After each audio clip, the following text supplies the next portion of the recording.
So hey guys, this is your favorite the fictional vortex.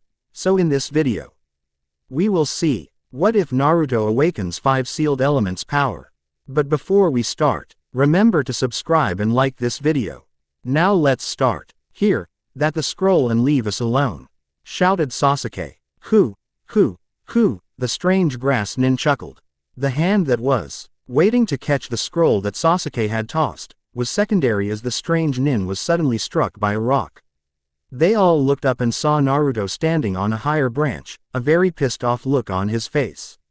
He leapt from the branch to put himself between his team and the nin. His normally laughing blue eyes were cold as steel and slitted in the center. He managed to catch the heaven scroll that Sasuke threw. Sorry I'm late, something tried to eat me that I didn't agree with, he said. A relieved look graced Sakura's face. He then looked at Sasuke. What the hell do you think you're doing, Tem? Naruto said, his voice rising. He was more powerful than we are, I had no choice, yelled Sasuke. And what color is the sky in your world, you dumb bastard, that made you think he was us going to let you go after you gave him our damned scroll? Naruto shouted right back. Who? Very observant of you, Uzumaki, the grass nin said, her voice becoming more raspy and masculine. So, my little pet didn't finish you off. I must admit, thought, you did take me by surprise. You've impressed me, Naruto-kun. I'm quite surprised to see you're still standing after taking on a summon of that size.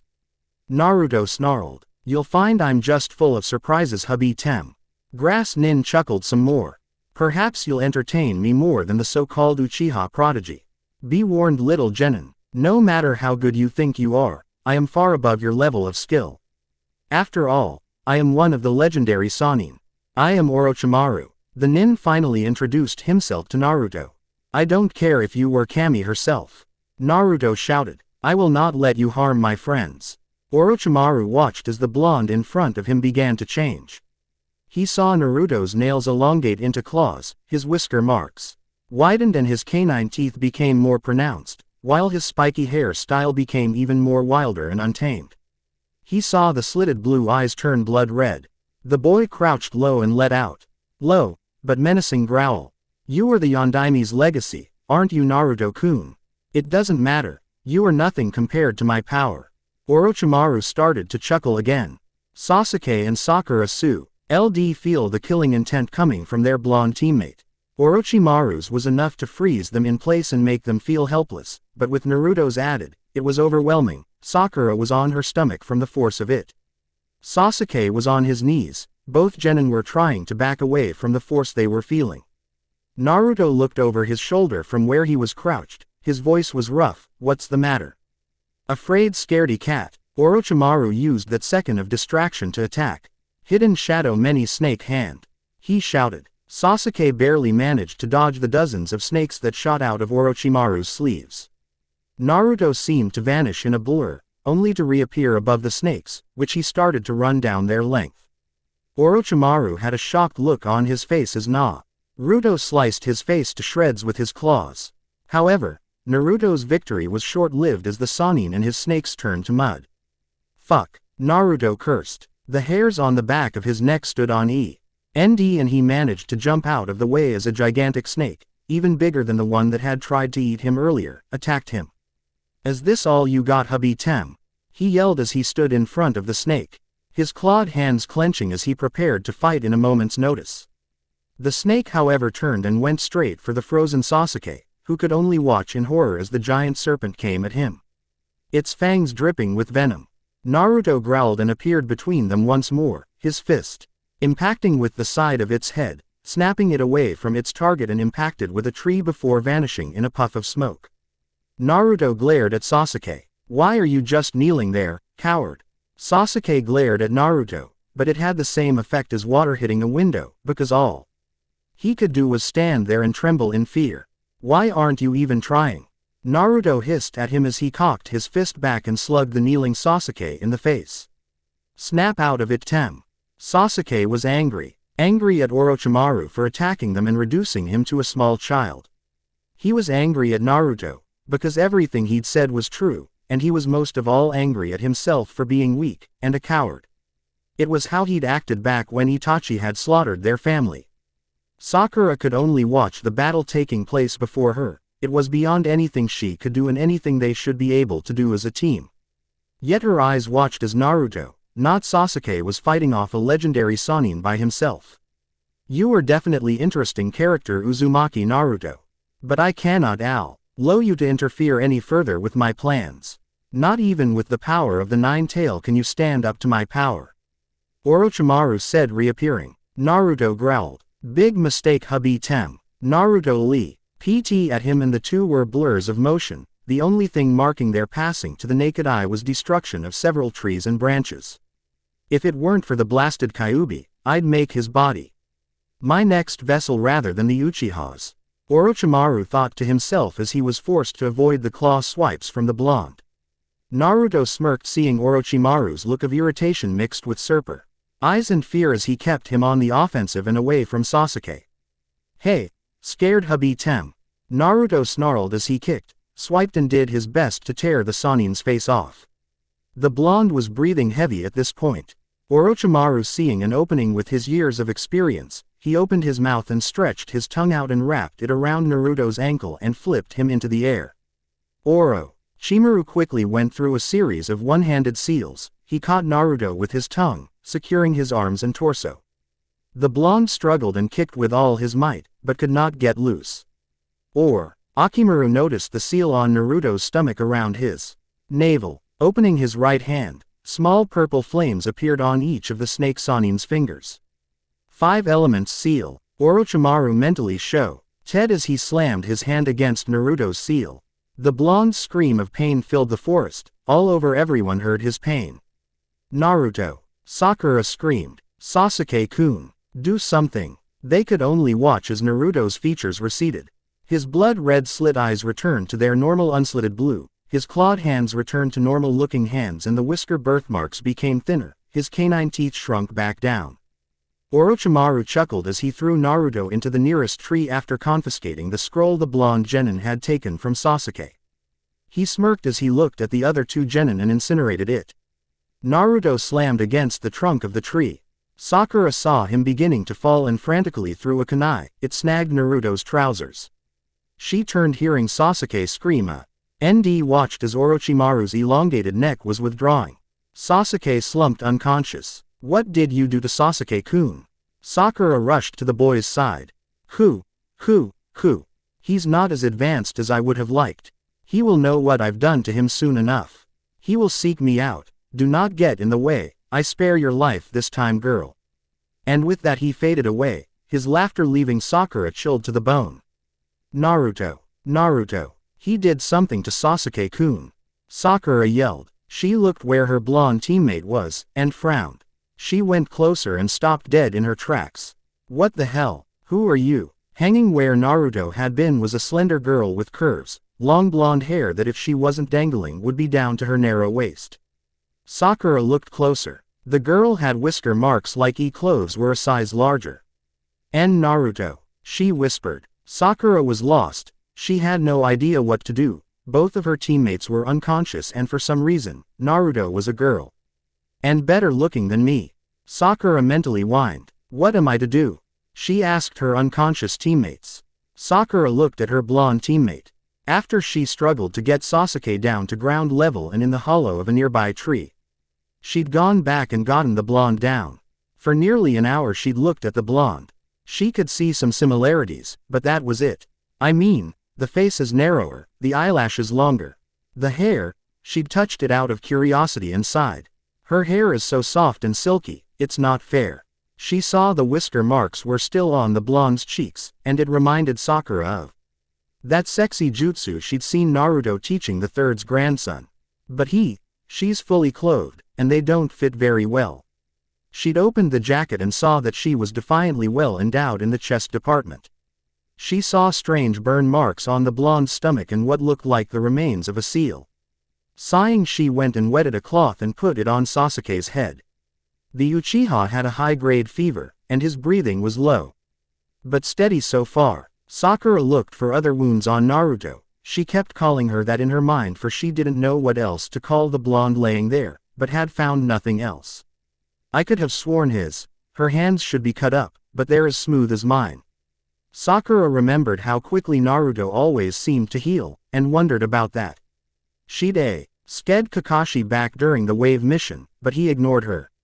As always, Sakura grumbled as she got a cool cloth and put it on Naruto's forehead. She'd put the headband on the ground next to her. What did he do to you, Naruto?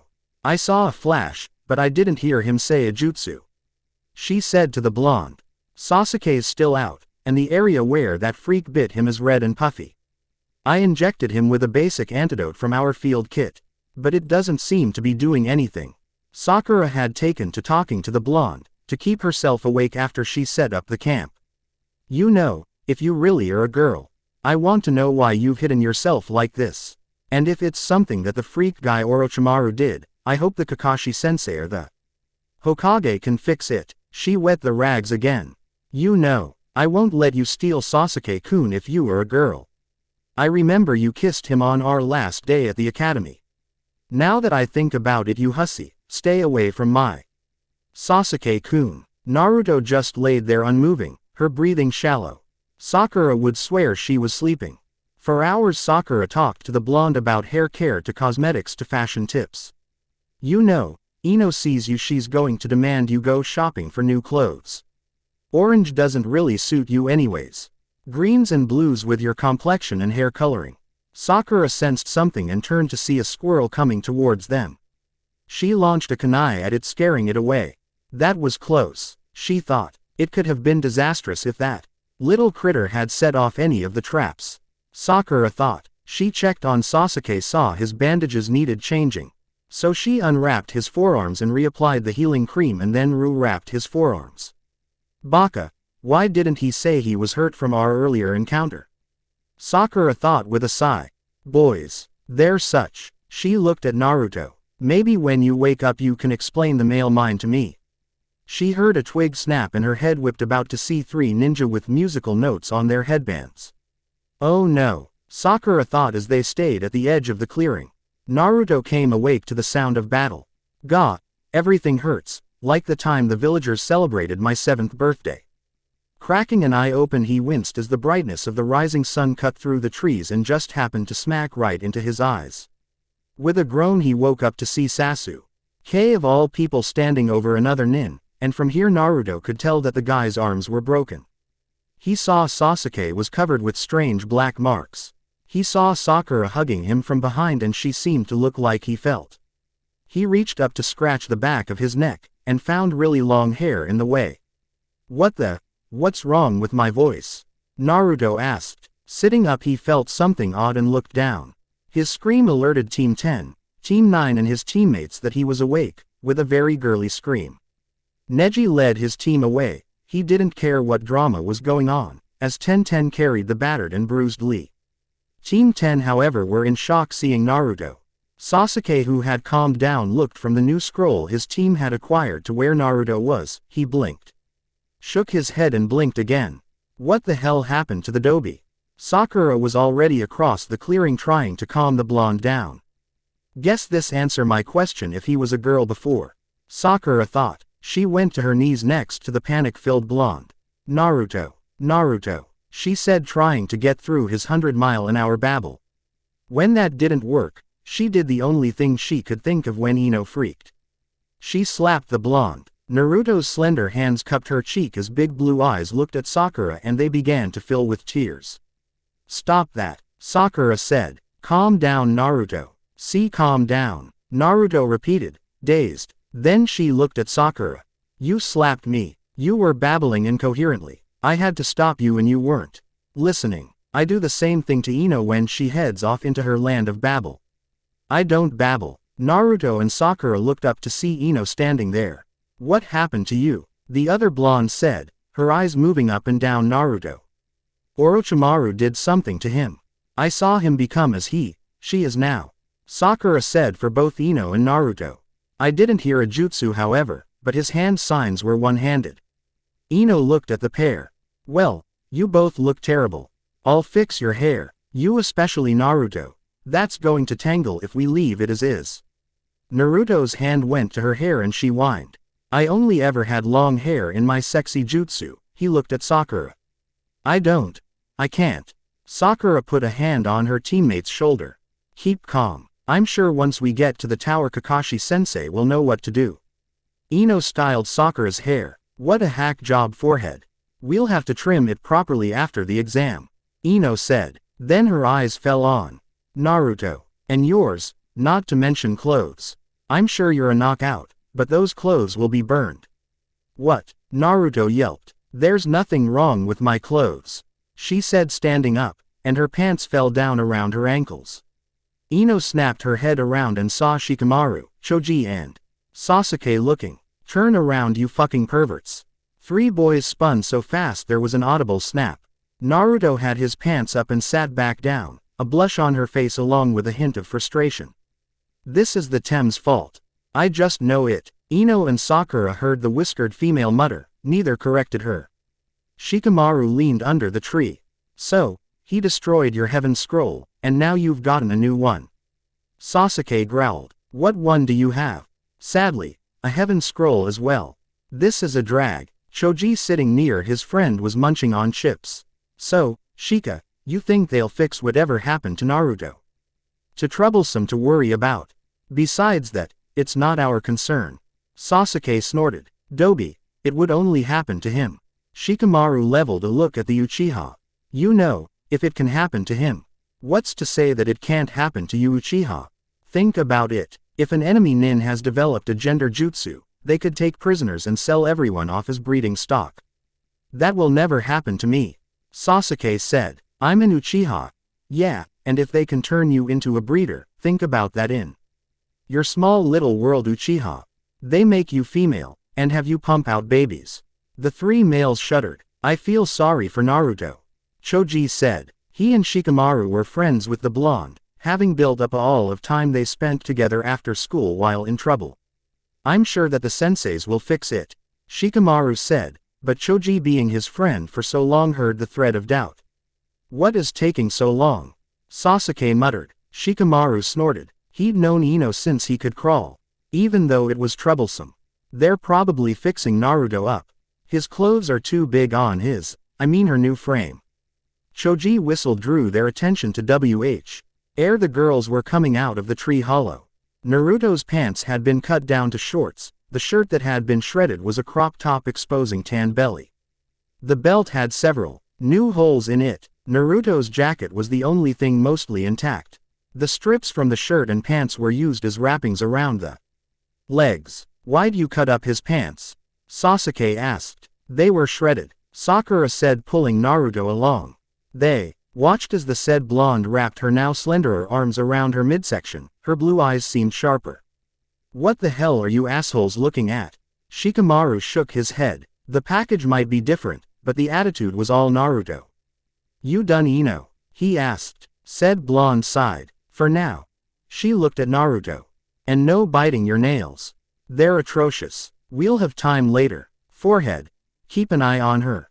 Him. Damn it to hell Ino, I'm a boy. Naruto yelled at her. Not right now you're not. Ino said as she joined her team. See you at the tower. Team 10 left. Naruto was muttering and cursing. Sakura felt bad for the blonde, she really did. Naruto sighed. I gotta pee, she said and wandered off. Sakura closed her eyes and counted down from 10. She'd got as far as 7 when. Where the hell did it go? Sakura sighed and went to calm the blonde while Sasuke grumbled about useless blonde dobies. They'd made it on the dawning of the 5th and last day. Team 7 had found a scroll amongst a group of dead Iwa ninja, and had made their best speed towards the tower. Naruto swore someone was following them, but Sasuke would answer with, stop being such a whiny bitch. You're imagining things. Or, grow a fucking pair dobi, it's just insects or a wild animal. By the dawning of the 5th, Sakura had had enough of Sasuke's treatment of Naruto. Surprising them all when she slapped the Uchiha hard enough to knock him ass over end. Stop being such a royal bastard to her, Sakura said as she stomped up to the Uchiha. She's her tea. And you're being a bigger prick than usual. Sasuke held his cheek and looked at her in shock. You hit me. Adjust. Sakura said, stomping back to Naruto, who had her back to them and was trying to stem the flow of tears. You okay? Sakura asked softly. Fine. I just got something in my eye is all. Naruto said, wiping the tears from her eyes on her sleeve of her very battered jacket. Sakura rubbed her back. It'll be okay. Promise. Quote. Sakura smiled. I'm here, and I won't leave you alone. Sakura couldn't understand it, but this version of Naruto pulled something in her, something that didn't. She let even Sasuke abuse the blonde girl with them. You hit Tem. Sakura blushed and looked over her shoulder to see Sasuke sulking against a tree. He needed it, she said. I don't know what's wrong with me. I mean, I used to be able to take shit like that and fire back. Sakura had an idea, but she didn't want to say it aloud. Come on. The tower is ahead and we can see if Kakashi-sensei can fix this. Naruto nodded and wiped her eyes again. Come on Tem, let's get this over with. She called over her shoulder. Sakura had to admit, the twin ponytails suited her. My hair wasn't that long. I'm going to have to show her how to brush it out. Snarls will be something vicious since it hasn't been washed in several days. Team 7 left the forest and made their way into the tower. Hey, no one's here. You think we're the first? Naruto asked after they muscled the door open.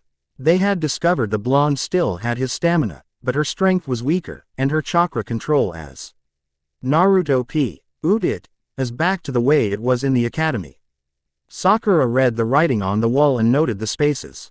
I think we need to open the scrolls here, she said. Sasuke and Naruto snapped them open, and they began to smoke. Throw 'em, Sasuke ordered, and they tossed the scrolls. A flash bang later and Iruka Yumino was standing before them. Congratulations on Iruka-sensei. Am I glad to see you. Naruto rushed forward. And Naruto. Iruka remembered the sexy jutsu and closed his eyes and clamped a hand over his nose. Sensei. Something's wrong. Will you stop it with that stupid jutsu? Iruka yelled, using his big head jutsu. Iruka-sensei, it's not that. Sakura said, we ran into some trouble in the forest. They explained what happened and Iruka looked at the blonde female before him. I'll inform the Hokage. But you don't have time. The next part of the exam is about to begin. You just made it. He led them out of the foyer and deeper into the tower where they entered the arena. You just made it, he said. Join the others, I'll speak with the Hokage. Iruka shushined away. Team 7 looked at the other teams gathered and Naruto whimpered as everyone turned to see her. Sakura grabbed Naruto's arm and dragged her forward. Let me go. Naruto whined. You can't make me. Entering the tournament hall, they could see the others already gathered. They were lined up by team, one teammate behind the other. Naruto went behind Sakura, who was behind Sasuke, letting the Tem take position of team leader, as he didn't want to be seen right now. First off, congratulations on passing the second phase of the Chunin exam, a Jonin said. We will now have an explanation of the third phase of the Chunin selection exam from our own Hokage. Everyone listen up, and listen well. With those words, the elderly third Hokage walked forward to the edge of the raised platform, and coughing out some smoke from the pipe he'd been smoking, began to speak. The third exam will begin. But before the explanation, there's one thing I want to make clear to all of you. The Hokage said in a tone that required any decent person to pay attention. It's about the true purpose of this exam. In other words, why we do a joint exam with the allied nations of this region of the world. To maintain good relations with the allied nations and heighten the level of the ninja. Were the reasons you have probably heard, but do not let them deceive you. The exam, so to speak, is. The old man was obviously a lover of theater as he took a moment to puff on his pipe, a moment in order to build up the suspense a bit. The epitome of a war between the allied nations. Third finished, leaving no mistake in his voice. What do you mean? Tenten asked from her position behind Rock Lee. If we go back through history, the allied nations right now were neighboring countries that have fought each other over and over again. To avoid wasting military power, those countries decided to choose a place to fight. The Hokage replied as he explained his earlier statement, that is the beginning of the Chunin selection exam. Naruto sighed. She was bored and the old man was droning on, and couldn't keep her mouth shut. Why do we have to do that? Naruto asked, sounding like she didn't understand anything beyond the surface meaning of what the third had said. We're not doing this to select shunins. Sarutobi, seeing the blonde for the first time, let his eyes widen, but due to years of experience he managed to hide it without anyone seeing his reaction, and he used his pipe to gather himself before answering. What are you playing at, Naruto? He thought before speaking again.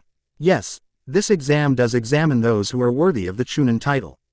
But, on the other hand, it's also a place where ninja fight and carry their country's dignity, replied the third Hokage. In this third exam, feudal lords and famous people from various countries who may be potential clients are invited here as guests. And feudal lords from countries with hidden villages and ninja leaders will see or be significant difference in power. The strong country will be flooded with jobs. If a country is seen as weak, their jobs will decrease. And at the same time, countries are able to show how their village has grown and possess excellent military power to the adjacent countries. In other words, they can put foreign pressure on them. So why do we have to fight with the risk of losing our lives? A foreign nin asked, sounding like he didn't approve of being used in this manner. A country's power is the village's power. A village's power is the ninja's power. The Hokage replied promptly, and a ninja's true power is only born in life or death battle. This exam is also a place to show off the ninja power of one's country. Since this is an exam where you fight with your life on the line, it has a meaning, and your predecessors have fought and dreamed of being in the Chunin exam because of it. But why do you say it is to promote good relations? Tenten asked, clearly a bit uneasy about not being told all this beforehand. I told you at the beginning to not get it confused with that. The custom of saving one's life and fighting to maintain balance, that is the good relation in the world of the ninja. The Hokage said, sounding a bit irritated that one Konoha ninja was still thinking at they'd been told earlier was important. This is a life or death battle for your dream and the village's dignity. A silence fell over the room as the gathered genin soaked in what the third Hokage of Konoha had just told them. Naruto blew out a breath of air. She wanted to say something, but something in the back of her mind told her to keep her mouth shut this time. Hugging her midsection, she kept her head down and pouted. Come on, get this over with. I need Oji-san or Kakashi-sensei to fix this. The dual ponytail orange-wearing blonde thought.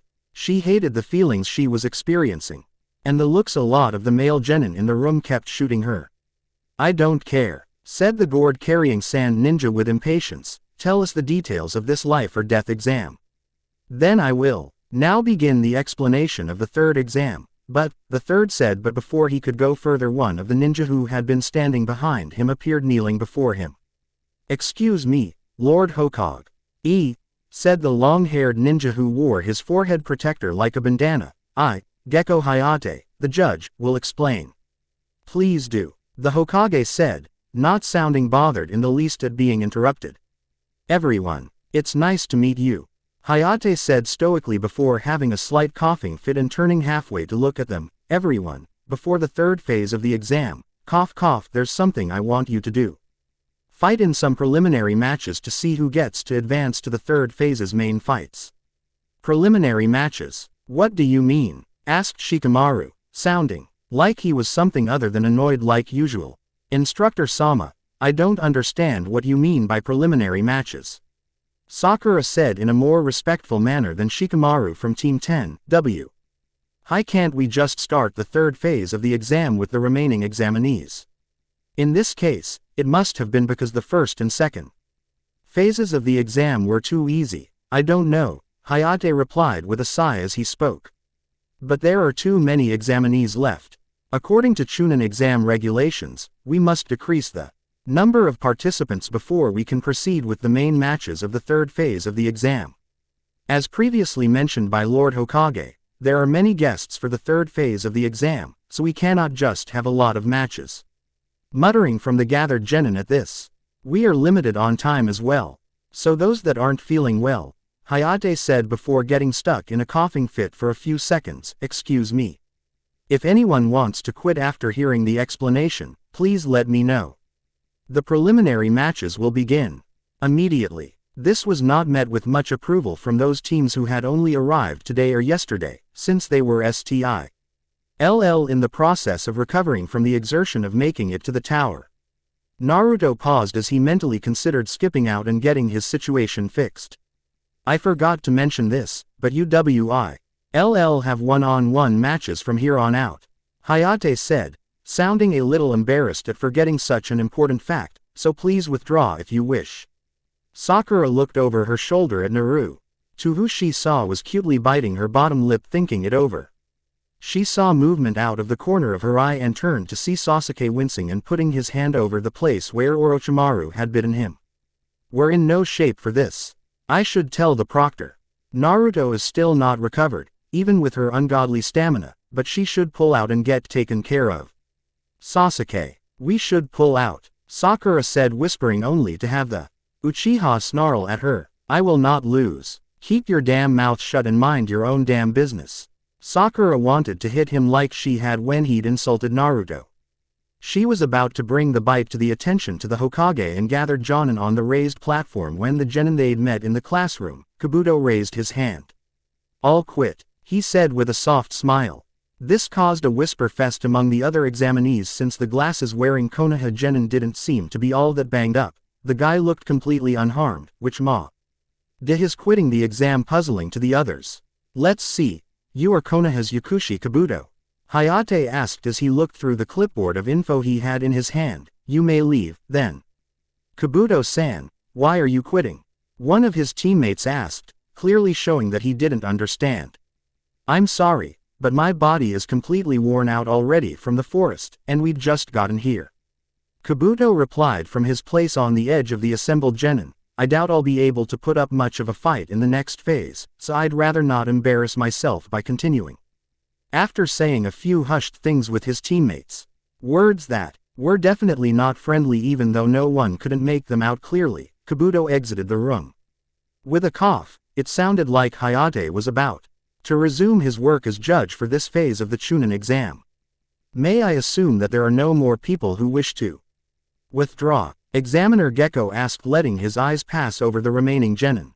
This led to Sakura once again trying to raise her hand to draw attention to Sasuke's cursed seal, but her efforts were stopped more forcefully this time as Sasuke clamped down hard on the hand she was intending to use. Don't you fucking dare, Sasuke hissed. Naruto, meanwhile lost in her own mind, decided to stay and see what he could do, despite being in the body of a girl at this time. Nothing is going to stop me from becoming Hokage. And if that hubby Tem thinks this sick jutsu or whatever it is will stop me, I'll show him, and next time I'll kick his ass for sure, believe it. The blonde thought to herself. Then, let's begin the preliminary matches. Hayate said, clearly ignoring the conflict occurring in Team 7, it will be a one-on-one match. In other words, it will be like real combat. Now that we have exactly 20 people, we will have 10 matches and the winners will be able to advance to the main part of the third phase of the Chunin exam. There are no rules. You will fight until the other person dies, is knocked out or admits defeat. If you don't want to die, please give up immediately. Several people looked nervous again. However, if I judge that the match is over, I may stop you to prevent any unnecessary deaths, Hayate said, making everyone wonder why the guy wasn't in a hospital. The thing that will determine the matchups will be this. As the examiner spoke those words, one of the panels on the scoreboard that was built into the wall was pulled up to reveal an electronic bulletin board. This electronic bulletin board will randomly display the names. Without further delay, I will now display the names for the first match. Looking up at the bulletin board, they watched as the names went by at a rapid pace and Naruto wondered if it would be his name that appeared. It was soon revealed that fate had a different member of Team 7 in mind when it determined the matchup for the first battle. Akado Yoroi vs Uchiha Sasuke. Those whose names were displayed, step up, Hayate said with his hands behind his back. The first match's fighters are Akado Yoroi and Uchiha Sasuke. Are there any objections? Neither fighter stated that he had an issue with the matchup. We will now begin the first match, Hayate said before coughing a bit. Everyone other than the two fighters, please move up there. With his left arm the man indicated he balconies that existed on either side of the room about 15 to 20 feet off the ground. Without further delay, all the genin as well as the chunin and jonin present began to go to one of the Balconies in question with those from Konoha noticeably sticking closer to the people they knew. The balcony on the right side of the room soon held Team 8, Team 10, Team 9 and Team 7 with Naruto dragging her feet. The balcony on the left side of the room had only the sand ninjas, but from the looks on their faces Fangirl, Pajama Boy and that creepy ghoul didn't mind having it nearly all to themselves. Kabuto's other teammate and the sound team were further down from them near the other set of stairs. Naruto, seeing Kakashi against the wall, rushed up to him. "Kakashi-sensei, am I glad to see you?" Calm down Naruto and drop the henge. Watch Sasuke's match, you might learn something. It's not a henge, I need to talk with. Enough Naruto. Watch Sasuke's match, Kakashi said again, ignoring the blonde's chatter. Sasuke, it's always about the tem. I need your fucking help and all you worry about is. That's enough, Kakashi said, stepping away from the blonde. I don't want to hear about this prank Naruto. It's time you grow up and you take responsibility. He stepped away from Naruto and went several feet away. I will talk with you about this behavior and your blatant jealousy later. Naruto's slender hands tightened into fists, her nails digging into the palm of her hands so hard they drew blood. This isn't a prank. Naruto stopped as Kakashi turned away and went to the other end of the balcony. Naruto felt a tear slip down her cheek and she closed her eyes. Damn you, sensei. I need your fucking help and you continue to ignore me. You speak of taking responsibility. You don't know the meaning of the damned word, you thrice damned hypocrite.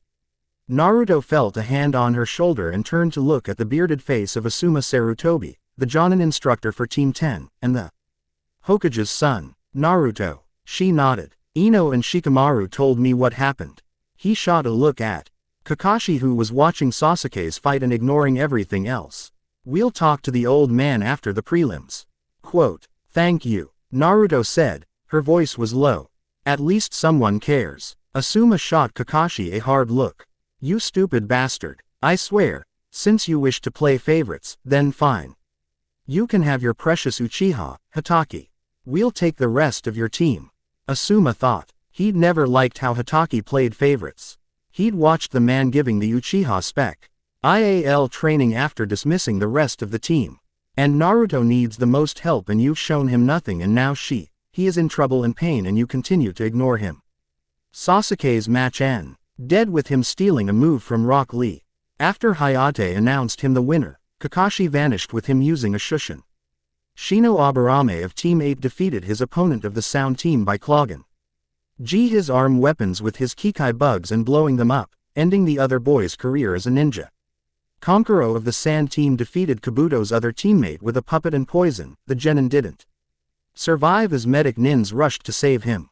Naruto watched as Ino and Sakura fought. Neither showed much, but they had a good foundation of the basics and they fought using those. While they fought they continued to exchange insults. Ino picking on Sakura's looks and hair. They talked about their past friendship and how they broke it off over Sasuke. Sakura surprised everyone when she said it was a foolish thing to do. She missed her friend. After that they picked up the action. Ino cut her own hair in an attempt to trap Sakura, and she did using a mono wire she'd thrown with the hair to immobilize Sakura and use her family jutsu, the famed Shintenshin no Jutsu, the mind-body switch. Naruto heard Shikamaru talk about it as he explained it to Kiba and Rock Lee. Naruto watched as Sakura's hand was coming up. Come on Sakura-chan. Fight it. Don't go down like that, Naruto yelled. This drew the attention of the pink-haired girl, as well as the rest of the eyes in the hall onto the slender whisker-marked blonde. In the arena below, Sakura managed to regain control and eject Ino. Both girls were nearing exhaustion and in the end it came down to them charging one another and punching one another in the face, sending them both flying. Hayate checked them both over. Both are unable to fight. Due to a double knockout, no one passes the fourth preliminary match, Hayate announced to the spectators. Naruto was surprised to see Kakashi appear and with Asuma gather up the two kunoichi and return them to the balcony as neither was hurt enough require attention of the medics. Naruto knelt by Sakura's side, ignoring Hatake. They'll be fine Naruto, Asuma said as he pulled out a cigarette. They'll wake up in a couple of minutes. Below 10-10 and Temari's match went on, with the Suna Kunoichi dominating 10-10 who couldn't land a hit on the fan wielder. Tamari was announced the winner. Her antics after the fight brought on some drama as Lee caught his teammate from being seriously harmed after being slammed in the spine with the huge metal fan and then thrown towards a wall while unconscious. Shikamaru won his match against the sound Kunoichi by using his shadow possession jutsu and having her knock herself out. Next fight, Naruto Uzumaki vs Kiba Inuzuka. Hayate announced the names off the board. Naruto looked at Sakura who'd woken up during the last match. "Well, go on," the pink-haired girl said with a grin. "Show him what you got." Naruto meanwhile was feeling uncertain now that her match had arrived. Hey, look at this Orochimaru, looks like we've got us an easy win." Kiba crowed. Naruto's eyes narrowed at this. He could hear the others around the dog user agreeing with this. He looked at Kakashi whose nose was buried in his book, not even paying attention. "I'll show them," Naruto thought as she leapt from the balcony to the floor below. Kiba snorted. "So you're a chick now. Doesn't matter if you're hot, you're still going down." Naruto's eyes narrowed. "I'm going to kick your ass, Kiba. Bring it on, bitch." Killing intent flooded the arena causing everyone to look at the blonde now. The blonde in the middle of the arena floor was surrounded by a vortex of purple chakra. "I am not a bitch. I am Naruto Uzumaki and I am a boy, goddamn it. A boy." Kiba laughed. "Not according to my nose, bitch." The vortex of chakra exploded faster and the floor around Naruto was scorched. "That's it, asshole, I'm going to kick your ass," the slender blonde said as she took up her fighting stance. In the balcony, Sakura's brow rose. Where did he learn that? Naruto's never fought like that before. Kakashi looked over his book and raised an eyebrow. Why hasn't he dropped the henge? He asked Sakura. The pink-haired Kunoichi scowled at her team's sensei. "If you would have listened to Naruto you would know." Then as an afterthought, "How's Sasuke?" "He's fine," Kakashi said, already going back to his book, figuring Kiba would decimate Naruto in no time. Not concerned about the blonde at all. Sakura scowled and looked at the arena. "Come on Naruto, kick his ass." Hayate sighed as he raised his arm. "Ready, Ed, fight." Kiba stood there sneering. "So, a girl, I'd ask how. But," he shrugged as he put Orochimaru aside and told him he could do this on his own. "I really don't care. I mean, this is just showing everyone that you're dead last, both as a boy or a girl. Now at least the outside matches the skills on the inside." The Kunoichi around the room glared at the Inuzuka male at this comment. Above Kurenai, his sensei scowled at this. "Kiba, you're pushing it." "Whatever Kiba, you're full of hot air," Naruto said. "Oh yeah, Proctor, get ready to announce me as the winner, as I'm going to win this with just one punch." Kiba moved fast and the blow connected, sending the blonde flying into the arena wall. "Tisk, told you," Kiba said and turned away. Above, with those watching in the balcony, there were many snorts and agreements. Sakura, however, was watching the shattered wall. Her hands were gripping the rail tight. Silently she was repeating, "Come on Naruto, get up. Don't fail here, get up." Below, Kiba is still boasting, "Well, come on and announce it already." Hayate shakes his head and coughs. "Why not?" the Inuzuka demands. "Because that was a cage bunshin," a female voice says, and Kiba finds himself pulled into the ground as the blonde Kunoichi appears above him now. Learned that watching Kakashi doing the same thing to the Tem. "Yeah," Sakura yells and smiles as her teammate is showing what she can do. Kakashi lowered his book and those that know him can see the frown at Naruto using a technique he demonstrated. Back in the arena, Naruto back flips out of the way as Orochimaru becomes involved, allowing his master to dig himself out of the headhunter jutsu. "Ah, come on Orochimaru," Naruto whined as she dodged the dog's bites. She didn't see Kiba and it took him grabbing her ponytails, wrapping the long hair around his fist and kicking her legs out from under her. Before she realized he was free. "Listen here bitch," Kiba said as he yanked her hair hard, exposing her neck. "No one disrespects me like that, not some dead last whore." Gasps filled the balcony. "Well, it's over now," Kakashi said as he put his book away. "I'm going to check on Sasuke." He shushined away without caring about his student. Sakura glared at where the man had been. But her eyes snapped back to the arena. "Now you give up, before I rough you up." Kiba said as he pulled on Naruto's hair harder. His foot on her legs kept Naruto from getting her feet under her and taking pressure off. "Fuck you, Kiba," Naruto snarled as she swiped at him, but he blocked it, then slapped her with a backhanded blow across the face. "You need to learn your place, bitch," Kiba said, yanking Naruto's hair harder and forcing her head back. "Perhaps a good taming. Would you like that? Do you need to be claimed?" Naruto's eyes widened as Kiba sniffed her neck and his free hand squeezed her breast. "Stop that. I'm going to kill you, Kiba," Naruto yelled as she struggled. Akamaru backed away, not liking how his partner was behaving. Above in the balcony, all the kunoichi were getting pissed. Kurenai was glaring at her student. "We will be having a long talk after this, Kiba, and your mother will be present as well." "Stop it," Sakura was saying. Ino was next to her. Both girls were looking upset at the scene below. "Sensei," Ino said as Asuma stepped up behind them. "It's a sad thing, but it could happen in battle. A captured kunoichi could be rode," he said. Both teens looked at him. "But doing it to a fellow nin, even in this tournament, is wrong." He looked over and saw that Kurenai was as pissed as he was. "Kiba might win this match, but he won't survive the lecture, that's for sure," he muttered as he turned back to the fight below. Kiba was groping Naruto's breasts hard. "You have a nice rack, bet you're tight as hell." Naruto's eyes changed. They went from their normal blue to having slits. Kiba didn't notice the darkening of the whisker marks nor the elongation of fangs and claw-like nails. "I'm going to kill you," Naruto swore, her voice becoming deeper, more guttural. Above, Sakura had a flashback to the forest.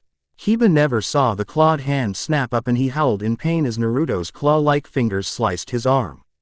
He let her go as he backed away in pain. Naruto rolled and then a kick up. The purple chakra was back. "You pathetic mutt. You think you can do that to me? I am going to make sure you never reproduce again." Naruto blurred into motion and Kiba was kicked hard with a side kick and sent flying. Naruto blurred again and a spinning kick sent Kiba flying off into another direction. Naruto seemed to shimmer again, those watching seeing a blonde blur. The younger generation not knowing what was going on, but the older ninja recognized it. Asuma felt the cigarette in his mouth fall and he whispered a word that hadn't been he. "Art in Konoha since the death of the fourth Hokage, Hiroshige." Kiba was sent into the air by a flip kick. Naruto was about to move when Akamaru tackled her. Kiba hit the ground and rolled. He lay re-watching as Akamaru and Naruto rolled around on the ground, Naruto's claws leaving bloody gouges in the nin dog's side, while Akamaru clamped his teeth into the blonde's shoulder, shredding the jacket. Kiba whistled and Akamaru backed off. All three competitors in the short amount of time were now bleeding. Akamaru winced as he moved. The claw marks in his side told him he'd pissed off the blonde female. And he could understand her anger. She was an alpha in every way and Kiba disrespected her badly. Kiba ripped his jacket and bandaged his arm where the slashes were. He didn't take his eyes off the blonde. Naruto was on her knees sucking in huge amounts of air, which had many men in the arena focused on her heaving chest. She looked at her jacket and peeled it off, wincing as she felt the bite mark from Akamaru on her shoulder. She touched them and sighed, seeing they were already healing. Seeing where Kiba was looking, Naruto scowled. "Why are men such perverts?" With a sigh she stood and drew several shuriken. Kiba smirked. "This is over, bitch." He tossed Akamaru a pill. He performed a series of had seals. Man-beast clone. A puff of smoke and Akamaru transformed into a perfect copy of Kiba. Naruto threw the shuriken and leapt into the air, narrowly avoiding the oncoming vortexes of man and dog. "Man, I narrowly avoided getting pulped there," Naruto thought as she flipped and landed. Seeing Kiba stop before connecting with the wall. Funny thing was she could smell which was which. "You know, Kiba, you really need to take a bath," the blonde taunted. The Kiba on the right growled. "I give you a bath when I'm done," he snarled. Fang over fang. Naruto leapt again, but not quick enough as one of the spinning vortexes of destruction caught her ankle and she fell to the ground. Kiba was on her in a second, pinning her to the ground. "Hee, not so tough now, are you, Naruto?" he said, leaning in and sniffing along her neck. Naruto was panicking as Kiba straddled her and had her arms pinned above her head. "Get off me, Kiba." "Don't think so. In fact, I think I'm going to get a taste of you now," he said, sneering as he lowered his head closer. Naruto did what any woman in her place would do. She bit Kiba's nose as hard as she could, drawing blood. Kiba reared back screaming in pain and was half on his knees when Naruto struggled out from under him and kicked out as hard as she could, her foot connecting with Kiba's privates. Every man watching from the balcony winced and covered their own manhood in sympathy while the females present cheered as Kiba deserved it for his behavior. Naruto rolled and came to her feet, glaring at Kiba. "Get it through that thick rock you call a head, I'm a boy." Naruto with a spin kick staggered Kiba back. The Inuzuka boy staggered back, still holding his teeth-marked nose. Naruto, however, was not in the mood to let up and went with alternating left and right roundhouse kicks that Kiba either avoided or blocked with a forearm. Naruto went to a handstand and started spinning kicks, driving Kiba back. "Ah, that's it. Akamaru, get the bitch." Kiba whined as a kick sent him to the ground, again wrapping his wounded nose. Naruto flipped to her feet and saw the Kiba clone lunge. "Oh no you don't," she said and ducked, and as the Kiba clone Akamaru went overhead, Naruto kicked her leg into the air from where she lay on the ground on her back. Akamaru's eyes widened as he reverted back to normal, and once again, everyone winced as poor Akamaru was balanced on the flat of Naruto's slender foot, via his balls. Naruto flexed and dropped the whimpering dog to the ground. "Sorry Akamaru, but..." Kiba tackled Naruto to the ground, pushing her face into the ground as he straddled her once again. Kiba using a hand held her wrists together as he ripped off his belt. "Stop struggling," he ordered as he bound her hands together. Naruto didn't listen and bucked, and then her eyes got wide as she felt something. "You sick bastard," Naruto screeched, head as she tried to throw the Inuzuka boy off. "Hey, you like it rough? I'll give it to you rough, bitch. Hell, if you're still wild when I'm done, I might let Akamaru have a go." The room went deathly still at this. Kurenai was pissed at her student beyond belief. Hinata too was glaring at Kiba. The usually shy Hyuga heiress was mad at her teammate for treating the blonde like this. She was shocked when she'd seen Naruto arrival. During the fight she activated her Byakugan and was shocked by what she saw. Naruto's chakra paths were larger, and the weird gathering she used to see around the boy's stomach was gone. Hinata wondered what happened to Naruto during the exam. It had changed him drastically. Below, Naruto continued to struggle, and those watching could only stand by as Kiba fondled the blonde, humiliating her in front of everyone. Sakura spun around looking for her sensei, but he wasn't there again. She spotted Team 10's sensei. "Asuma sensei, you've got to stop this." Naruto's not done. "Look," Asuma said, and they both looked down as a second Naruto appeared and kicked Kiba off. The new Naruto pulled the bound one to her feet and unbound her hands, tossing the buckle aside.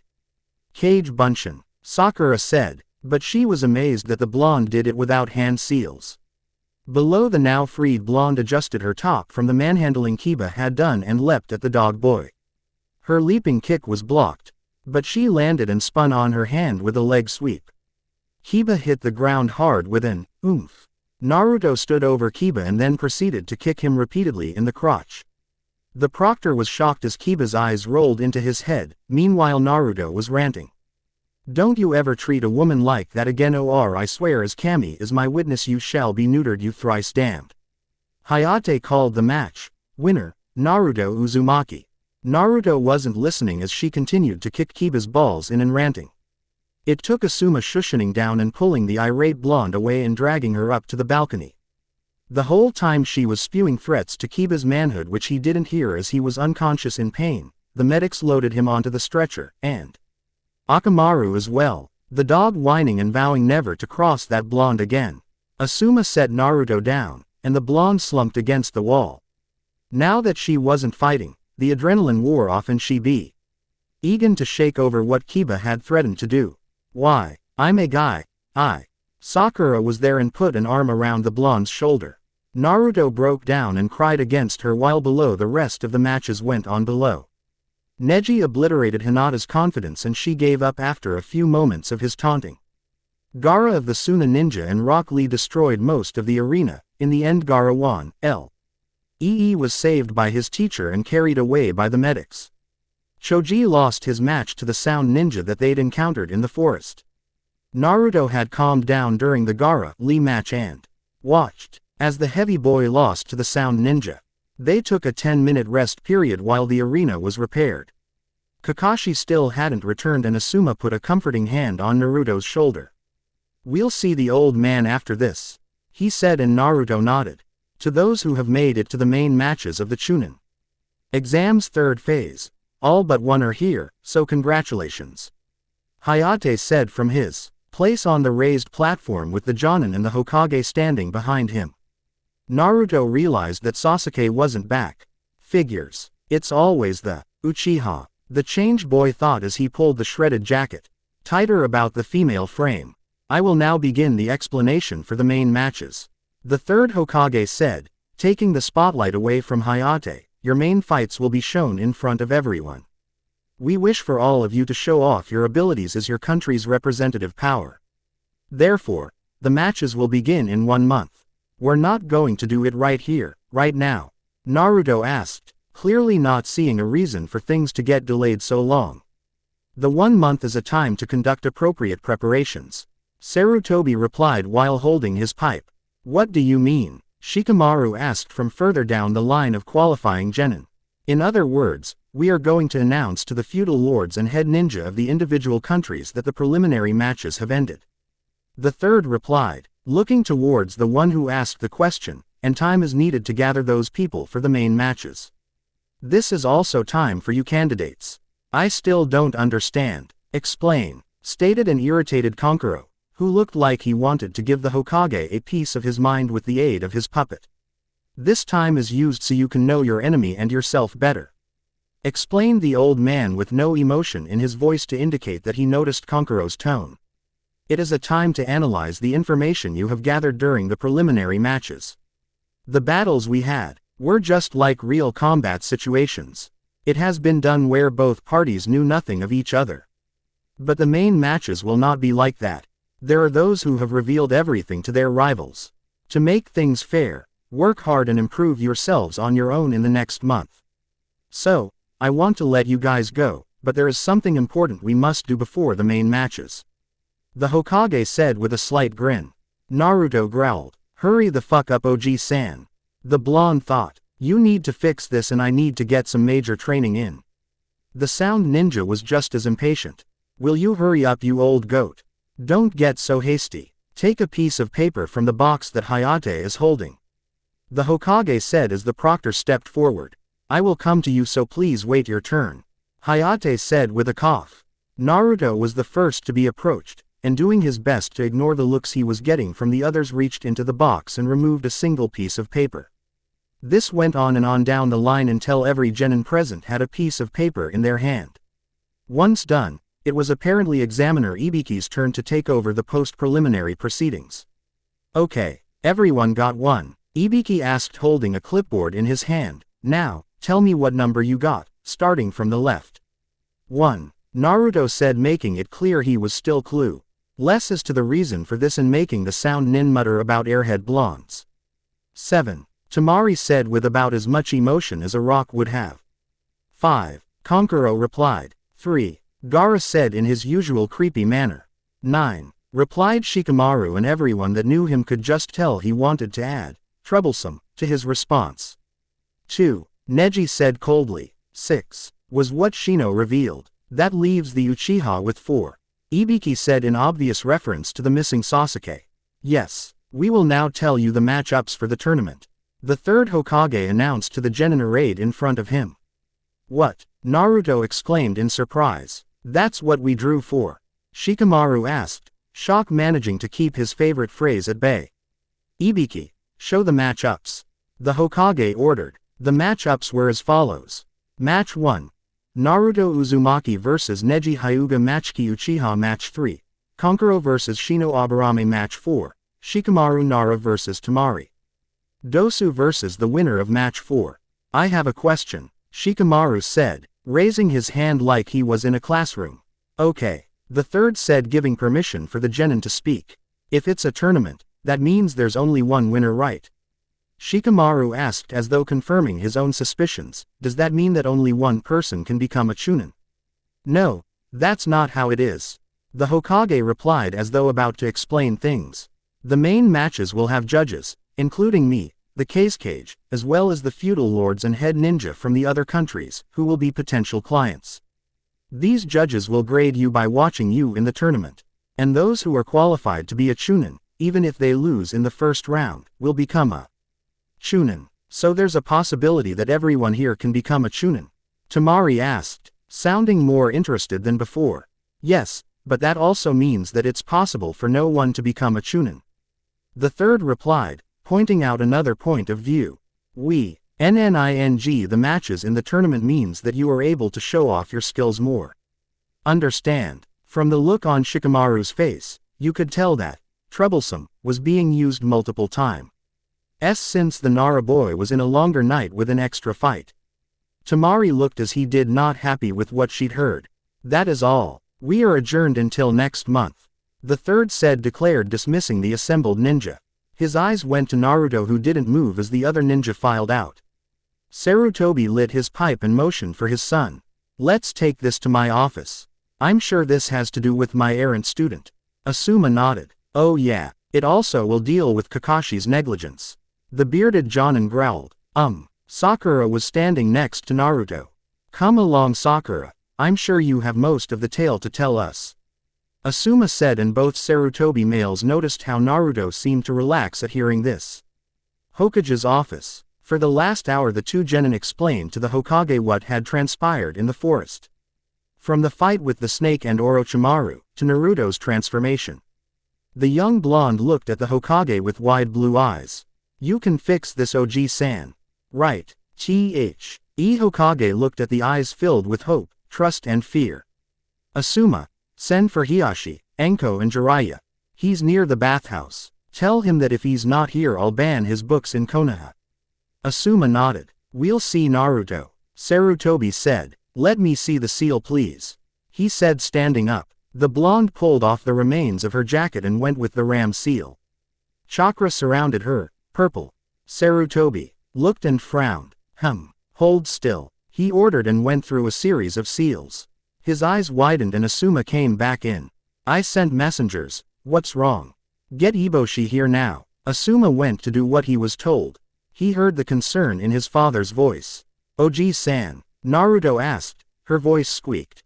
Sarutobi dropped into his padded seat, his hand shaking as he reached for his pipe. Lord Hokage, Sakura said, concern in her eyes for her teammate. The jutsu I performed. The old man was suddenly feeling his years. Shaking his head. We'll wait for my personal doctor as well as my student Jiraiya. I could be wrong and I don't want to panic you. Too late for that, old man. I've been a girl for several days and everything feels wrong. I don't know what I'm feeling, and I feel fat and bloated. Sarutobi's eyes widened as he heard a phrase he hadn't heard since his wife passed and his daughter-in-law moved out with his other son. Would you like some chocolate? The Hokage asked, praying he would stem the blonde's questions until the doctor got here. Please, Kami, get Eboshi here quickly. I swear I won't read Ika in the office anymore if you get her here soon. You know what's wrong, Oji-san? Naruto asked. Sakura was looking away. She was going to let the ultimate ninja take this one. Deals off, Kami. I'm going to put in overtime on Jiraiya's books. Sarutobi thought. When the people that the Hokage requested arrived, they found the strange sight of a blonde girl curled up on the couch with a hot water bottle and a girl with pink hair sitting with said blondes in her lap softly humming to her. They saw the Hokage on the far side of the room by the window, his pipe sending up smoke clouds as his gaze was on the monument. Lord Hokage, Enko said. He turned, seeing his doctor, the snake Jonin. His son, Hiashi Hyuga, and he frowned seeing Jiraiya missing. Where's Jiraiya? He asked. Asuma coughed. He'll be along in a moment. He was. Get him here now. Get Jiraiya here now and tell him. They noted the panic look in the Hokage's eyes. Ease up, old man, you'll have a heart attack. A voice said, and they all turned to the window where Jiraiya slipped in the window. And what's so important that you pulled me away from my research? I need you to examine Naruto's seal. Sarutobi said. Fine. Where is he? She is on the couch. Sarutobi's aide and all eyes looked at the blonde hugging a hot water bottle to her. Jiraiya's eyes widened. You're joking. No. The third spent the next several minutes explaining everything to those gathered. Eyes would slip to look at the girl on the couch. Jiraiya walked up slowly to the pair on the couch. Naruto. A pair of blue eyes looked up at him and Jiraiya could tell the blonde was getting more and more freaked with each passing moment. My name is Jiraiya. The older man crouched before the couch. I'm one of the third's former students. He's asked me to look at your seal, to see what Orochimaru has done. Jiraiya was speaking low and calmly. I understand it's been several days. Can I see where your seal was, please? The blonde girl moved the hot water bottle and Jiraiya told the blonde to stay where she was. He went through numerous hand seals and his frown deepened with each one. Eboshi, could you come here please? The Hokage's personal doctor did and Jiraiya moved a bit. Can you run a diagnostic please? What's wrong? Naruto asked. Jiraiya held up a finger for a moment. Eboshi ran several tests, her brow wrinkling more and more. This is not possible, she said looking over her shoulder. Jiraiya sat on a chair near the couch. What? Enko finally asked. The suspense is killing the rest of us. Eboshi put a hand on Naruto's shoulder. Congratulations Sarutobi, she's a girl. Naruto sat there looking at the white-haired man that introduced himself as Jiraiya. The others went to the side and were talking. You can fix this, right? She asked. Sakura looked at the man as well. Jiraiya contemplated telling a lie, but he hated giving false hope. No, it seems whatever Orochimaru did, combined with the seal you already had, well Gaki, it fused you and the Kyuubi. It rewrote your entire DNA structure and as far as I can tell, the Kyuubi was female and in an act of desperation imprinted herself on you as the seal Orochimaru did was meant to cut you off. The Kyuubi fought and, he sighed. You are 100% female now. Naruto shook her head. No. No. She shook her head faster and faster, sitting up and backing away from everyone. Quote, this is a dream, I drank stagnant water or something.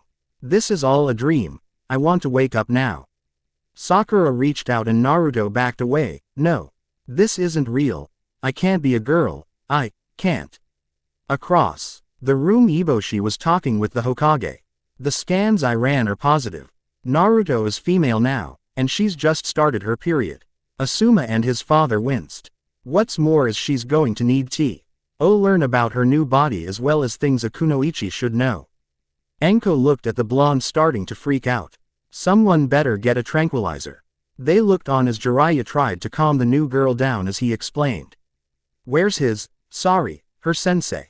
Eboshi asked. Asuma scowled as he walked away. Busy sucking off the Uchiha. Sarutobi listened after they managed to calm Naruto down as J-mess that Orochimaru has made. The Kyuubi is dead. The Gaki girl here has all the chakra, and from what I heard instincts similar to an Inuzuka. Excuse me? Sakura asked from where she was sitting on one side of Naruto. Asuma was holding the shuddering blonde and talking softly to keep her calm. When they looked at her she looked down. During Naruto's fight with Kiba, that purple chakra. Jiraiya nodded. It would be the end result of the merging. Naruto's normal chakra was blue-white. The Kyuubi's chakra was red. He clasped his hands together locking his fingers. Together they 100% merged into this new chakra. He looked at the shuddering blonde. Did you notice it was becoming easier to control? For a moment it looked like Naruto wasn't listening, but when she spoke, her voice had a minor tremor to it. At first, it was hard to use, like I was back at the academy, but by the time I fought Kiba, it was becoming easier, and when I got mad when he. Asuma felt her shake. It's okay Naruto. It will be okay. No it won't. I'm a girl. How can that ever be okay? No one had an answer for the blonde. Jiraiya decided to continue. With some proper training, I bet within a month you'll be better than ever with your chakra control. Eboshi looked at the blonde. We'll have to do some tests, and update your medical file. What medical file? Naruto asked. Well, you have been to the hospital, right? The Hokage's physician asked. Naruto shrugged. When I was brought in after a beating, they would wait till Oji-san left and then kick me out. I doubt they made a file for me. Behind his desk, Sarutobi growled and shared a look with his son.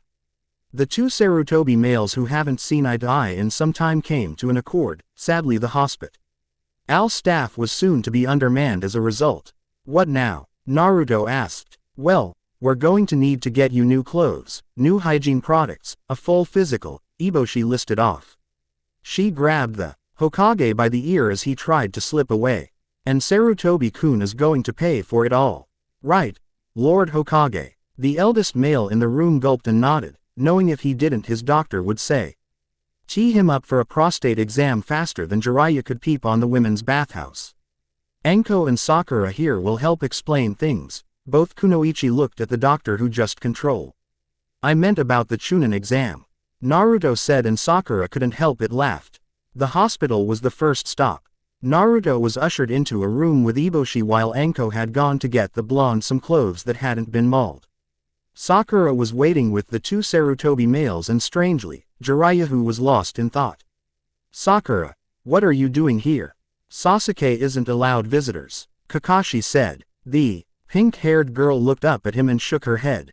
Waiting for Naruto, she said. Ah, well shame he lost to Kiba, but there is always next. Naruto beat Kiba, sensei. Sakura said. Kami, he really does suck as a sensei. She thought in disgust at the fact he gave no credit to her blonde teammate.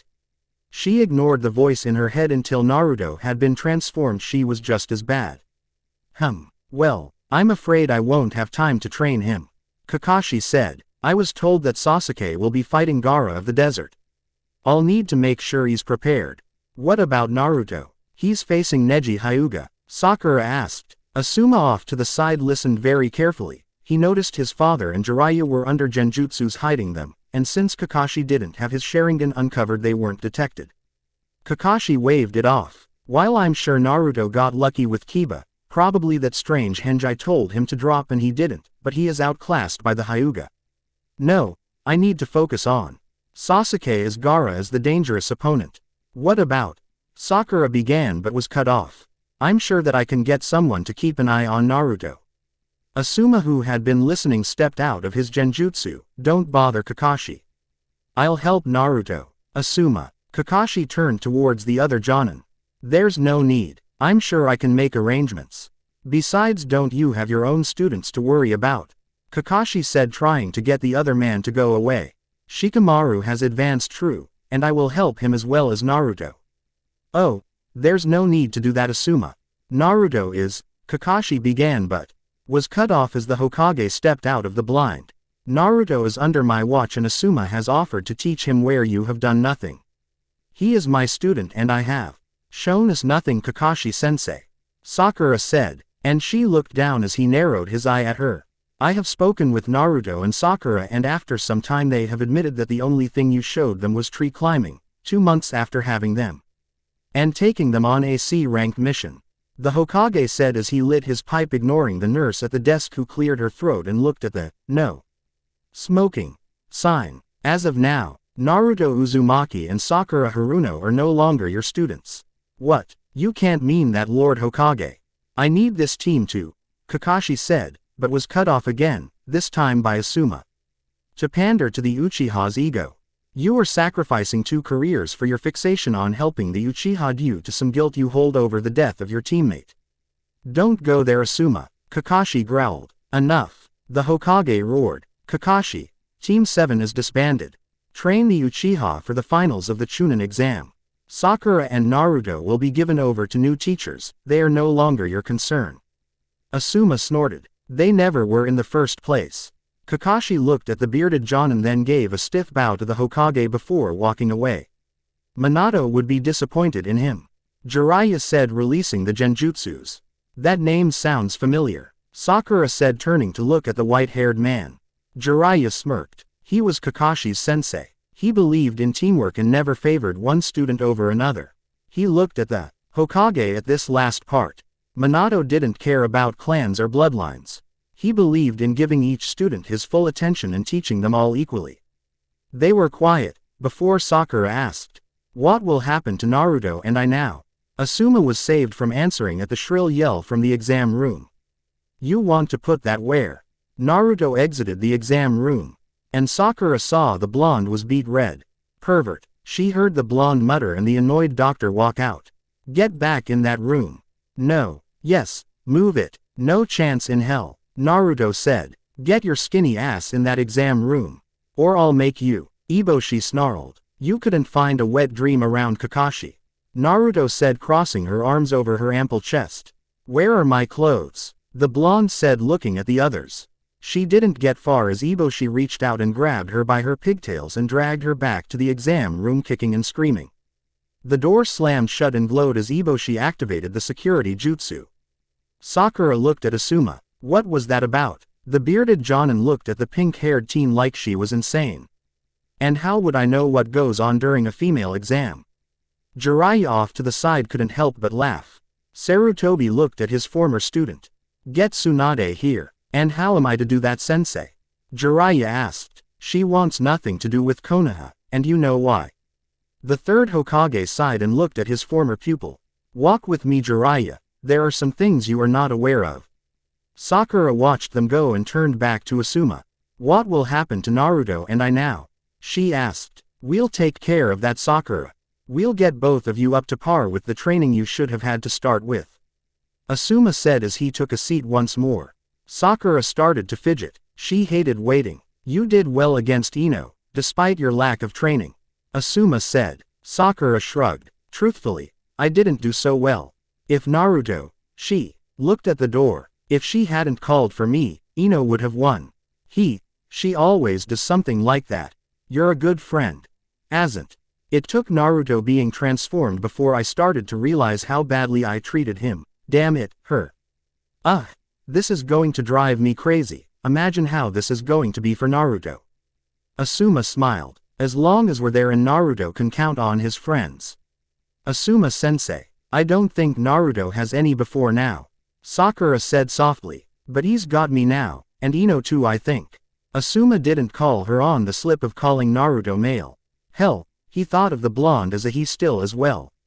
It would take time for it to fully sink in. We'll be there for Naruto. Asuma said. Sakura looked at the door. Why is it so quiet now, when we could hear everything from before? I think the doctor activated the security seals on the room. Oi, where is everyone? Jonin and Genin turned to see Anko with a bag. What took you so long? Asuma asked. You try clothes. Shopping for a girl that you barely got the measurements for, and let's see how well you do. We're going to need to do major shopping after this. Sakura nodded. Naruto will need clothes and everything. Asuma shuddered. He hated shopping, but he had promised to be there for Naruto, and this meant even for things like this. Anko was smirking, but Sakura asked something that's been bothering her. Why are you here? Anko looked at the girl and raised an eyebrow. Gaki didn't tell you. Tell me what? Sakura asked. Of course Naruto wouldn't say anything. I'm one of Naruto's watchers. He's known me since he was little. I try to help when I can and I'm not on missions. The exam is the first time I've been able to see him in nearly a year. Anko dropped onto the bench, sandwiching Sakura between her and Asuma. So you're the one who taught him that fighting style? Asuma said, recalling the stance the blonde had taken in the match against Kiba. Yeah, Naruto only uses it once in a while, preferring to keep what skills she has under wraps. Anko said. Now I have another reason to kill my former sensei. Sakura was confused. If you've known Naruto, why? The council keeps interfering. Anko said softly. The Hokage can only do so much.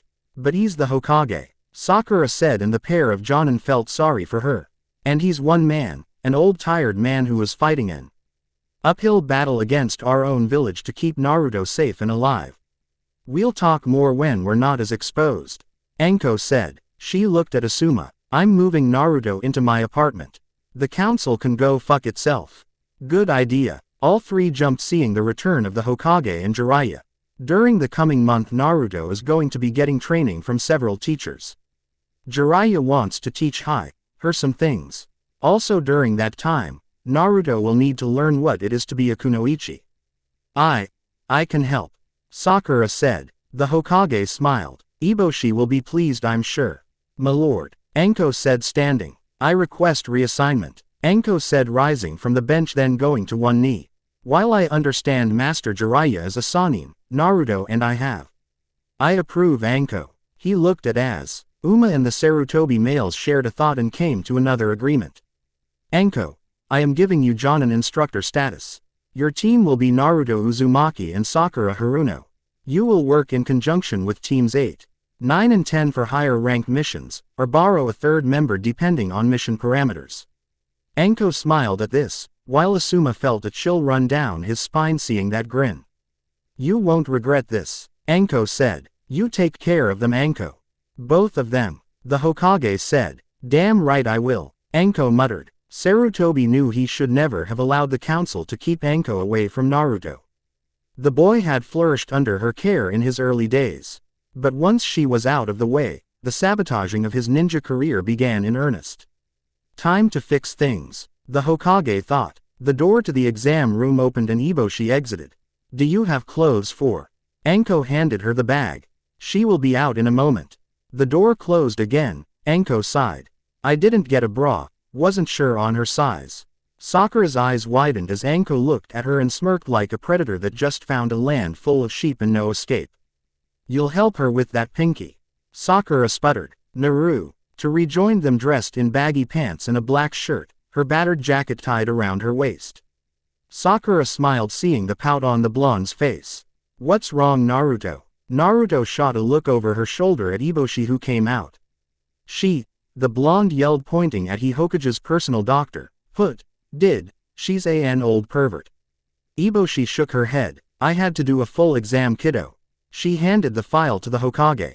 100% female, and her chakra has stabilized even more.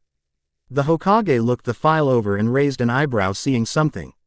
She's a virgin, and as I said in your office, she just started her period.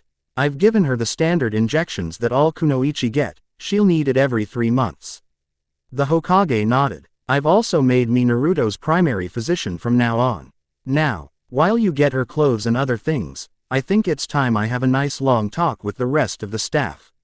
The Hokage panicked in the thought of shopping and pulled out a scroll and handed it to Asuma. Tell the shops to send the bills to me when they're done. I think it best if I help Eboshi here with the medical staff. Asuma realized what his father had done, and he knew there was no way now he would be able to escape. Anko didn't help matters either. Don't worry, Asuma, I won't tell Kurenai you spending the day shopping with 3 hot kunoichi. He flinched and Naruto looked around. 3, you, Sakura and who? You Gaki, Anko said. I'm a girl. I always wanted a sister anyways, Anko said with a grin putting an arm around the blonde's shoulders. Now, while we're doing this, we're going to set a few ground rules. Ground rules? Naruto asked. Well, you're moving in with me for one thing. The council can go and get a Hokage Tower enema for all I care, Anko said leading the blonde away. Sakura followed still processing that the insane Jonin would be her sensei. Asuma brought up the rear. He looked for Jiraiya, but the toad sage was already gone. Damn, he thought. Reaching into a pocket he realized he was out of cigarettes. Double damn. In the words of my student, this is troublesome. No boys in your room with the door closed, Anko said. Ew. Anko, I like girls. Naruto's voice carried and Asuma had a mental picture, and with Naruto's new looks and as close as she was to Anko, the Jonin instructor of Team 10 rocked back with a nosebleed from hell and the thought of the blonde and another female together. He hadn't noticed Sakura's dribble of blood, as the young kunoichi wiped it away and shook herself. Why do I have to wear a bra? Anko doesn't, Naruto argued as Sakura handed the blonde several styles to try. Actually, the mesh I wear is tight enough so I don't need a bra, Anko said from where she was leaning against the wall. Asuma was outside. He'd rushed out the minute the girls started talking about bras and panties and Naruto's comments of, doesn't that hurt? Wearing that, or where's the rest of it? I'd suggest sports bras, Anko said to Sakura. Naruto's too active to wear those flimsy things, she said seeing the lace undergarments. But what about when she's not on a mission or training? Sakura asked. I'm sure Naruto won't wear the same clothes all the time. I have before, Naruto said. And why can't I have orange? No orange. Since we're getting you a whole new wardrobe, we're building you a proper closet full, Anko said. Seeing the cute pout, Sakura went and came back with several pairs of orange bras and panties. Here, you can wear these under those dark clothes we picked out. Naruto looked at the clips and then at Anko. Why do girls wear such tortuous clothes if they're this uncomfortable? Hell if I know. If you notice I'm not the most feminine kunoichi out there. Naruto sighed. She slipped back into the changing room, and was quiet. Hook these. Anko smirked as Sakura closed her eyes and stepped into the changing room. Who would have thought? She smirked. In the changing room Sakura froze. I think I prefer the sports bras. These clasps are tricky, Naruto said, and Sakura was frozen in place watching the blonde act like a contortionist, pushing her chest more as she arched trying to hook the clips right. Licking her dry lips, Sakura had to admit Naruto had a figure that girls her age would kill for. Hold on, Sakura said, going behind her to hide her blush and traitorous thoughts. She unhooked the bra, and saw that Naruto had missed the loop and it only had one hook in. Perhaps we should get you some tube tops instead, Sakura suggested. Or you could do wraps. Sakura-chan, what do you do? Naruto asked. That's none of your business. She raised her hand to thump the blonde and stopped, seeing her cringe. Oh god. I'm sorry, Naruto. She lowered her hand and backed up. I'm sorry. It's okay. I'm sorry for asking, Naruto said softly, her back to Sakura. She grabbed a sports bra and slipped it on, then the black sleeveless crop top and cargo pants. Rushing from the changing room. Naruto. Wait, Sakura lowered her eyes. She raised them quickly when Anko kicked the changing room door in. What the hell did you say or do to her? The special Jonin hissed. The blonde had rushed out of the store, and only stopped because Asuma had grabbed her arm and pulled her back. The blonde cried into his chest and railed that it wasn't fair, and he lost track after that as she seemed to speak at a rate that was far too quick. Anko came out and looked at Asuma. Pay for the shit on the counter, she said, and took Naruto down the street. He watched as the woman that Anbu feared was talking softly to the blonde, who shook her head. Asuma entered the store, seeing Sakura at the counter with several bags. Everything okay? He asked. No, Sakura said, looking away. Naruto asked a question, and I felt self-conscious and reverted to how I was and almost hit her. Kami, I am such a shallow bitch. No, you're not shallow, Sakura, you are a girl that has had to reevaluate all she's known.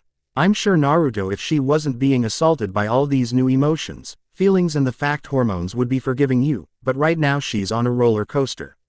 Sakura sniffled. I have to change, Sakura said. I can't act like that. Naruto needs a friend so badly. All she's suffered, and then I pull my psycho self. Asuma patted her shoulder. It'll work out. He looked at the bags. We done. We need hygiene products and Asuma handed her a roll of Ryo. Nope. You can get what she'll need. The Jonin shuddered at entering the pharmacy and getting lotions and such, and he pitied Naruto, who was about to get a crash course. Sakura looked at the Ryo, her eyes wide. We're not getting that much. Get whatever you'll need. I just don't want to know. Sakura smiled. Never went shopping with Ino. Nope. I leave that to her parents. I bribed Kurenai to speak with her about kunoichi standards, as she would know better than I. Sakura sighed. I wish Kakashi had done that. He handed me a pamphlet and said good luck. Asuma closed his eyes, cursing a certain white-haired Jonin. I'll have Anko and Kurenai speak to the two of you and spend time answering your questions, he said. The two of you have been ignored and mishandled for so long. Thank you, Sakura said. It's okay. Now, let's go make sure Anko hasn't corrupted Naruto. She wouldn't do that, Sakura said. Oh, not like that. I mean taking her drinking and eating dango, Asuma said. Sakura was surprised to see Anko's apartment looking so normal. The special Jonin must have seen the look as she smirked. What did you expect? Bondage equipment on the walls. Torture devices. Instead of furniture. And no. Well, maybe. Sakura admitted. Naruto walked in and dropped onto the couch. The whisker-marked blonde sighed. I hate shopping, she declared. Anko laughed as Asuma followed them in, huffing and puffing, carrying nearly 30 bags between his hands and his back. Asuma, thanks, Anko said with a smirk. The smoking Jonin had made a comment outside the chemist's, and Anko had blackmailed him into carrying all the bags while she and Naruto talked, and Sakura was dragged along. Just put them down there. We'll move them to Naruto's room once we straighten it up. Asuma dropped the bags and sighed as his arms tingled from the loss of weight. I hate you, Anko, he muttered. Anko blew him a kiss and motioned for him to sit. So, Sakura asked as she took a seat next to the blonde. They'd been rather quiet after getting hygiene products and her blow up in the clothing store. We'll need to set up a schedule for Naruto. Not only does he. The blonde yelled. She. Anko fired back. You're a girl, Gaki. Get it in that cute little head of yours. There's no going back. Naruto crossed her arms over her ample chest and pouted. Asuma closed his eyes at the images and knew in his gut the blonde was going to be a heartbreaker all over Konoha and not even try. As I was saying, Asuma said with a deep breath. He pulled out a pack of cigarettes he'd picked up while waiting, but Anko's look had him put it away. Not only will Naruto need to retrain her skills, but learn what being a kunoichi is about. Why can't that wait until after the exam? Naruto asked. I mean, I don't want to waste time on useless things when I could be getting stronger. Asuma sighed. You need to know your body before you can do anything, Naruto. Your chakra paths are different, your physical strength is different as is your balance. Anko's, she's top heavy with those knockers, was heard despite being mumbled. Naruto being Naruto smirked. Jealous mine are better than yours.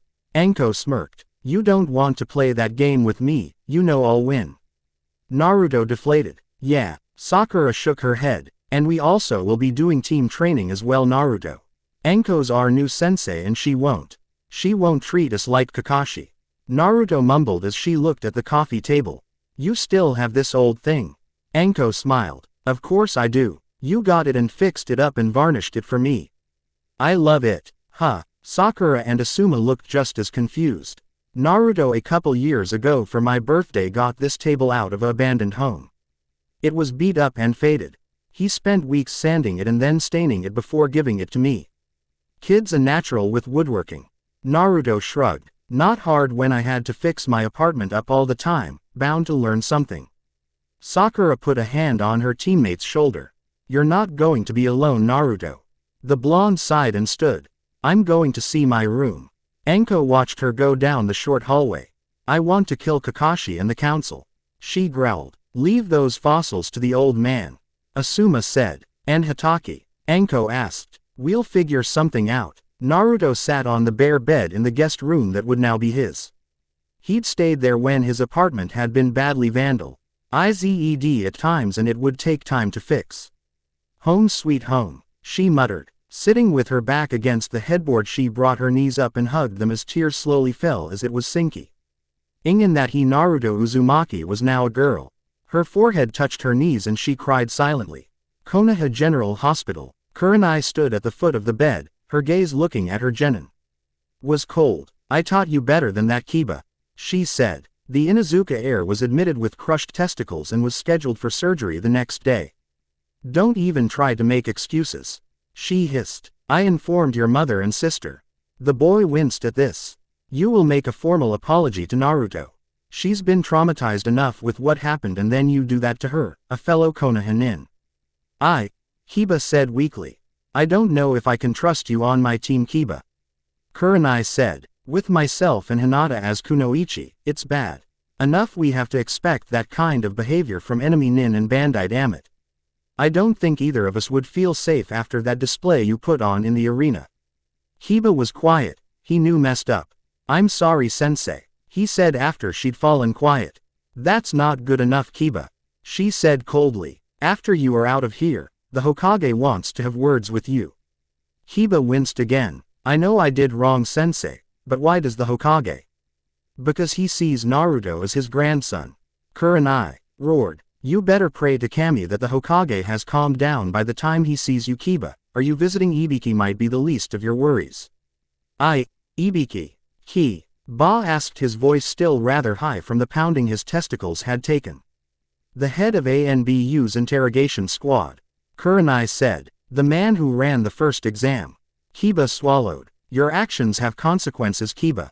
Doing what you did, against a fellow Konoha ninja is grounds for interrogation to determine your fitness as a ninja of this village. Add into who you did it to. Kurenai shook her head. I'll be back tomorrow after your surgery to check on you. Kurenai said. I had Shino take Akamaru back to your clan house where he's getting attention. Kiba silently nodded his thanks at that. How bad is everyone's reaction? he asked as she reached the door. Kurenai looked over her shoulder. Words spreading, she said, I wouldn't expect many of the female population to be very nice to you for the foreseeable future. Quote, the door opened and closed, leaving Kiba alone with his thoughts. I did a dumb thing, he thought and sighed, wincing as his crushed balls twinged as he thought of ways to apologize to Naruto for his behavior. The hospital staff was down to a skeleton crew. Retired medics were being brought in, and after a grilling by Ibiki were allowed to resume jobs in the hospital. It would take a long time before the hospital recovered from she who wouldn't be named.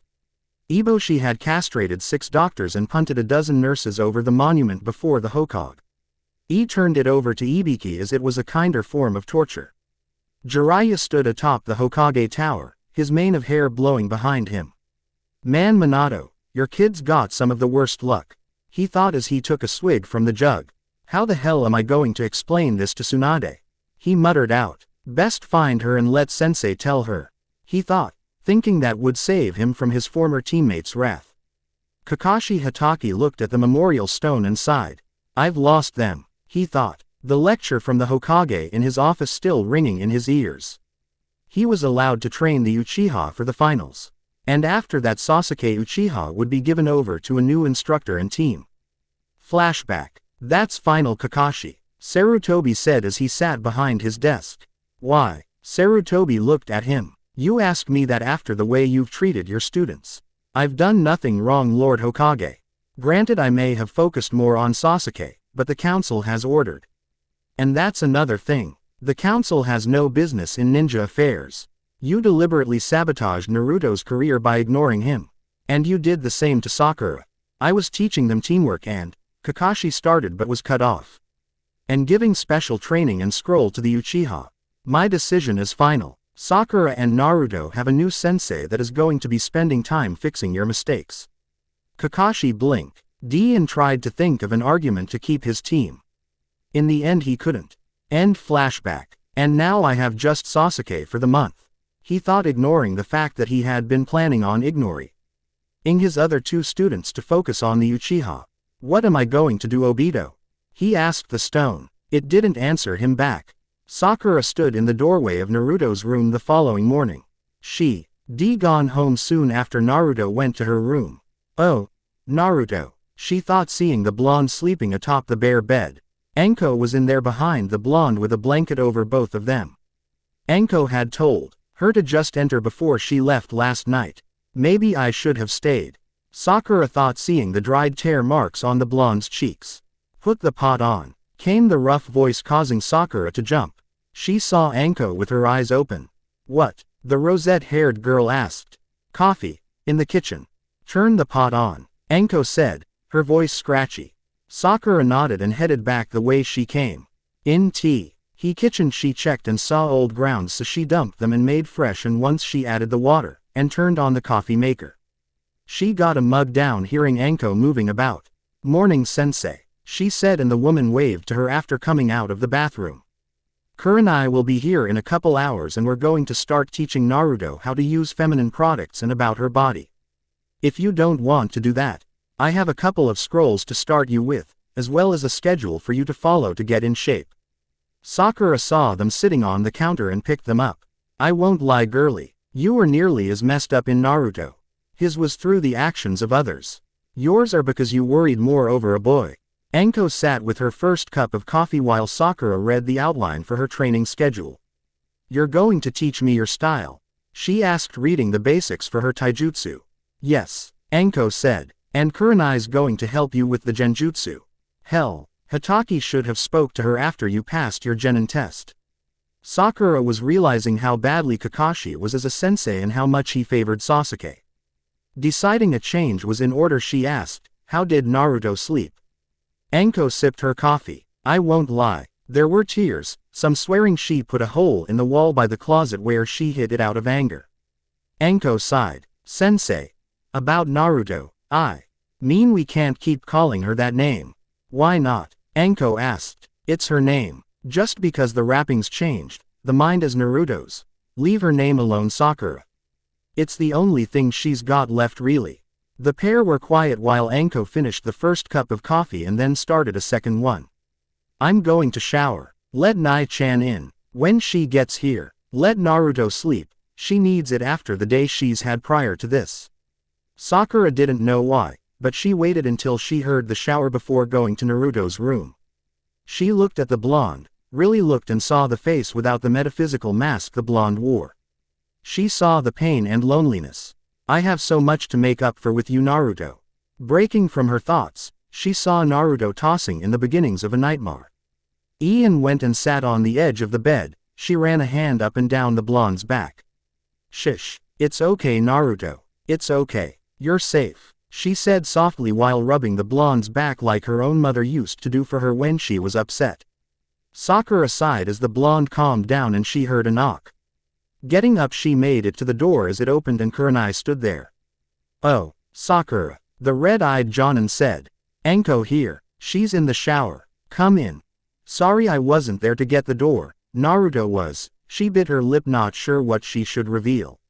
Nightmares. Sakura nodded. Kurenai paused and closed her eyes. She used to get them a lot when she was younger. With what has happened, I'm not surprised they're back. Kurenai moved about the apartment with the hint of familiarity. She left her jacket over the back of a chair and rapped on the bathroom door. Anko, I'm here. Sakura couldn't hear the response from where she was, but Kurenai made an affirmative noise and went to Naruto's room. Sakura followed, wondering what the red-eyed Jonin of Team 8 was going to do. Sakura peeked around the doorframe and saw Kurenai holding Naruto. The blonde girl was sobbing and clutching Kurenai tightly. It's okay, Ruto. Nai-chan is here, she said soothingly. No one will hurt you ever again. Anko and I won't let that happen. Sakura was realizing there was much about her teammate that she didn't know. How he seemed to know all the Jonin senseis, his connection to the Hokage. Not to mention the fact he was the now former contained had caused the pink-haired girl to be really thawed. HTFUL of everything she'd seen growing up and how the adults had treated Naruto over the years. And now this. Teaching Naruto how to use the feminine products they bought yesterday had been loud, and it was a good thing Anko didn't have neighbors with the amount of yelling the blonde was doing.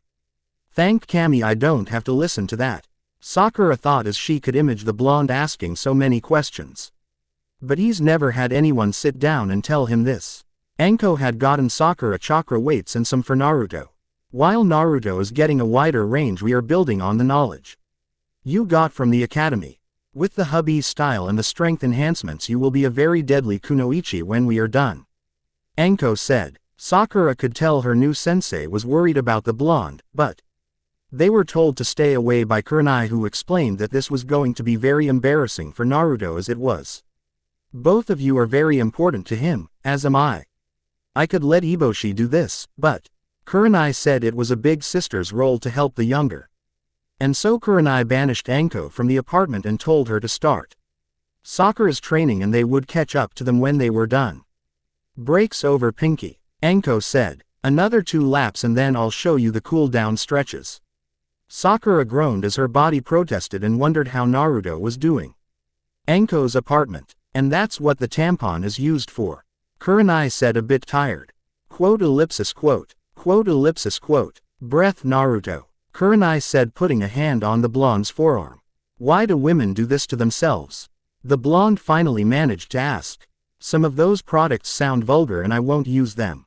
Kurenai smiled. She remembered Anko when they were younger saying the same thing. You will. Kurenai said. Your body is different now, Naruto. Some of these things will make you feel better, others are just to make you smell nice, and some are for others to appreciate. The blonde folded her arms under her chest. Well, I won't. I don't care what other guys think of me, and sticking that, points at a tampon, just sounds nasty. Kurenai laughed. I sweat you spent way too much time around Anko before, because that is song. Thing she said when we learned about feminine hygiene products. And the clothes. Naruto was gesturing at some of the things. Bras and those things. Kurenai looked at the thongs and smirked. Who picked those out? Anko and Sakura. Asuma ran away the minute Sakura held up the first bra. Naruto said. I see you got bulk in sports bras. Kurenai said. They were comfortable, the other ones looked like they would break in a fight or pinched. Kurenai nodded, understanding Naruto's problem, seeing the new girl with a large chest. Now we'll begin the jutsus you'll need to know. Naruto too. RNED read at some of them and had some ideas about the others. Konoha General Hospital. Kiba had not enjoyed the visit from his mother and sister. The lecture and scolding he got was nothing compared to what his mother threatened him with. If you misbehave like that, then it will be time to use the choke collar jutsu, she had said, and while he was bedridden, she had applied it. Hana waited till their mother left to speak with the doctor about Kiba's surgery when she rounded on him, her clawed hands grabbing him by his hospital gown. Damn good thing Naruto kicked your ass, little brother. Naruto is not only a fellow Leaf Nin, but he's been a dog friend since he was little. Trust me when I say that the kennels are not quiet, with many of the dogs looking to have a few words with you. Kiba's eyes widened. Akamaru followed your orders, and while he's recovering he's going to have to think if he wants to continue to partner with you. What? Naruto is a friend to the dogs. You remember how many times we'd find him in the kennel petting the dogs and helping cleaning them up before you all started the academy. Kiba did remember. He remembered how he changed when he got to the arcade. My aunt followed the other kids in being mean to Naruto, insulting him. Mother is finding out how Naruto is now that he's been turned into a girl. And you can bet your ass that you will be making a formal apology in public, and mean it. Kiba nodded. He'd been thinking about that since Kurenai-sensei had visited last night. Mother is also going to arrange for Naruto to visit the dogs and see if we can find her a companion to bond with. Why? Hana looked at him for a moment. That is Mother's decision as clan head, she finally said. Hana let him go and he winced as he fell back to the bed. Hana paced the room a moment, then picked up his chart and looked at it. She scanned it and whistled. Wow, she fucked you up good, not less. Kiba whimpered as his crushed testicles testified to the abuse they got. Along with minor concussion, cracked ribs, Hana continued. And from what your sensei said, Naruto held back. What? No way. He dead last, Kiba said. She never showed her poten. Teal, and you better get it in your head to remember Naruto is now a woman, and in the pecking order of our pack, which is Konoha, if you're too stupid to remember that, she is alpha to you. Kiba slumped into the bed. She's right. Naruto owned me, even in class. Kiba started to think on how to apologize to Naruto. And she is hot, his mind thought. The twitch in his crotch told him thinking of Naruto like that is the wrong thing to do. Sume Inuzuka stood outside the apartment of Anko Mitarashi and hesitated. It had been several years since the blonde had come to the compound, but during his time growing up, he had been accepted by her clan as friend. The Inuzukas had always looked out for the blonde over the years. Minato would be disappointed with the civilians. She thought over the number of times one of the dogs would come to fetch her or another to help the boy when they found him beaten down. And now he's a she. Sume felt for the child. He had a burden none in the village could live with. The Aburame come the closest to know what it's like to have something inside you like that. She remembered the first time when she had come across the blonde. He was 3, and it was a cold winter. Flashback. Sume growled at the idiocy of the council. She was walking back from a meeting that had lasted more than 4 hours, and it was now nearly 10 at night. The snow was falling, obscuring vision to a couple of feet. Kuromaru padded along beside her. As her longtime companion, the two rarely were apart. Someone's ahead. Probably someone else on the way home, she said. No, there's blood and pain. It's the fox. Sume growled. What's he doing out in this? Isn't he supposed to be in the orphanage like the other children? The dog and master walked into the swirling snow as the wind picked up. Kuromaru forged ahead in the deepening snow. Sume, trusting his nose, followed, and they entered an alley. What she saw stopped her cold. Laying in the deepening snow in a freezing pool of blood was a body getting covered by snow, a small childlike body. Damn it, she hissed and dropped to her knees and rolled him over. She winced seeing the stab wounds. He's still alive, she said, feeling the pulse. He won't be if he's out here much longer. Kuromaru growled. Nodding, she scooped him up and looked at her companion. Lead the way, hurry. She couldn't believe the idiot civilians. She looked at the pale child in her arms and prayed they got back to the compound in time. End flashback. And he panicked when he woke up a day later, alive and warm. She cursed the civilian council and Kaharu and Homura blocking all attempts at someone willing to adopt him. Well, the shit stops now. And I am doing what my sister wanted to do before she left and get him a partner. Sume missed her sister Rin. The only Inuzuka in a generation not able to bond with a Inuzuka ninja dog. And my idiot husband banishes her from the family when she kicked his ass without a dog. Shaking her head, the door opened and she was face to face with Anko. What? The special Junin demanded. Oh, Sume said. Anko narrowed her eyes. I'm not real impressed with your family right now. Neither am I. Kiba will be making a public apology. And he will mean it. Sume told her. Anko blocked the doorway. I'm not. A voice from in the apartment called out. Let her in, Anko Ne-chan. She's a friend. Anko looked over her shoulder and Sume could see her weighing the words and nodded, stepping aside. Sume entered and waited, her hands at her side in an unthreatening manner. Hey. Sume got her first good look at the new Naruto. Hey pup, she said softly. Naruto seemed to break and lunged forward. Sume accepted her and hugged the blonde. Shish, I'm here. She stroked the blonde's longer hair. Anko watched as the blonde she felt was her sibling being soothed by a woman that clearly was a mother figure. It was an hour of Sume comforting the blonde before they actually talked. Naruto told her about how it happened. The response from Kakashi and what had happened during the preliminaries. Kiba is not getting off lightly, pup. Sume said. The whole kennel is pissed at him, especially how he's treated you since the academy began. She stroked the blonde's hair. So, the Hokage and Jiraiya confirm that the fox is gone? She asked. Naruto nodded. Oji-san had the pervert run a series of tests. Anko spoke up. They figure the fox tried a last-ditch effort, and in the end merged with Naruto, with whatever the seal that the slimy bastard used that messed with the seal the fourth created. Sume nodded. Kurenai-sensei and Anko Ne-chan have explained things. Sume saw the look in the blonde's eyes and chuckled.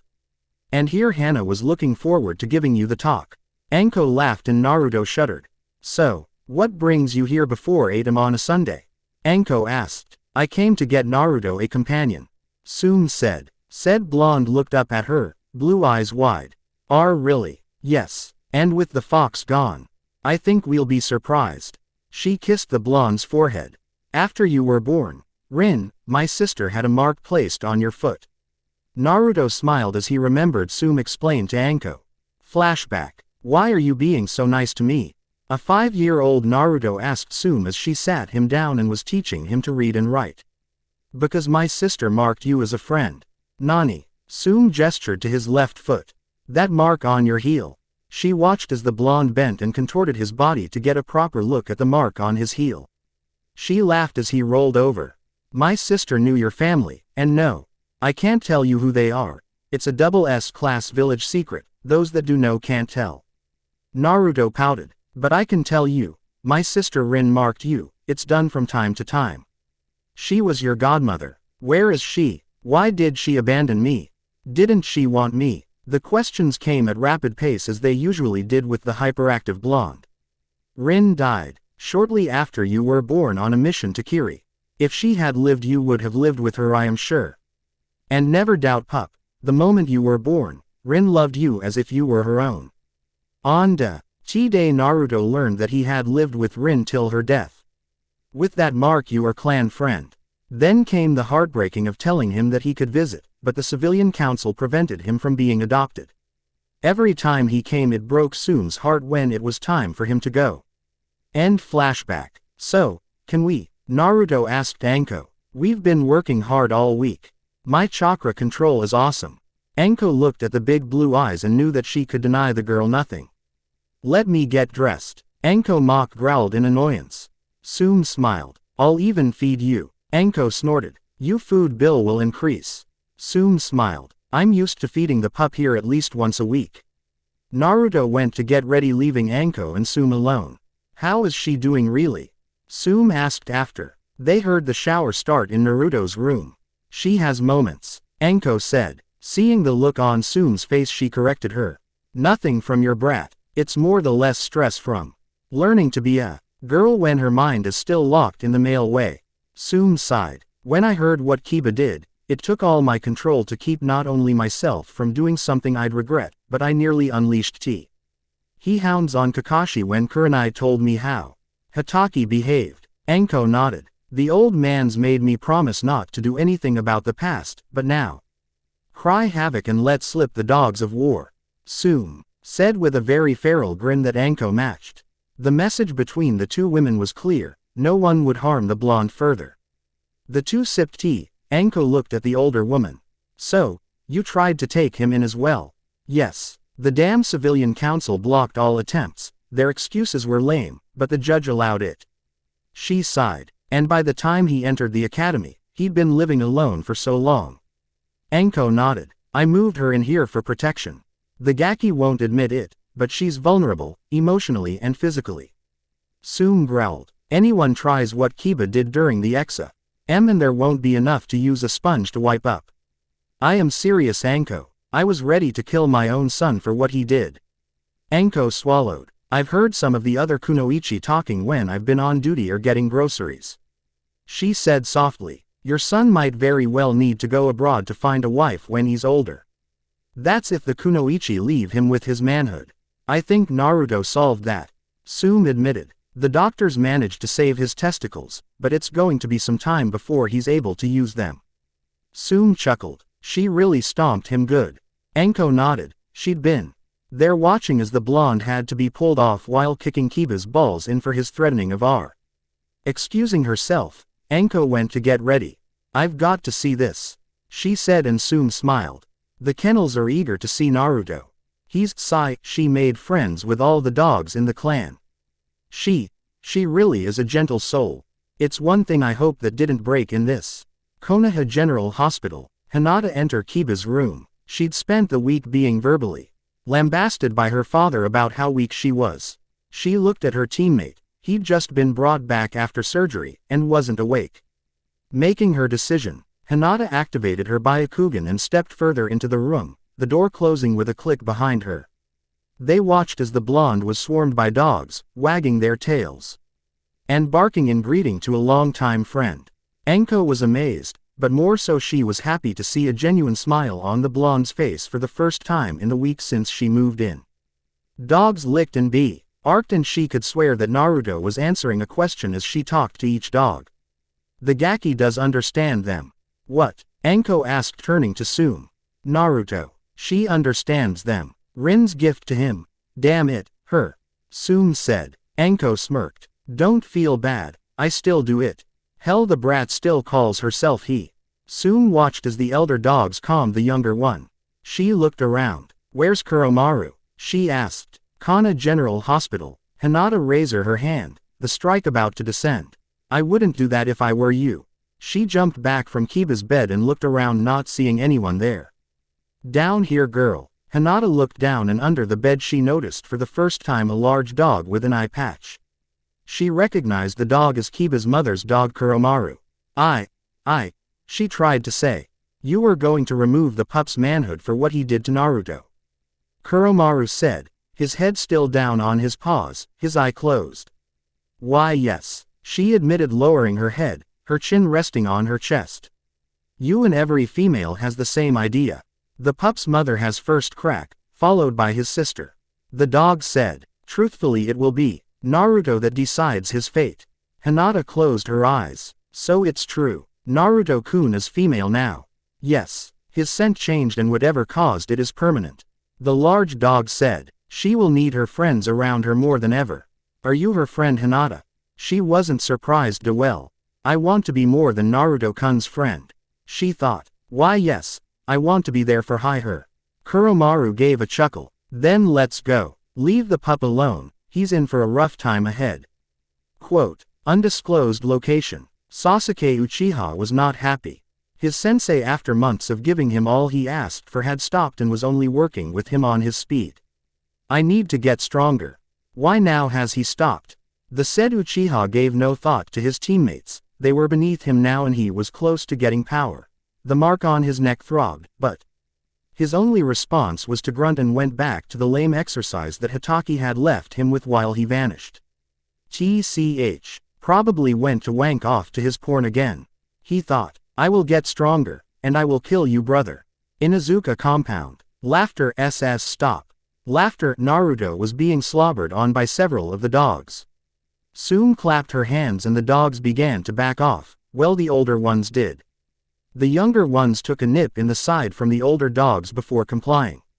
Naruto took a moment to gather herself and wipe off the drool from the dogs. Sume walked up and handed her a towel. They missed you. The blonde shrugged and wiped herself off. They've all grown so much since the last time I'd seen them. Naruto said, giving some of the more energetic ones a grin. Come on, let's get you to the showroom. Sume said, steering her towards what looked like a mini arena. Are you sure? I mean, well, Kiba and I am the head of this family pup. And Kiba's on a choke chain for his behavior.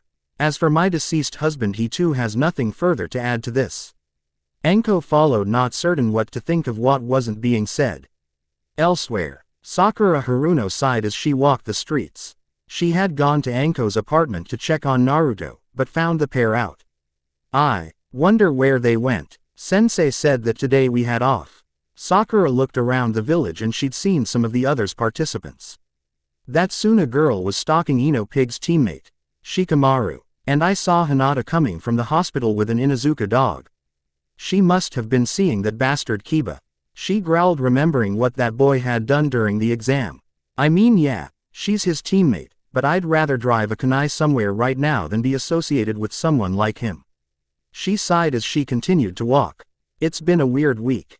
Naruto's now a girl, and I'm confused about that. Sakura hugged herself as she walked. I mean, I treated her badly when she was a boy, but there's something vulnerable about Naruto now that. Shaking her head, she saw she was outside the flower shop. Might as well visit with Ino Pig. Not like either of us have anything else to do today. She entered. Hey, Pig, Inuzuka compound, show arena. Like what you see? Sume asked. For the last half hour many of the dogs put on displays of what they could do, commands they followed and basic just showing off. Naruto was sitting surrounded by 3 Inuzuka house dogs. Her hands were petting one of the gray dogs. Blue eyes taking it all in. Yes, the blonde said. Enko was just behind her shaking her head. Pick one. A dog is a dog after all. That got her looks from Sume, Naruto and the gathered dogs. What? Enko ne-chan, is that like a snake is a snake? Naruto finally asked. What are you talking about? Each snake is unique and different. She calmed and sighed. Sorry, she said, realizing what she had said. Naruto looked back at the gathered dogs. Orochimaru, he called. A slender female dog came forward. She was the size of a fox and her golden-colored fur was soft. She's only 3, Sume warned. She hasn't learned to talk like the older ones. That's okay, Naruto said. She's from Kailala's litter. Sume sighed. Kailala had been very protective of Naruto, but she was an older dog. She'd passed away one winter. Naruto had been unable to visit due to Sume's husband banning him. My idiot of mate always called Naruto the fox. He never listened to the pack. All the dogs loved the boy, but that baka of a husband didn't listen. She sighed as Naruto hugged the young dog and smiled. They will be a good match. Kailala's pups share her disposition and most of them know of Naruto and love him like their alpha. All right, you lot, she's chosen. Sume called out. She watched as the dog and Naruto were forming the bond even now, as they stared into one another's eyes. Orochimaru leaned in and bit Naruto on the shoulder. Enko moved as if to intervene, but Sume blocked her. No, this needs to be done to form the communication bond. In time they'll share chakra and they will be empathic with one another. Enko watched as Naruto didn't make a sound and the dog pulled back and then licked the wound. Even as Naruto's healing factor healed it, leaving a pale white scar. That's never happened, Enko thought, recalling the previous attacks that had been healed. Now, let's get you a collar and get her checked out. Hana of course will want to prescribe a diet. Orochimaru snorted and Naruto smirked. Don't worry Eureka-chan, I'll make sure Big Bad Hana-chan don't stab you with too many needles. The golden-furred dog huffed and Naruto laughed. A matched set, Enko said. They both hate shots, she explained to Sume's curious look. The pups always hated doctor's visits. And Orochimaru's been the same when it came time to see the vet. Both women laughed as Naruto dragged his companion towards the clinic across the compound, Orochimaru's growls getting snickers from all who saw them. Hokage's office, are you certain? Yes, Lord Hokage. Orochimaru's been reported spying on the Uchiha, and intel shows that he plans to strike during the third exam. The Hokage sighed. I'm getting too old for this. He muttered. Get me Jiraiya. Ha ha ha. Anko growled and was answered by a returning growl from the newest addition to her apartment. Brat, if that dog. Relax, Nei-chan, said Blonde grinned coming out of the shower. Eureka-chan is just keeping you honest. I will not sneak around my own apartment just because your dog is a prude. Anko ranted. She just doesn't think you should walk around naked. Naruto said. It's my apartment. Naruto shrugged with the towel wrapped around her and went back to her room. Why didn't you use the shower in your room? Anko called as she came out in a bathrobe which the dog didn't mind. I gave Eureka a bath last night, and I need to clean the drain out later before it can be used again. Naruto said, coming out dressed in a pair of cargo shorts and a crop tank top. The blonde had her long hair in a topknot and was carrying her belt and holsters as well as several rolls of tape and wraps. So we're going to see how my chakra is and how many shadow clones I can make today, right? Anko nodded, sipping her coffee. After lunch Jiraiya is supposed to come by and work with you as well. Something the Hokage set up. Naruto frowned as she wrapped her lower legs and slipped on the new combat boots. What's wrong? Anko asked. I know Jiraiya is a Sannin, but can't I work with you and Sakura-chan instead? Anko blinked. Something wrong? And no, maybe. Naruto sighed, wrapping her other leg. We're not abandoning you, Naruto. Anko said, tilting the blonde's face towards her with a light finger touch under the chin. But Jiraiya is a master at seals and he taught the fourth Hokage. You can learn a lot from him. Naruto shrugged and sighed. Tell you what, Pinky and I will be there as well. Naruto nodded, then asked. How is Sakura-chan doing? Well, she has such a small chakra reserve. We've been working on exercises to build that up. I've also got her working out and building her stamina and strength. Naruto nodded. She needs it as badly as I needed control exercises before the furball bit it. How's your taijutsu coming? Anko asked. Now that I don't have to hide, it's coming along better. Naruto admitted. And with my chakra control nearly perfect now, it's amazing how much chakra I don't waste anymore. I'm even able to do regular bushins. I can't make less than tenter. So, Kurenai's been helping you a lot then. Naruto nodded. She's been really patient talking about things. Naruto's blush told the snake mistress that Naruto was still weirded out about female things. Nai-chan is cool about that. I'm glad you have someone more feminine than me to talk to. Naruto smiled to his friend and adoptive big sister. Urikamaru padded into the kitchen and barked. Ank. O scowled and looked at the dog a moment before there was a knock at the door. If you're so great, answer it. She told the dog. That gave her a flat look before heading back to Naruto's room. Damn dog. Anko muttered as she went to see who was at their door so early in the morning. Opening it, she saw two people she wasn't expecting. Hatake. Uchiha. She said flatly. Sakura yawned as she finished getting ready. Talking with Ino yesterday helped a lot. We do need to get Naruto out and about. She really needs to do more than hang out with Anko-sensei and train all the time. Sakura looked at her hair, which had been styled after the butchery she'd done to it during the second exam. Need to get to Anko-sensei's, Sakura thought, seeing the time. Grabbing her weapons pouches and scroll pouch, she also remembered her chakra weights and was out the door just as her mother woke for the day. What the hell do you want? Anko asked, blocking the opening with her body, her hand behind the door grabbing the hidden kunai. Now Anko. There's no reason to. Kakashi began, but her bare-footed kick to his masked face sent him flying backwards over the rail to the ground below. Her second kick had the Uchiha doing the exact same thing. Get the hell out of here, Hatake. You and that shitstain with you aren't welcome here. Anko hissed like one of her summoned serpents. Kakashi groaned as he sat up. Anko, please wait. I need to ask. Don't care. You dug your grave, go lay in it. The special Junin snarled as she sent a volley of kunai at the pair. Kakashi saw the danger and grabbed the stunned Sasuke and shushimed them away. They appeared across the street. Anko, please, I just need to get the fuck away from here and never bother me nor my student again, Anko said as she flipped over the rail and landed on the ground. sending more kunai at Kakashi. Sakura rounded the corner and froze. The street looked like a war zone and she blinked at what she was seeing. There in the middle of T Street in a bathrobe was Anko, and trapped in the snake hand jutsu was none other than Kakashi, who had snakes wrapped around his face and smoke was clearing from obvious smoke bomb detonations. Sasuke was off to the side, dazed. Sensei, Sakura said, approaching slowly. Go to the apartment and wait there for me, Sakura. Anko said in a very cold voice that made Sakura recall her during the start of the second exam. As she never once took her eyes off the trapped Junin. Tell Naruto to stay inside as well. I'll be up once that idiot Anbu gets back with reinforcements. Sakura paused and Anko sensed it. Move. The snake mistress barked and Sakura made an eep sound and rushed up the stairs to the waiting doorway and entered and closed it behind her. She looked and saw Naruto standing by the curtained window, peeking out near the edge.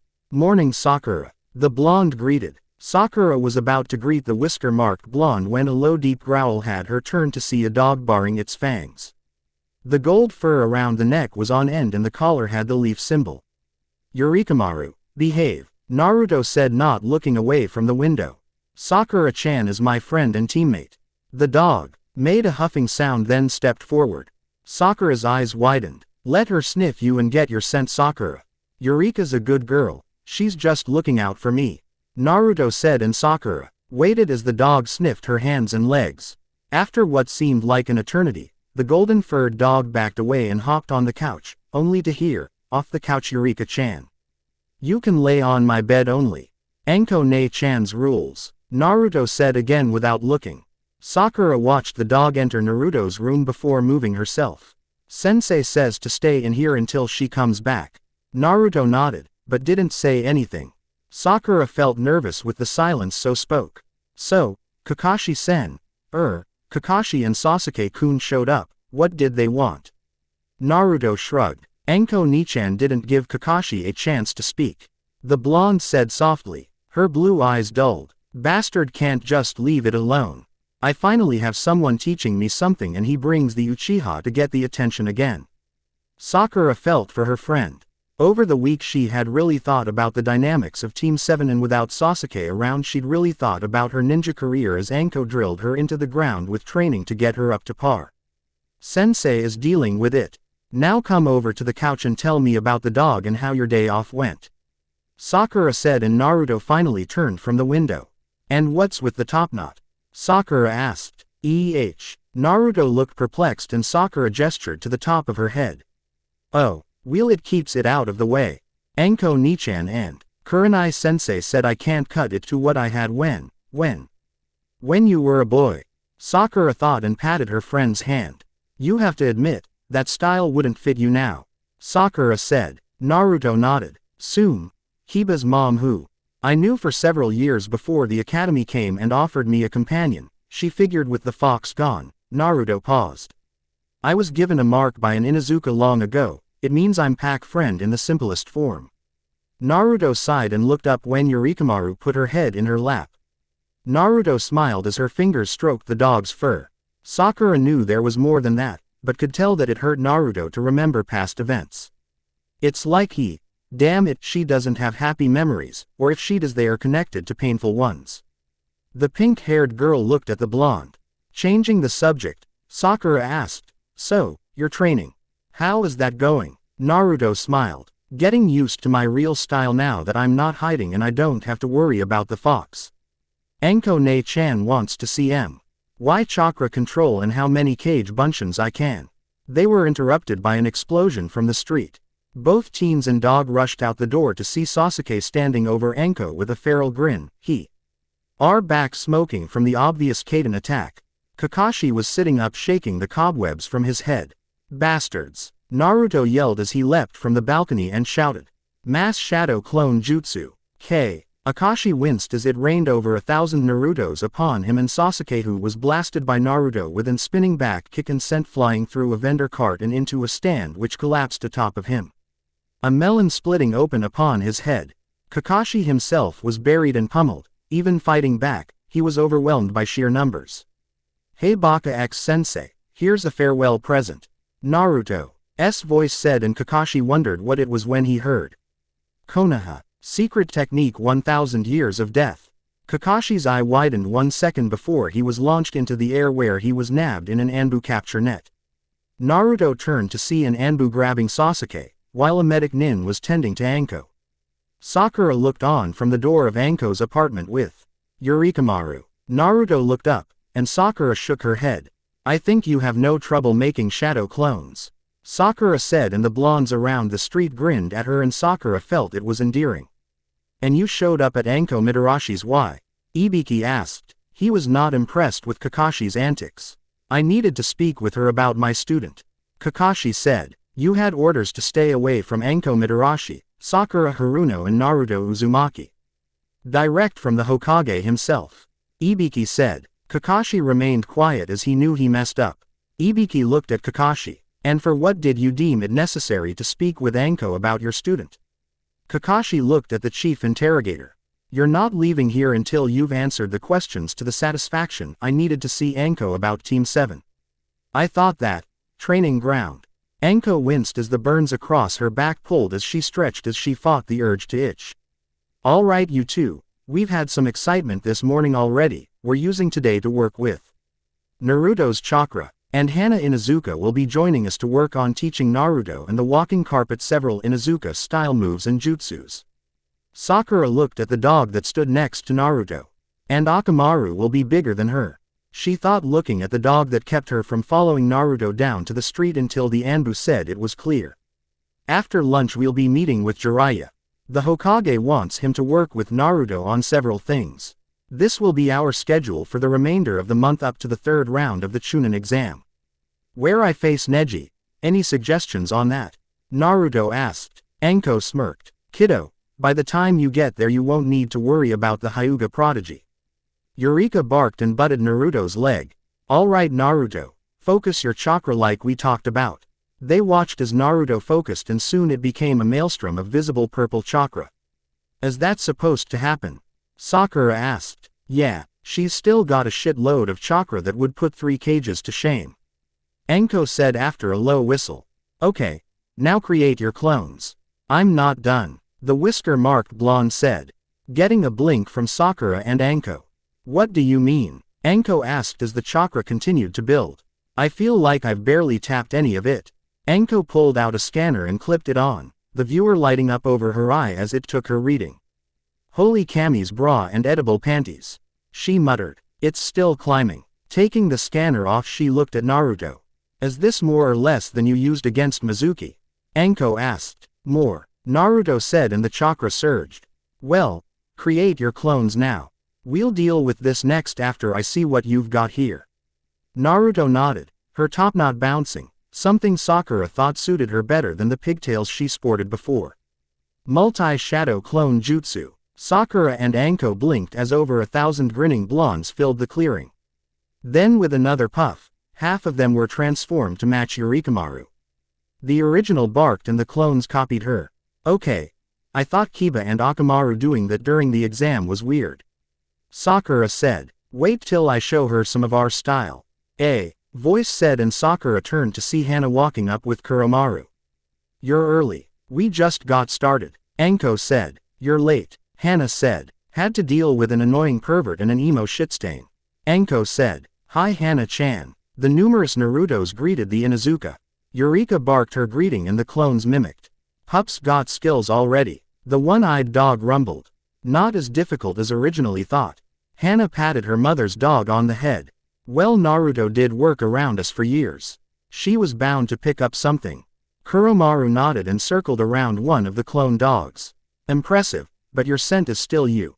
The original Naruto shrugged. Haven't figured out how to mimic that, I'm afraid. The older dog butted Eureka. And you pup, need to lay off the soap. Sakura would swear the dog blushed. That would be my fault. Naruto admitted, dispersing the clones. We were sparing last night and she kind of built up a stink. Hana laughed. So it's true. Your senses have increased. She walked around Naruto. Looking good, whiskers. Love the top knot. So. Don't say it. Naruto growled. Even her growl is cute. Hana said to Kuromaru, who huffed. Flirt later. Work to do we have. Sakura wasn't sure why her gut clenched at the word flirt, but the idea of Naruto with Hana seemed to bother her. Hana put an arm around Naruto's slender shoulders. First thing we'll need to do is see if your hand commands are still up to snuff. Hokage Tower. He wants to put Team 7 back together, Ibiki said to the Hokage, delivering his report. So he starts a fight in the middle of the street. Technically it was Anko who started it, Ibiki corrected, but Kakashi did ignore your orders about making contact with the other members and Anko. Hiruzen Sarutobi sighed. And what of Sasuke's condition? The blonde cracked several of his ribs with one kick. Also the seal that Hitaki put on the Uchiha is weakened. The boy is not showing any attempts to resist it. A sigh escaped the Hokage. Recommendations. Pull Hitaki from active duty to undergo full evaluation of medical and mental capabilities. Lock the Uchiha up with suppressor seals until a real seal master can be found to deal with, as Anko calls it. Orochimaru's Hiki. Sarutobi sighed. I would like to, but we need Orochimaru to think his plans are still active. He sighed. Release them, but keep 2 squads around them at all times. After the finals, we'll deal with it properly. Ibiki crossed his arms. I think this is a mistake, sir. The Uchiha was mentally unstable to begin with. And Hitaki is following orders outside the chain of command. Hiruzen sighed. The council. Yes, sir. This is all bunching up. I implore you, sir, we'll stick with the plan, he told the chief of interrogation. However, his eyes looked out the window. I want you to speak with Anko. Training ground. Faster. Hana barked as Eureka and Naruto attacked. Too slow, she said as the Heimaru trio attacked and countered the pair's moves. I'm trying. Naruto panted. Sakura was with Anko learning several Earth-style jutsu.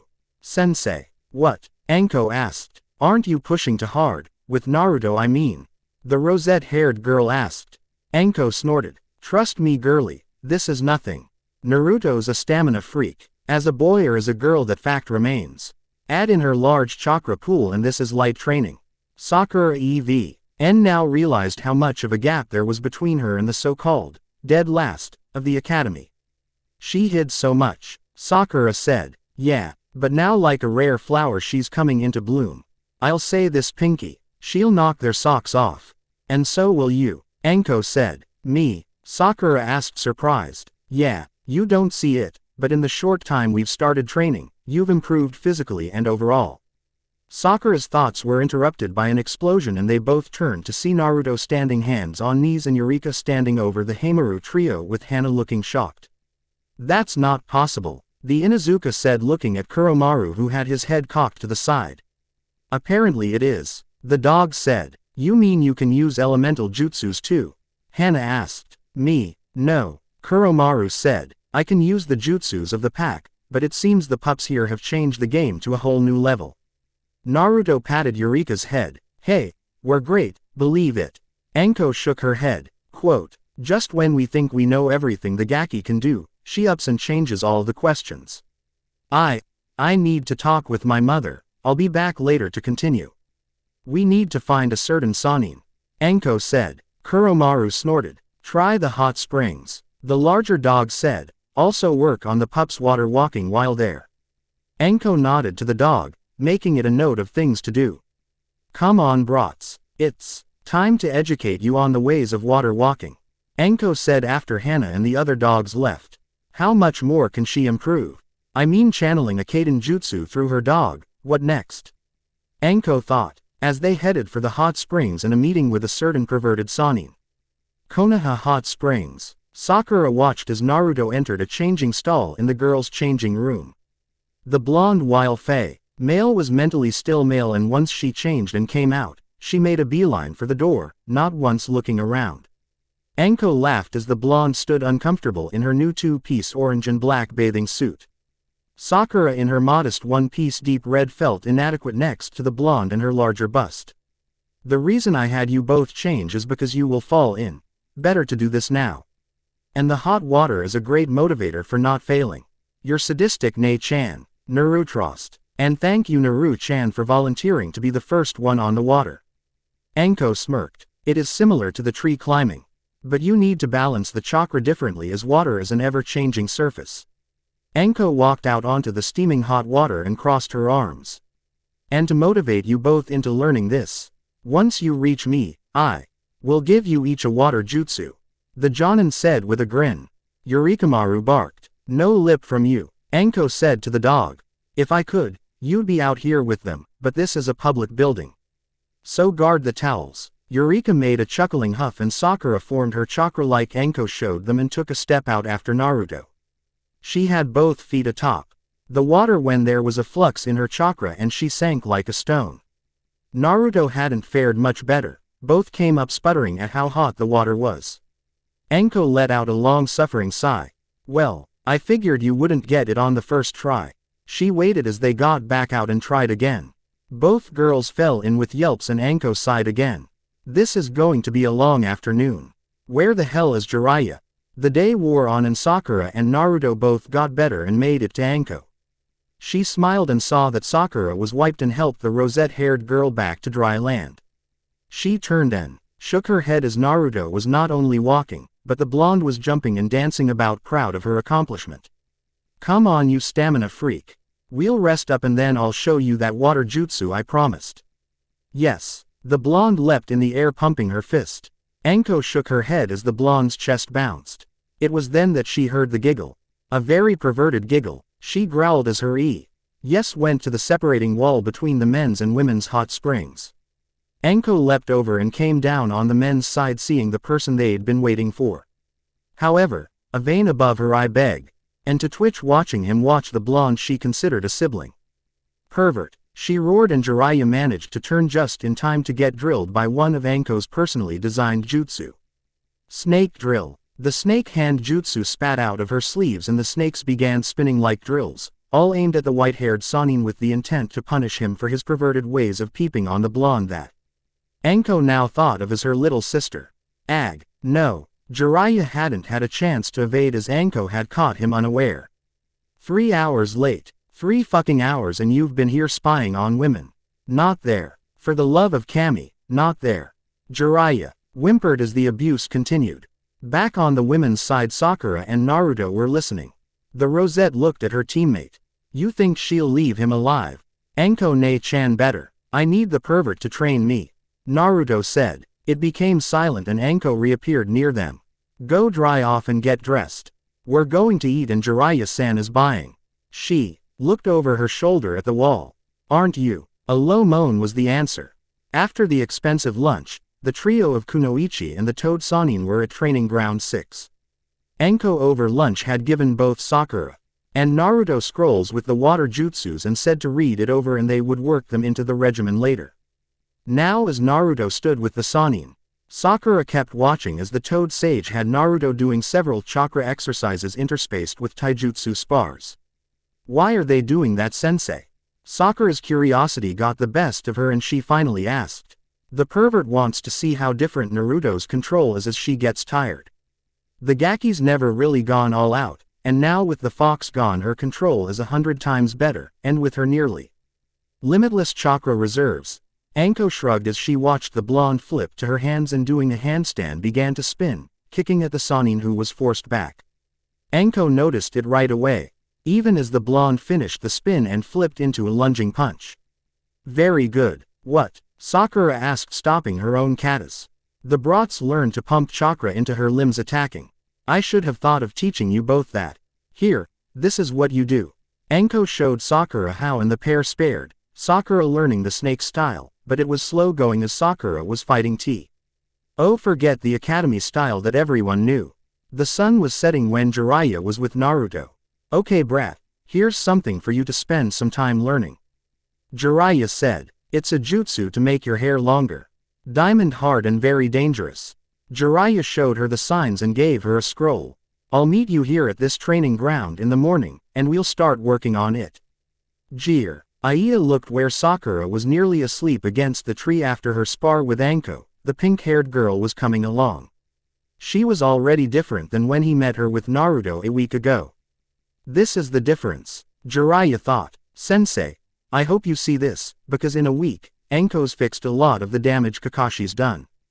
You finished pervert? Anko asked. Don't call me that. And for today, yes.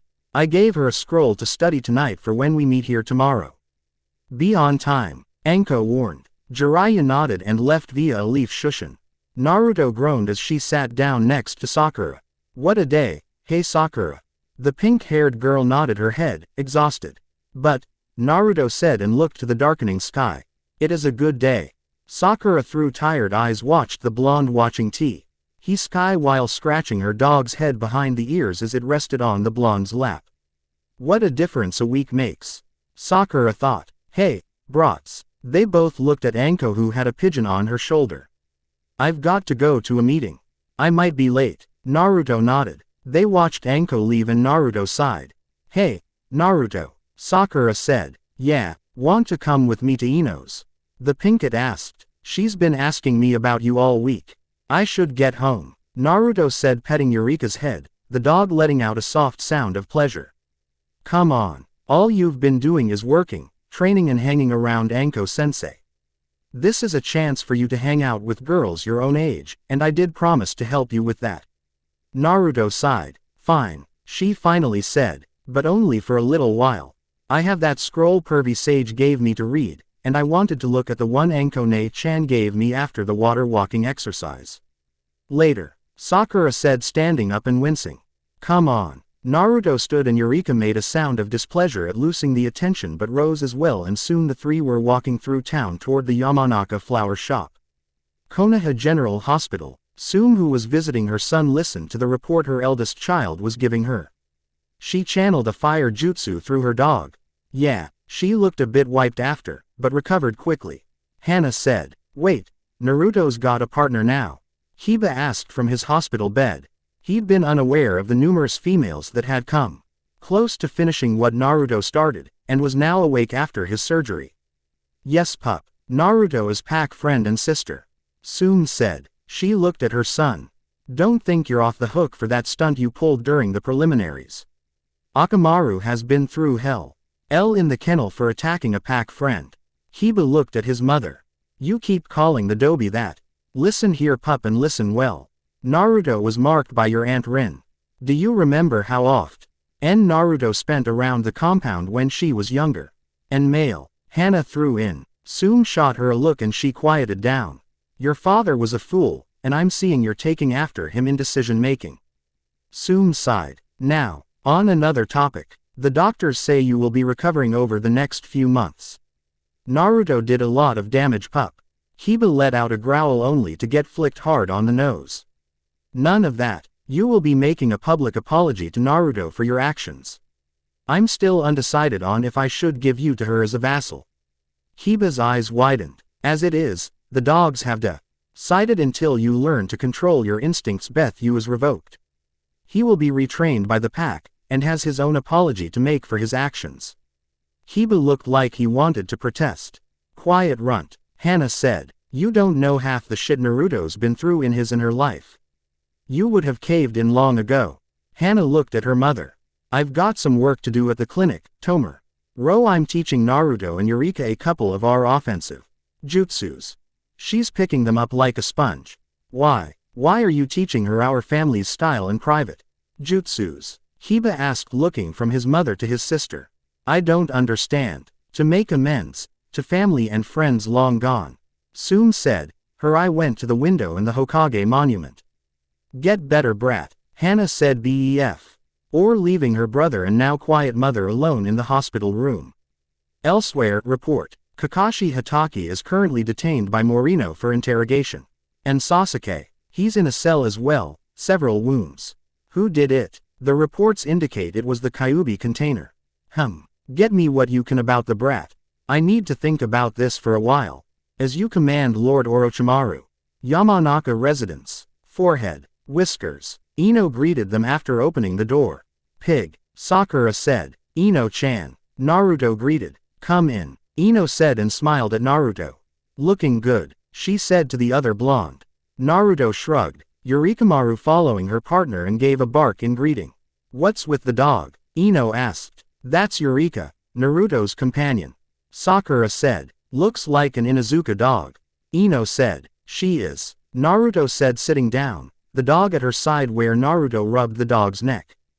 Sume and Hana thought it best. She said, "So, what brings you here?"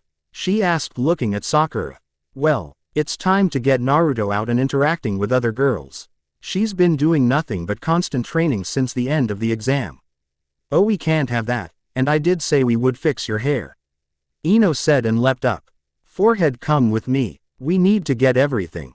"Stay there, Whiskers," Ino said as she dragged Sakura out of the room, ignoring the other girl's protest. Naruto looked at Eureka, who looked back. "Don't look at me, Eureka-chan. I'm still thinking like a boy. I don't understand girls even now." The dog gave a low sigh and curled up next to the chair. "Naru." To Winston whined as she was covered with a facial mask of goop and Ino was putting something on her legs. "What is the point of this again?" the whisker-marked blonde asked after being stripped down and sitting in the spa in the backyard, wearing nothing but a towel. "To make you look good, to catch the eyes of the boys, of course," Ino said, and Naruto tensed. "Wasted time then," Naruto said. "What do you mean?" Ino asked. "I'd kill to have a body like this. Your boobs and legs are killer and your hair is as soft as fur." Naruto looked at Sakura, who was wearing her own goop mask and had cucumbers over her eyes. "Just go along with it, Naruto," she said without looking as she reclined in a chair. From her position, Naruto's blue eyes traveled up Sakura's legs and she turned away as they started up the towel. Months ago, Naruto as a boy would have killed to be anywhere near Sakura in any shape or form. But since becoming a girl, Naruto was more confused. She knew she still liked Sakura that way, but her hormones were driving her up the wall. She'd talked it over with Kurenai several times already at night, and the red-eyed Jonin smiled and said there was nothing wrong with women dating other women. "Between your natural complexion and tanned skin, I am jealous," Ino continued, unaware of Naruto's traveling eyes. Naruto shrugged. "I still think I could be using this time to train." "You need this, Naruto," Sakura said. "After this we'll get dressed up and go to that club that opened in the East District. It's called Enchanted," Ino said as she finished putting the paste on Naruto's legs and put several strips lengthways. "What does this do anyways?" the blonde asked. Ino smirked. "Relax, you're in for a real treat." Sakura behind her mask winced mentally. "Ino," she tried to warn the girl. But she was too late as Ino with an impish grin grabbed the edge of a strip and pulled it fast. Naruto's scream rang across Konoha. After the waxing and facial, Naruto was in the hot spring glaring at Ino. "Don't look at me like that," Ino chided. "It makes your legs look good and no razor marks." "I didn't have razor marks before," Naruto growled. "Give it up. Now your legs are silky smooth, and once we get you in a proper dress, you'll be knocking the boys dead," Ino said, not listening and not hearing Naruto's "I don't like boys, damn it." Sakura looked at her childhood friend after hearing Naruto's remark, but said nothing, knowing Ino was in her own world right now. "With your coloring, I'd say a dark blue." "With orange," Naruto said, and Sakura couldn't help but laugh, that no matter what, Naruto was still Naruto. "A bit, not a lot," Ino said as if picturing the combination. "I think I have just the dress. You'll have to go braless as it isn't designed for one." Ino smiled. "But with your boobs, it shouldn't be a problem," Ino muttered as she sat in the hot water and allowed it to soak into her muscles. Naruto closed her eyes and leaned her head back, covering her face with a rag. Sakura had her eyes on the blonde, wondering what she was thinking. Ino meanwhile was grinning internally about the three hottest genin kunoichi were about to hit the dance clubs. Sakura had shown Ino where Naruto lived and went home to get ready. Ino had a pair of dresses in garment bags and shoved the blonde in the door and told her, "Strip, and don't touch your hair, I'll style it." Ino ordered the blonde. Ino-chan," Naruto said in protest. "Come on, it's not like you've got nothing I don't have," Ino said as Naruto tried to fend off the girl's hands. Eureka made a sound and to lay on the floor in the living room while the two blondes fought with one another, one trying to keep her clothes, the other determined to get her out of them. Fate has a way of sticking its nose in. And Naruto froze seeing Anko standing in her door, arms crossed. "Keep it down. I don't want to know if you're a screamer. And close your door. I don't want to see you and your girlfriend going at it," Anko said and walked towards the kitchen, leaving a blushing Ino and Naruto in mid-tussle. Ino, seeing an opportunity, pulled Naruto's shirt over her head. "Hey, Ino laughed and went for the pants next. Naruto was fighting to stay dressed, at the same time avoid hurting Ino. You're enjoying this. Ino smirked. You're worse than forehead. Now stop fighting me, and get out of these clothes and into the dress I brought. I changed my mind, I don't want to go. Naruto said and valiantly tried to keep her pants. Ino stopped and stepped back. Naruto thought she'd given up for a moment, then heard the sniffle. Ino. Another sniffle. I just want you to have a good time. I mean, being changed so drastically, sniffle. She looked at him with tear-filled eyes. Ino-chan. I'll go. The whisker-marked blonde said. She made the mistake of taking her eyes off Ino, and missed the devil-may-cry grin as Ino tackled her to the bed. Gotcha. The door opened and Anko came in. I said keep it down. She blinked seeing Ino straddling Naruto, and Naruto was wearing only her pants and bra. Moving quick brat, Anko said with a leer. I'm so proud. She sniffled and wiped a fake tear. It wasn't tea until I made Chunin that I slept with a woman the first time. Before Ino or Naruto could move, Anko pulled out a camera and took a picture. She left laughing. Don't worry, I'll make sure Inoichi gets a copy. Anko said as she sashayed away. Naruto blinked and then, Anko-ne-chan. Ino looked down and realized her position and the fact that Anko took a picture. She knew she was blushing br. Ed and that she would not hear the end of it. Leaping to her feet she gestured to the garment bag and tossed it at her. Change into that, and remember no bra. Ino grabbed the other bag and fled the room. The Bath R and Naruto was left wondering what had happened and why did it always seem to happen around him, her. Dango stand. Anko was smirking like the proverbial cat that ate the canary and Got the saucer of cream as she waited for her order. The jug of sake had yet to be opened. Her grin got bigger as Kurenai entered along with Asuma. She's grinning like one of the loons in the asylum. Asuma sat down and unlit cigarette in his mouth. Kurenai sat next to Anko. What's got you so proud? Wait, is Naruto still living with you? What did you do to her? The red-eyed Jonin asked suspiciously. Anko laughed. I'd be more concerned what that little blonde on Asuma's team is doing to her. Asuma looked up. Little blonde on Ino. Anko laughed. I left them. She was atop of Naruto taking her clothes off. No, Ino wouldn't do, Asuma said shaking his head. Anko passed him her digital camera and smirked as the cigarette fell from his mouth seconds before the nosebleed rocketed him out of his seat. Anko grabbed the camera and smirked. Pervert. She then looked at Kurenai who was looking at the camera with a raised eyebrow. You know, Naruto will get even with you for taking this. The red-eyed Jonin said. Faye, right now my little Ne-chan has her hands full. Kurenai shook her head. You're proud. Hell yeah. I mean, she's a bit young, but at that age, experimentation is key. Anko said. Kurenai shook her head and watched Asuma sitting up. Don't be surprised when Naruto does get even. And you, she said looking at the bearded Jonin. They're 16. Asuma stuttered and looked away. So, what were they actually doing? Kurenai asked. How do you know I didn't interrupt them? Anko asked, but Kurenai gave her a look. Fine. Ino's trying to get Naruto to go out to a dance club, and that means a dress. They're to meet up with Sakura. Guess it's a girls' night. Anko said relaying what she'd overheard. Kurenai got a thoughtful look. Feel like dancing. Anko got a grin. Let's go. Asuma watched the two women link arms and saunter away. He shook his head not understanding what just happened. He turned and the shop owner presented him with Anko's bill. With a resigned sigh, he paid it and picked up the sake jug. In the words of Shikamaru, women are troublesome. Enchanted. How are we getting in? Naruto asked. The line goes all the way around the block. Ino waved it off. Don't worry, she said taking Naruto's arm and grabbing Sakura's, linking the three of them together. The doorman smirked and opened the red velvet rope letting them in. Places like this love the beautiful ladies. Ino said and got them through the door and smirked at some of the catcalls and whistles. She smirked seeing not only Naruto's look but Sakura's as well as they looked at the packed club. The dance floor was filled with bodies with no space between many of them, all gyrating to the music from the DJ.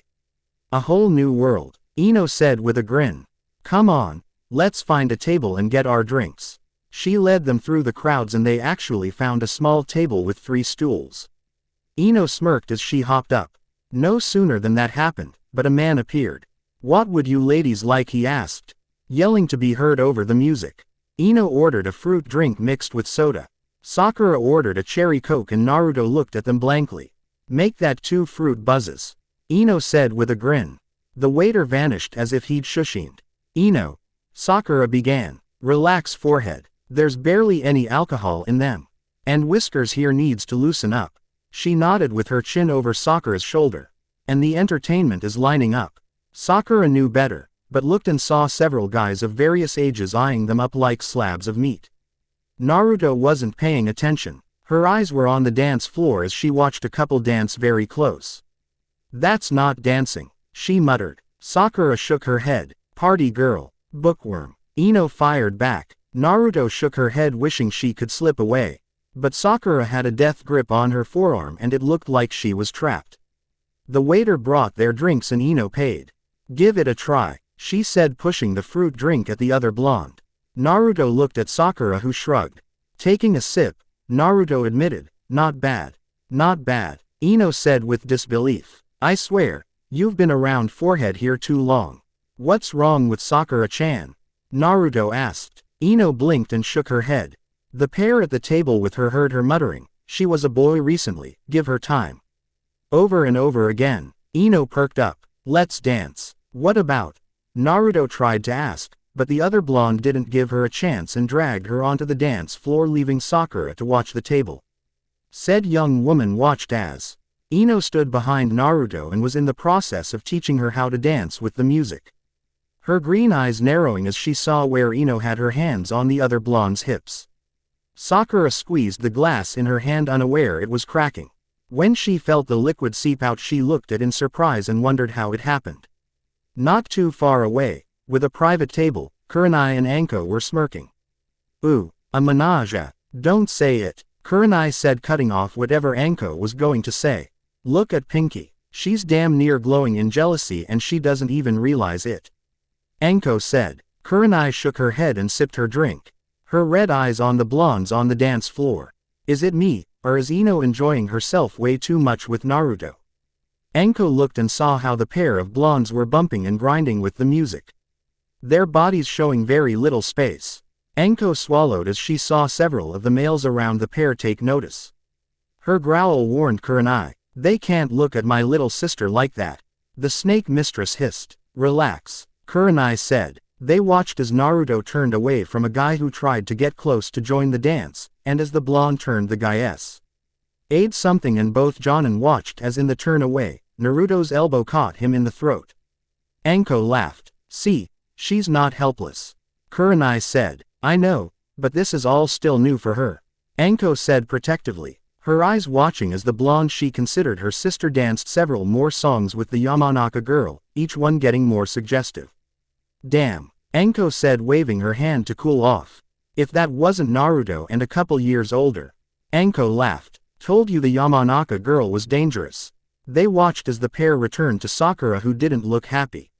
Uh-oh, relax forehead. It's just dancing, Ino said. Dancing? That is not dancing, Sakura said. Then why don't you show her how to dance if you don't like my way? Ino said. Naruto blinked as the two had Ted to fight the moment they returned to the table. Sakura-chan, maybe I will, Sakura snarled. Naruto found herself dragged back onto the dance floor, her drink spinning in the air. Ino caught it and smirked. Score 1 for Ino, she said, sipping her drink, her eyes searching for someone to dance with. She blinked as a slow song came on and watched as Sakura danced a song meant for couples song with the blonde.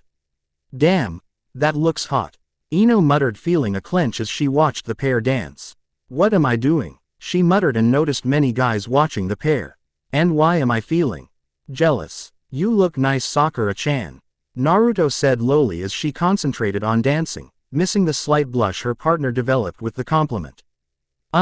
You do too, Naruto, she said, her arms atop the blonde's shoulders and looped behind her head. Sakura was wearing a soft pink dress with a green top. Ino made you look amazing, she said. Ino got me in trouble with Anko, Naruto grumbled. Eyeing Sakura's look, she explained what had happened. Sakura laughed. Gee, thanks for understanding, Naruto muttered. It is funny if you think about it. Sakura said. Yeah, well, what would say if it had been you? Naruto asked. Sakura blushed. Excuse me, mind if I cut in? Sakura glared at the young man standing there. Yeah, we do mind. She sitch. The man said and wandered off. Sakura-chan. The pink-haired girl looked at the blonde she was dancing with. Naruto, shut up until I'm done. She said. She looked at her with the same trusting eyes she had when she was male, and Sakura felt her stomach flip-flop, knowing that what she'd been thinking about since the change was developing more and more in her mind. Ever since you changed, Sakura began, I've been doing a lot of thinking. Not only about you and your change, but the kind of person I was. And as I helped you, Sakura looked away. What is it, Sakura? Naruto said softly. As I helped you, I felt myself feeling strange thoughts, feelings. Sakura sighed. I found myself thinking about you more and more, and at first I wasn't sure what it was. Then as I watched you dancing with Ino. She sighed and closed her eyes. You don't have to say anything you don't want to, Sakura. Naruto said. This was so much easier when I was deluding myself and making an idiot out of myself chasing Sasuke. Sakura said lowly. She felt the blonde stiffen. Wait, I'm not doing this right. Naruto, what I'm trying to say is, that over the past week, Sakura clenched her eyes and the pair turned to see Kurenai and Anko dancing. Swap, Anko said and spun Kurenai into Naruto's arms and dragged Sakura away to dance. Hey, the rosette-haired girl protested. Stow it, Anko said. I don't care whatever it is, it's not a good time. What do you mean? Sakura asked. I mean that blonde is not ready to hear whatever you were confessing. She's still reeling from being changed. Your feelings, whatever they are, will confuse you. Be her friend for now. Add a few more letters and you'll have words. Anko said as she spun Sakura around the dance floor. She saw Kurenai was talking with Naruto and the blonde laughed. If you're confused, think about how Naruto is feeling. Anko said. Sakura sighed. What do I do? Be her friend. She needs that more than anything. But what if someone else asks her out? Sakura asked her sensei. Then grin and bear it. But I don't see Naruto going out with a guy. Sakura looked to where Ino cut in between Kurenai and Naruto. It's not the boys I'm worried about. Nah. Naruto smirked as she looked at Anko asleep on the couch. She then turned her blue eyes over towards Kurenai, who looked like she could use another day in. For shame, Nai-chan. You're supposed to set a good example. Kurenai grunted as she went to the kitchen, her hair a mess and wearing one of Anko's robes. So, did you and Anko-chan have fun? Kurenai growled and Naruto realized the woman was not an earlier riser. Especially after a night of drinking. Eureka padded into the living room and looked at the sleeping woman on what she felt was her couch. A look at her companion and she saw the blonde wasn't going to be any help. How can you even be standing? Kurenai asked after drinking several glasses of water and a couple of aspirin. Naruto smirked cutely. My metabolism is super speed, not ONLY. Can I eat like an Akamichi and not gain any weight, but it also means I burn through booze fast. Kurenai's bloodshot red eyes looked at her. And you know this how? Naruto grinned and pointed at the sleeping Anko. She took me drinking the night I became a genin. Kurenai looked at her friend. There appeared to be a whole side of Anko she knew nothing about. Naruto waited while Kurenai made coffee and was just taking a sip when Naruto asked, So, you and my older sister, how long are you going to continue to hide your lovers? Kurenai's spit take was priceless and Naruto gave her a 7 for distance. Anko woke up hearing choking, coughing and the insane laughter of her blonde roommate. Keep it down, brat. Sorry, Anko. I was just asking Nai-chan how long you were going to hide being lovers is all. Naruto said and counted down from 10. That's nice. Anko said, rolling over and snuggling into the couch. Naruto got to 5 before Anko say upright, what? The room was filled with Otter by the blonde who was wearing sleep pants and a baby tee tank top. The look on your face. The words were spaced by laughter and the blonde was on the floor rolling. In Anko's shock, she didn't notice Orochimaru leap up behind her and take the vacated spot on the couch. Kurenai looked at Naruto and had to admit, Getting a reaction from Anko this soon after a night of drinking and dancing was something. Anko meanwhile wearing a baggy sleep shirt was on her feet and glaring at the blonde. How? She demanded when Naruto's giggle fit ended. Naruto blinked, got up and went to get something. They watched her dig around in Anko's jacket and pulled out the digital camera. She flipped through the images, smiling at some. After we started drinking and dancing, you handed me your camera. Naruto said and showed them a picture. Kurenai blushed and Anko laughed. The image was Anko pressing Kurenai against a pole and ravaging her mouth. Naruto pressed the button and the next image showed Kurenai doing body shots off of Anko. The next image was of Naruto, Ino and Sakura in a three-way hug, all of them obviously drunk and grinning. Another image was of Naruto dancing with Sakura, then the next with Ino and another with her dancing between Anko and Kurenai. Now that I think about it, where are your girlfriends? Anko asked looking at the blonde who blushed. They aren't my girlfriends, Naruto muttered, and we dropped them off at their homes on the way back from Enchanted. Kurenai was sorting through her alcohol-addled mind and recalled something. What about their goodnight kisses? Naruto was gone. A smoke shape was in her place and the door to her room closed. Was it something I said? Anko snorted as she got to the pictures. Oh, she said as the last several pictures showed Ino leaving with a deep tongue-filled kiss to both Naruto and Sakura, then another picture of Sakura kissing Naruto. The arms around the neck of the blonde had her sigh. Teenage hormones. Uranai studied the pictures and then grinned. At least you won't have to worry about her getting pregnant. Anko shot her a look. Naruto sat on her bed hugging the frog pillow she'd bought.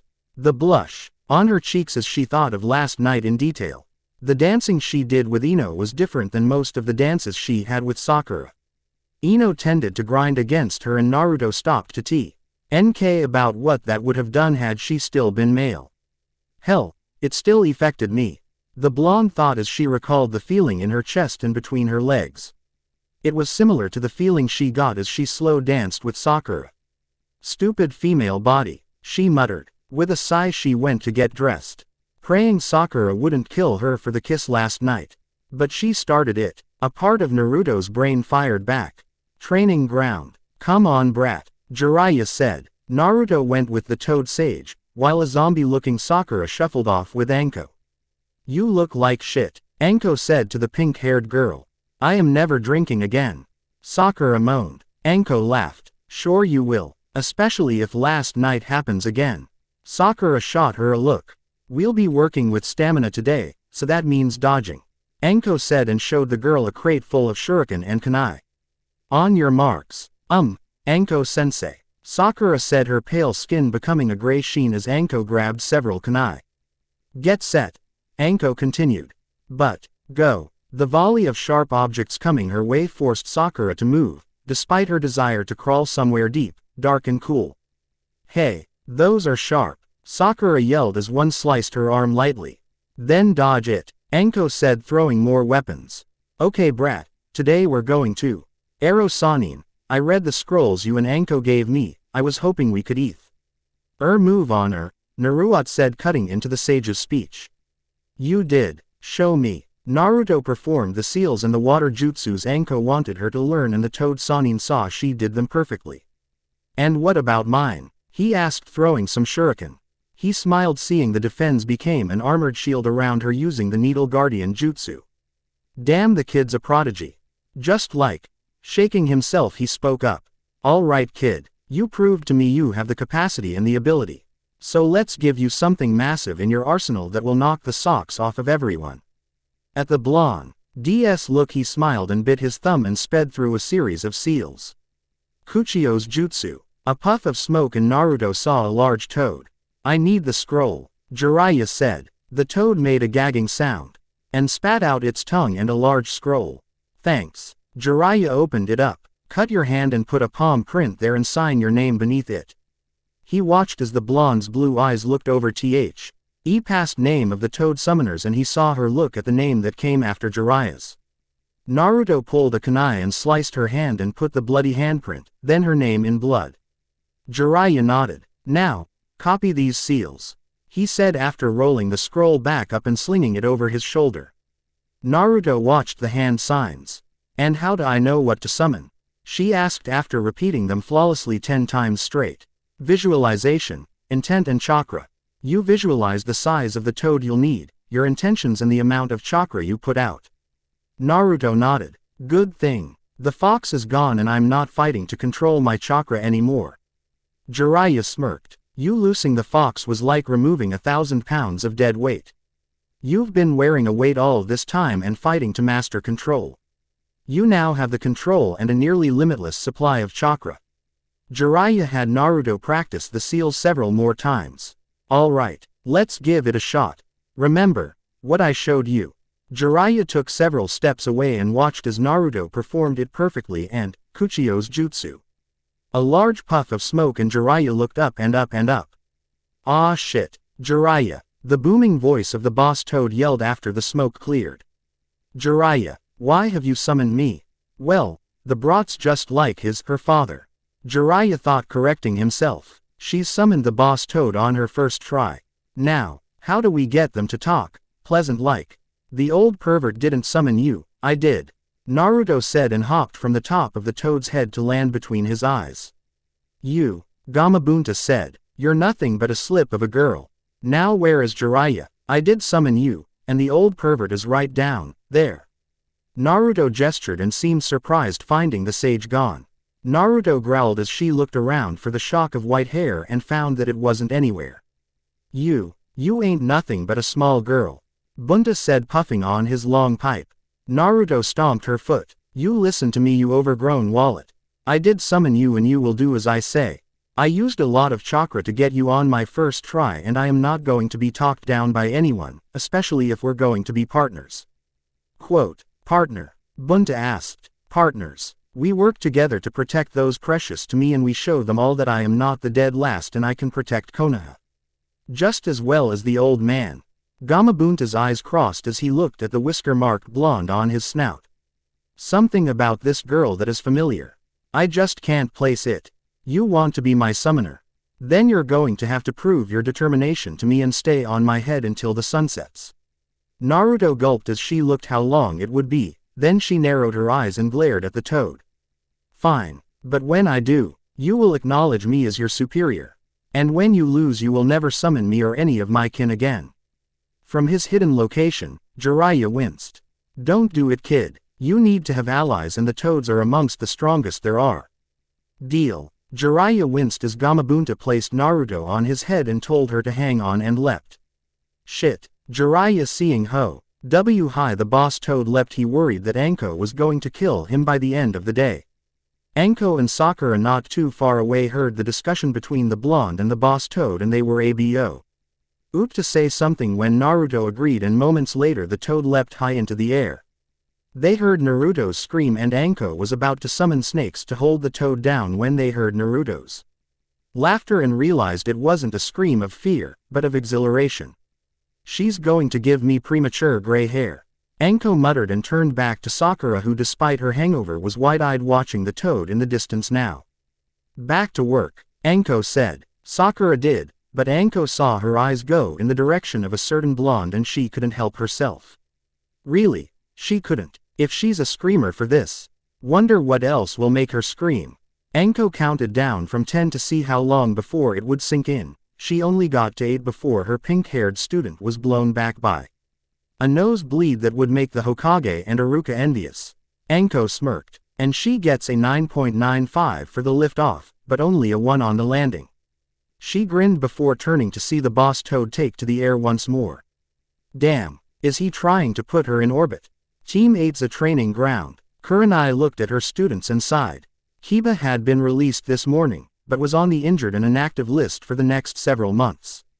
Hinata was also on restrictions due to Neji's attack. Shino was the only student she had that wasn't injured, but his training was taken over by his father as Kuren. I had nothing she could teach him without his teammates and he had the finals to prepare for. Sensei, Hinata said, getting her attention. She noticed the Hyuga heiress was as far as possible from Kiba, and that was for the best.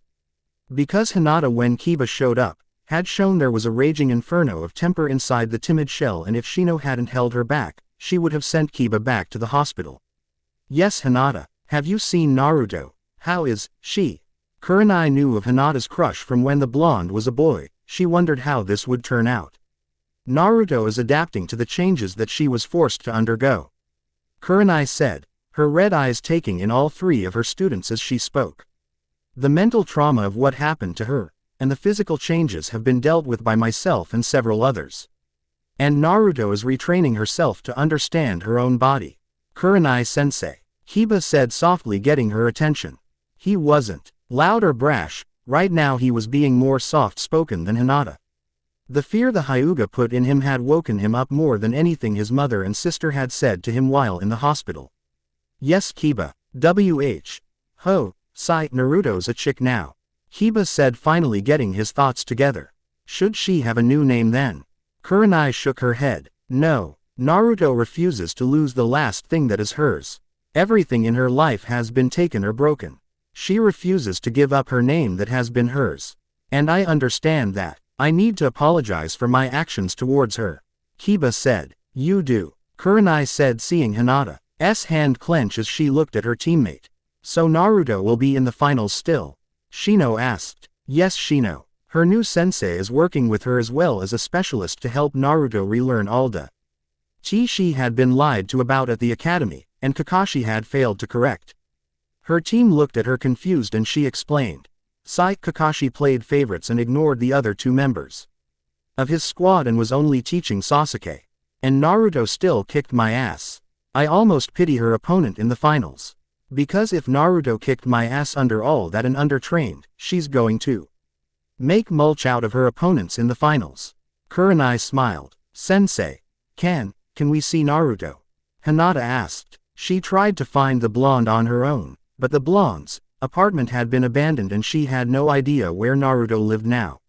She had missed her at the ramen stand several times and couldn't find her training grounds. I'll ask her, sensei. She's very protective of Naruto. She glanced at Kiba. And I have become as well? Ta asked, her eyes widening in surprise and questioning. Kurenai smiled. I've been helping her with her changes and understanding what being a woman means. She saw Hinata's blush and Kiba had a trickle of blood coming from his nose, his eyes unfocused, and Kurenai thought it might be her hangover, but she couldn't help it.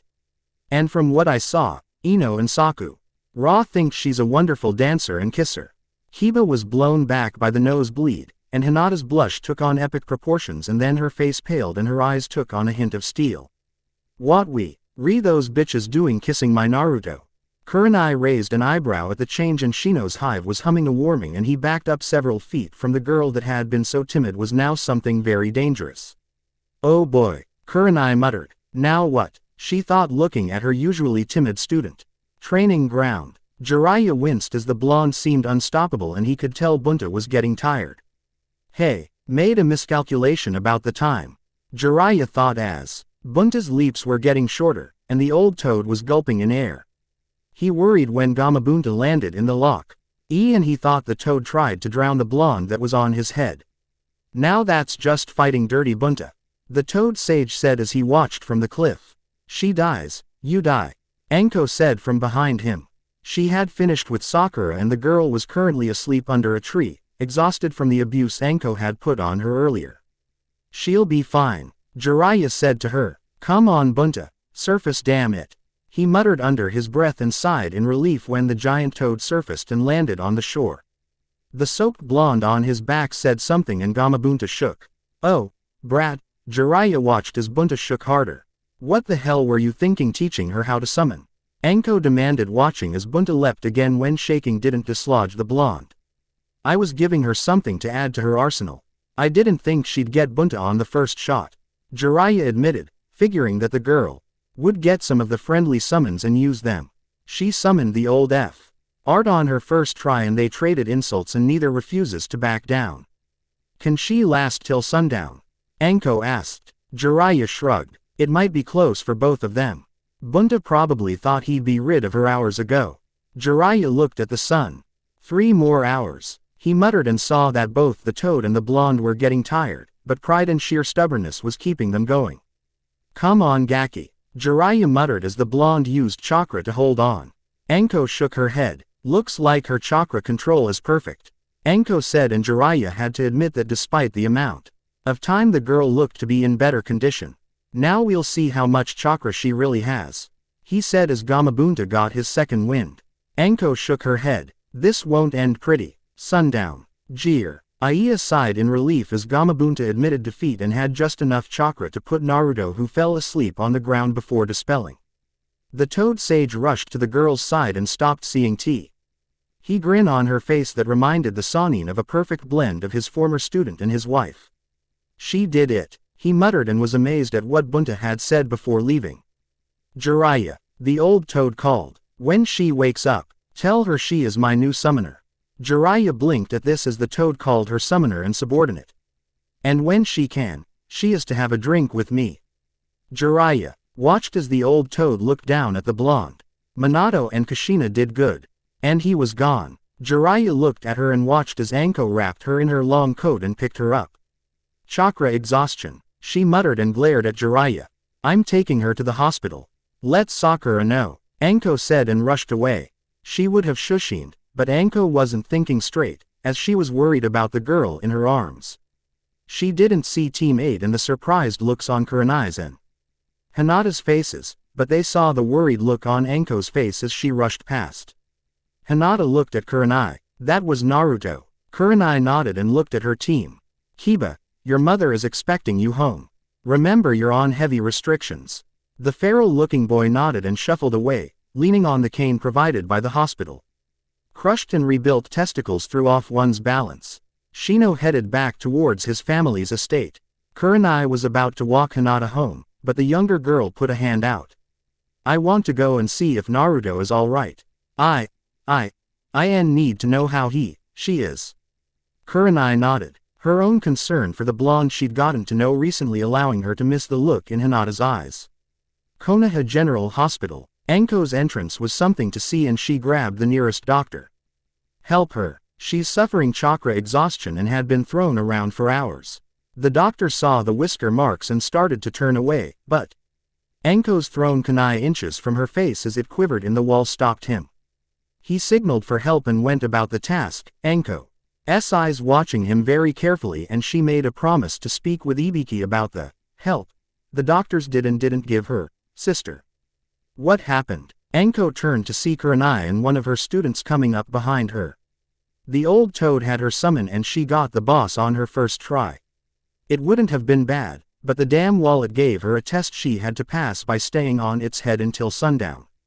Anko looked back. A nurse hooked up an IV for fluids and another was preparing a chakra transfer to help the blonde jumpstart her own. I'm sorry, Kurenai said. Don't be, Anko said with a proud grin. She passed it and only passed out after the damn toad admitted defeat. She was on its head for 7 hours, using chakra to stay in place. Anko grinned at Kurenai. The brat's control has become awesome. Kurenai smiled at the grin her friend had inside that Naruto would be fine, and then it dawned on her. Toad. Jiraiya let her sign the toad contract. Anko's grin doubled. Yep, a real diamond in the rough my little Ne-chan is. Neither saw Hinata slip out the door and head off in search of a man that was responsible for this. Kurenai and Anko watched and the doctor gave his report she'd be up in a couple of hours. They nodded. Hinata, you can.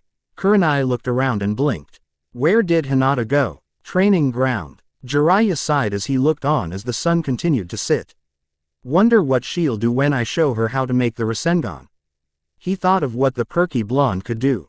Minato, this child is yours and Kushina's in every way. Male or female, she's yours. I promise I will kill Orochimaru for what he's done. He turned to see Sakura waking up. He'd decided to let her sleep a bit more as he had seen some of the things Anko had put the girl through while he'd also watched over Naruto and Bunta's bonding. Where's Anko-sensei and Naruto? She asked, looking around, her eyes blinking sleep from them.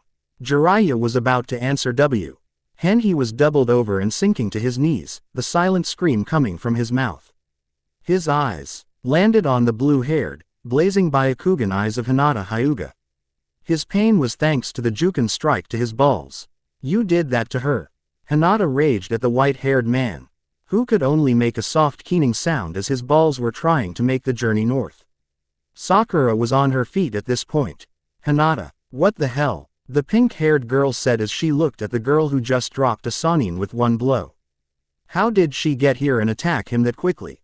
Sakura wondered as Shish-e looked on as Hinata turned towards her. Any thought of stepping forward was cancelled as the blazing Byakugan eyes turned towards her. You kissed her. Kissed who? Sakura wasn't sure, and then an image hit her mind and she recalled how Hinata for years had a crush on her blonde teammate when she was a he. She can't mean, oh Kami. Sakura thought and bent backwards, her head round, as she barely avoided the Juken strike that would have hit her neck and would have killed her. Hinata, off balance in anger, staggered past and Sakura straightened and turned. Hey, that would have killed me, Sakura said. Stay away from Naruto. Hinata roared and tried again, and Sakura was bobbing and weaving to avoid the dangerous attacks she'd witnessed during the preliminaries. If it wouldn't have been for Anko-sensei's training, I'd have been dead in the first attack, Sakura realized as she continued to evade Hinata's attacks. The only thing saving me right now is that she's injured still, but I can't keep this up for long. I'm worn out still from earlier. Sakura saw a minor opening and attacked, lashing out with her foot and connecting with Hinata's hip, sending the other girl rolling. Hinata, stop this, Sakura said, backing away as the other girl got up and was coughing. Sakura saw blood. I don't want to fight you. You don't deserve her, Hinata yelled and came in again, and Sakura, unprepared, made the mistake of raising her arm to block. Hinata connected and Sakura felt pain and her right arm went numb from just above the elbow down. Sakura backpedaled and looked to see Jiraiya was still on the ground clutching his Juken-struck nuts. No help there, she thought, wondering where Anko was. She leapt to a tree branch and sighed, seeing Hinata was having trouble breathing. Hinata, please, stop this. The girl went to one knee coughing and pulled her hand back from her mouth to see blood. No, I must be stronger, Hinata thought. She pushed to her feet and Sakura shook her head. Her arm was useless and she didn't want to fight the already injured girl. Don't do this, Hinata. Naruto wouldn't want her friends fighting like this. Sakura tried. Shut up, Hinata yelled. You don't know her. You never cared before, Hinata said. Tears slipping from her eyes, she straightened and Sakura saw blood trickle from the other girl's mouth. Leaping down, but away from Hinata, she looked at her. I know, I was terrible to him, and now that Naruto's a girl, I can't explain it. But seeing Naruto fight that man in the forest, something changed. And then the preliminaries. I refused to see Naruto like I had before. I swear I'm not using her, Sakura said. Something about her, it calls to me. I wish I could find the words. Alls I know is I thought Sasuke was the strongest of us, but since the Chunin exams, Naruto has shown that she's the strongest one out of all of us. She keeps going, and even with becoming a girl, Naruto is still Naruto in the ways that make her special. You kissed her, Hinata hissed. Sakura nodded. I did, she acknowledged. I could say it was the alcohol, but in truth, since Naruto's transformation, I've found myself caring for her. Hinata had heard enough. I am not going to lose Naruto-kun to you, you hussy, she thought and rushed in, her hand glowing darkly. Sakura knew she couldn't move in time. She'd left herself wide open while talking, and Hinata was coming in like a Valkyrie of legend. Sakura closed her eyes. Goodbye, Naruto, she thought, her mind showing her the kiss once more while she waited for the end. The strike was straight, opt an inch from Sakura, and Hinata growled like a feral cat as Jiraiya stood there holding her wrist. He winced as he shifted his stance as his ball protested his moving. Settle down, he said, and saw that the Hyuga was nowhere near calm, so he jabbed the nerve cluster on her neck and she slumped to the ground. Sakura opened her eyes at hearing Jiraiya's voice. Master Jiraiya, Sakura said in surprise. What the hell set her off? And how did she end up hurt? Jiraiya pondered. The voice from behind had him see Kurenai and Anko appearing after a shushin, her family, more importantly her fat. Her beat her for giving up in the preliminary rounds. Of course, being a Hyuga, they spread the word that she was hurt in the tournament and used a memory seal on her. Jiraiya looked at the Hyuga's sensei. Memory seals were banned 20 years ago, he said as he looked at the now unconscious girl who had slipped in through his blind spot and took him down with a single hit.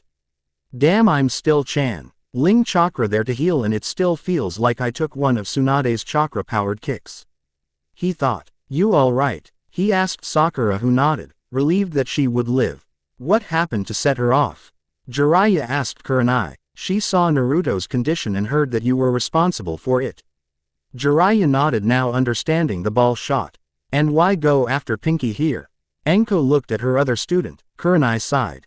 She heard about Sakura and Naruto sharing a kiss the other night. For a long time she has focused on Naruto. Her whole image of him has helped her over the long years and constant abuse. I could nothing as her clan refused, and since it's a clan matter, the Hokage must remain out of it, Jiraiya said as Kurenai picked up Hinata.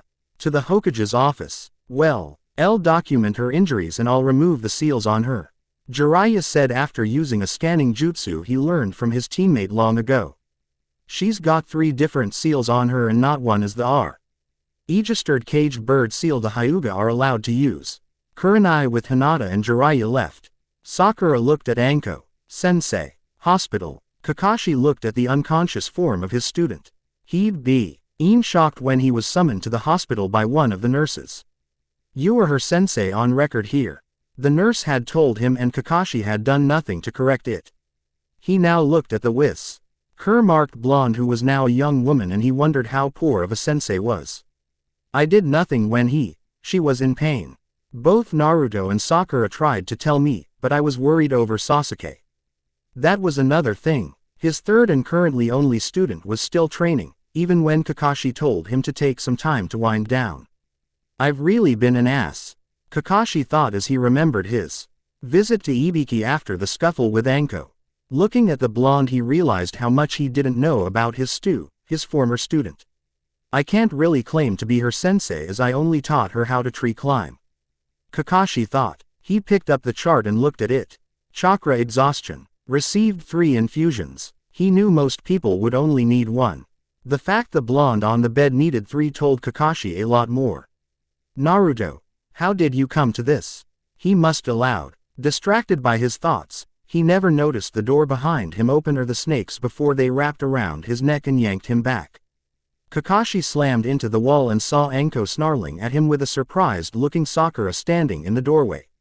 I knew I smelt a rat, Anko hissed. Sakura, get the nurse here, I want her to check out Naruto. Anko ordered and the girl was gone. I would never, Kakashi said, his voice coming in short gasps as the snakes tightened their grip around his neck. You've done that or worse to her already, Anko said. You were ordered to stay away, you bastard. Kakashi could not think of anything to say as Anko was correct, he finally muttered. The hospital called me, I'm still listed as Naruto's sensei. Anko's eyes narrowed and she released the snakes. Leave. She turned as a nurse came in and Anko pointed at Naruto. Check her over. We just do it, and no one save myself. The Hokage or Sakura are to enter his room from now on. The nurse looked flustered. And have your people update Naruto's file, and make sure Iboshi has been called in. Anko said. She's Naruto's primary physician. The nurse blinked. The Hokage's personal. Do it or I'll feed you to a giant cobra. Anko snarled. She looked at Kakashi. Don't come around her again. You know better. Anko stepped away and Kakashi released the breath he'd held and saw the concern on Anko's face. He turned to see Sakura looking at him. I think you should leave Hataki-san, Sakura said, joining Anko. Kakashi flinched as if struck. Hataki-san. I used to be Kakashi. Sensei. He thought. Neither female looked at him. They'd on the blonde on the table. Silently Kakashi slipped from the room, realizing far too late at what he'd lost.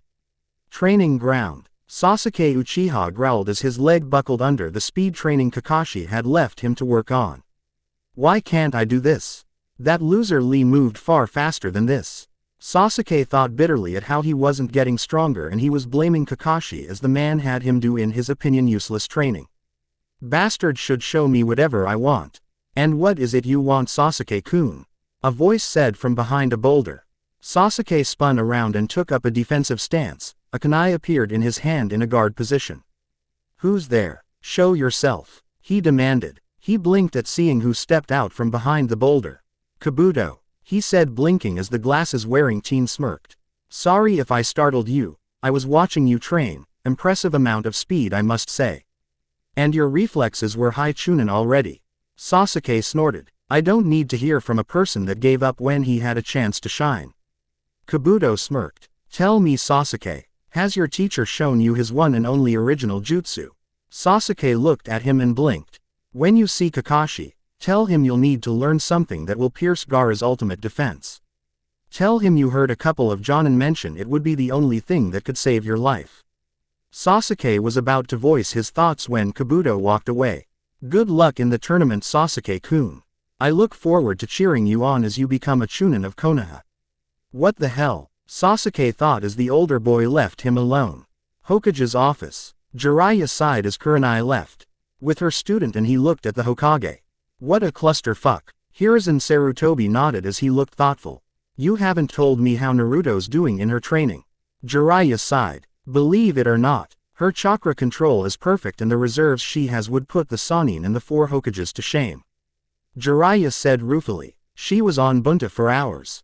He accepted her. She's in the hospital right now with chakra exhaustion, and considering she summoned Gamabunta and had heavy training, the amount of time was freakish.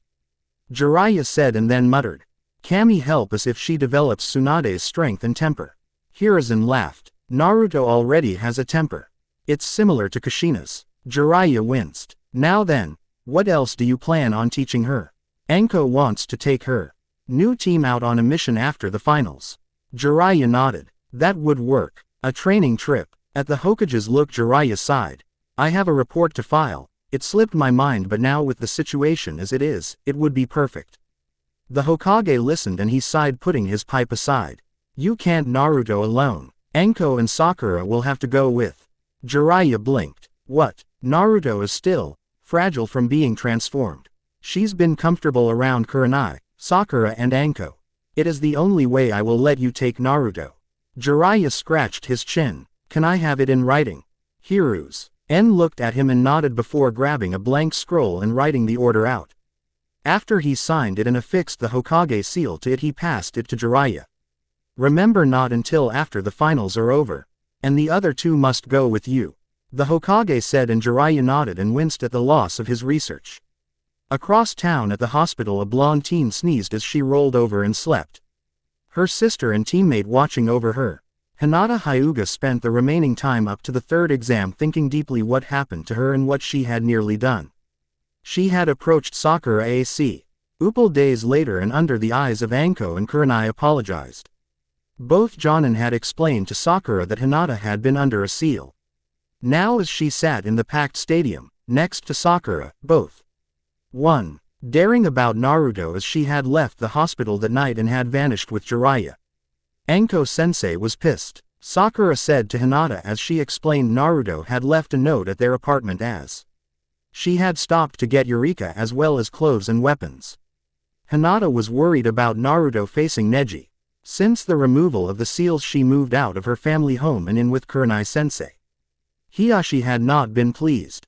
Kurenai served him with restraining orders and said if he or any Hyuga approached her outside of official ninja-related business, they would be incarcerated, and Hiyashi would be fined. You know, Hinata, when you were under that seal, Sakura began, and the pale-eyed girl blushed at how she had behaved. That was funny seeing you drop Jiraiya-sama with a shut to the nuts like that.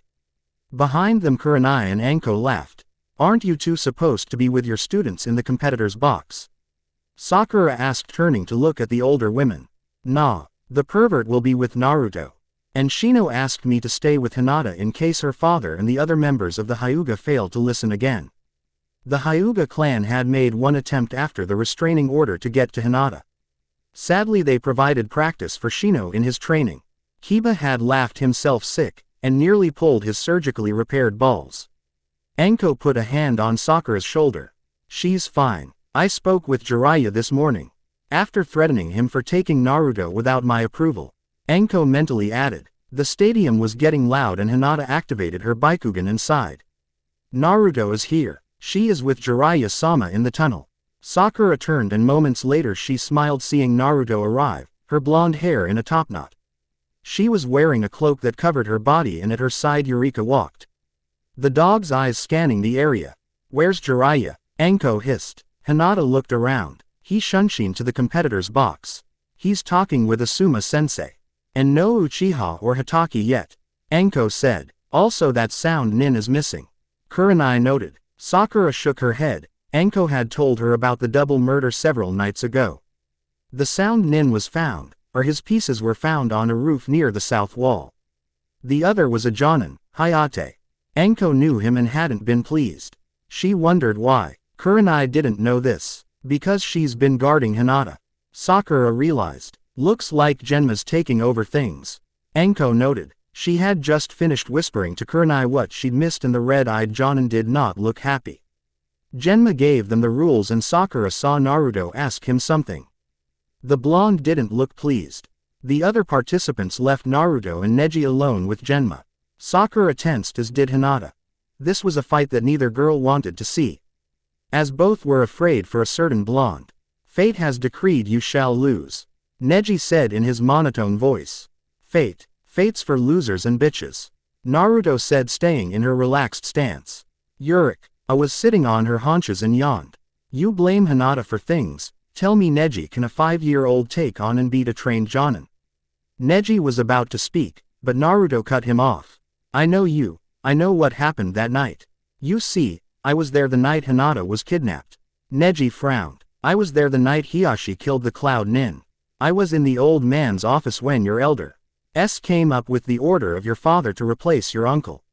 You lie. Naruto snorted. No. You see, the reason your uncle caught up with the Cloud Nin was because the bastard tripped over me as I was digging through the garbage for something to eat.